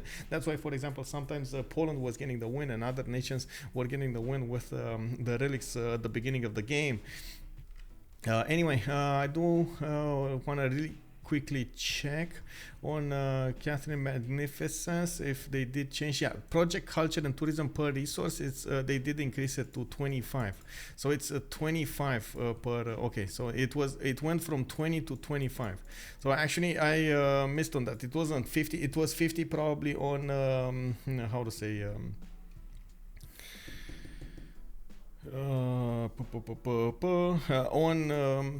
on normal speed. It's on online speed is 25. Okay, got it. Who wins? It's BBS. So this is the second win, by the way. They managed to win and go through. Congratulations to the players. I do want to join the channel so we get to hear them talk and of course debate this. So let's jump in. Now it was really hard for me to get culture up to defend also without making any buildings, so I think there was world charge angle actually. It was about I mean, choice, I found it on turn... Yeah, it was either this or denied general. I'm Gandhi, Khornie. I already pick my third belief. Anyway. Like we should have, I mean we could have known it was cultural angle, right? I mean, I thought I might have to help naval and then science system, but... Yeah, good campus too. Did you give away your duplicates as France? Did you give away your Mercury and shit? yeah, Mercury. Yeah, I think.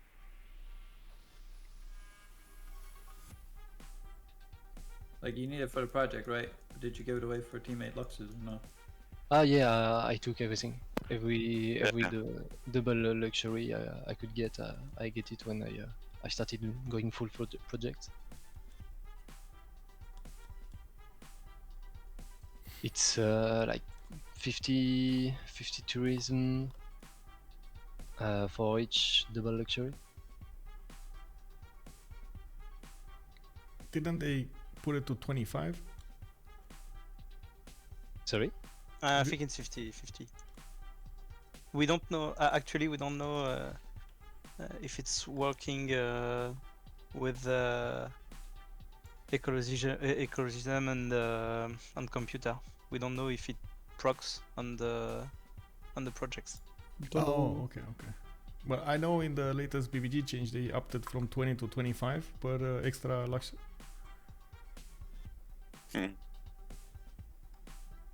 But I guess it's a good pick way. Anyway, it works well. Yes. Yeah, I think He was everything 4 that projects away. can hard commit to go culture win is good pick for this scenario, obviously. Yeah. Especially Civ that don't rely on rock bands to win culture. I think he was like what 3 turns away. You were finishing those 4 projects, and then you lost 4 cities. You were about to chop in blow up, but Yeah, got your. that's what he said. I had the finger on it. Oh really? Okay. Yeah. Yeah. Why did you start so late though? I know when this cheese came out, it was very early in the game. I don't think it works the same now, and you have this the castle have become very good. So you want to get to flight, and then you go like very fast to 400, 500 flat tourism. Okay. But that also allows time for your opponent to get significant production to spam the project. Yeah, so you need to either have some industrial zone or something to get high production in your city, or you can't really use the projects. Okay. From our point of view, there are several timings where you can put it, either on turn 60 when you have the project, and on 5 cities you can try to get a fast cultural, but it's very hard to set up. And I then think you can go all in. You Yeah, can go all in, but no one has to defend. For instance, if it wasn't a Gandhi but double naval in front of us, we're both low cultured, maybe I could have all in from medieval affairs, but no, I think it was too early. I was It's more still in risky. monumentality. Yeah, it's very all in. Yeah. Ben, how much science were you getting from cross culture? 76. 76. Oh my god. Okay, that's why you had a lot of statistics. Oh my, that's I a mean, lot of obviously it goes up as the game progresses. Yeah, but of course. With Gandhi, it's so nice. You can take the further spread belief, and then you already automatically convert so many cities. Yeah, Oh, it and was then good. Spain came in with his Zen meditation on Yeah, now I get Zen meditation as well, and all of my cities has really helped me to keep my mentis like really high. Nice. Well, GG, well played. This was the second game, right? Yeah, That's the yeah, second GG. game. It was a fun game. Yeah. Yeah, See you in this the one finals. was so close. Holy shit. There still is the lower bracket, right? As far as I know, right? Yeah. Yep. Yeah. Okay. It was the last game to go to it, so glad we lose now. How do you like the RTS? How do you like the fact that you get pre-designated areas that you're gonna spawn in, like left and right? It's another type of game. Actually, Yeah. it's very different. It opens new strategies. Yeah, what I like most Yeah. is that you can be more creative in draft. There's some new stuff you can do. I think draft is the most interesting. I agree. Yeah. And I think if we played many games, the meta would shift, at least for the 2 front picks. I think this is where they are the most contested picks, and we don't really know if we have to go with 2 stall on good picks like Gaul or something like this, like Gaul Zulu. Yeah, I mean, we think stuff like Gaul, Zulu, Go, that is like really strong defense and can also scale into the late game is the best. Yeah, we agree. Yeah. We agree. Congo Yeah. is fine. All we wanted was to hold long enough for Catherine to go cultural. That's why Zulu and Catherine And Imperial Japan Guards can hold long in enough. defense on the water, but We experimented a bit with double naval, but sometimes you spawn. You don't have enough space to settle enough coastals on 2 players, so it's a bit weird. We had space for 3 players this time. This time we had space, yeah. This time was not the problem. Yesterday, though. Yeah. Yeah. That was a bit tough. Khmer. One time Khmer. Yeah, well, it is what it is. GG, well played, guys, and have a great weekend. Good night. Yeah, thank you. And you too. Thank you for Good luck allowing me in to our cast. bracket, guys. Thank you. Yeah, Bye. thanks. You Bye too. bye, good night. Bye. So there we have it, boys, and we did see BBS managing to get the victory over here over Chasse Peche Battleships with quite an impressive timing coming out. Catherine de Medici, the Magnificence, was so close to getting this culture victory. A few turns and bam, he would have gotten to that victory condition, but it was bad. It was Khornie. It was the efforts of course, Noob 64 that managed to tear apart the French nation slowly but surely. They managed to push their advantage on, and of course got the city of Lyon in the last moments. We do see an impressive fleet from Spain. We do see helicopters coming up from Khornie, and of course in the other France we did have tanks from India. That was it from the RTS. Of course we did have BBS go against CPB in I think these are the quarterfinals. We're gonna need to see when they're gonna get their semifinals. I believe it will be probably next week. I'm waiting for those announcements, and of course we're gonna have to see what's going on. Let me actually pull up really quickly so we get to see what's going on. I don't think that opponents did manage to finish their games. Freditos de la Vega versus Sumer Rangers. Of course you do see that we're gonna need to see the semifinals over here soon, and of course that's gonna be in the next few weeks. I'm gonna keep you guys updated. I will make announcements on Discord, and we're gonna see what's that about.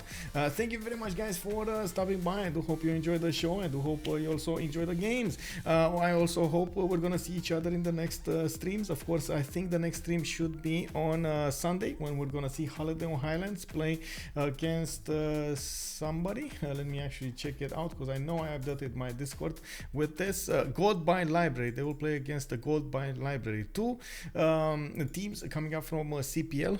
One, actually, I would say actually one is coming up from the Deutsche community from Holiday on Highlands.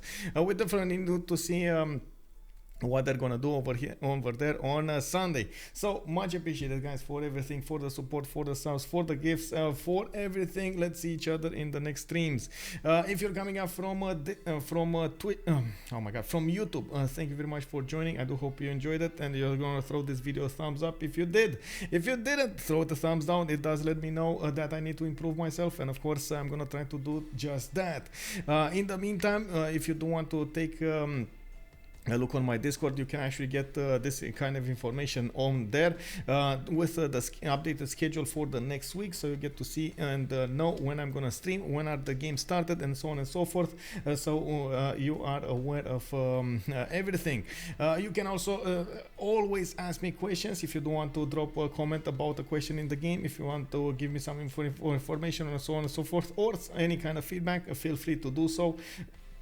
It's a pleasure for me to hear everything. Even negative ones is still good. It does help me improve. Thank you very much, guys, for everything, and we're gonna see each other in the next streams. Holiday on Highlands versus Goldbind Library, 1700 GMT on Sunday. Good evening. Bye bye.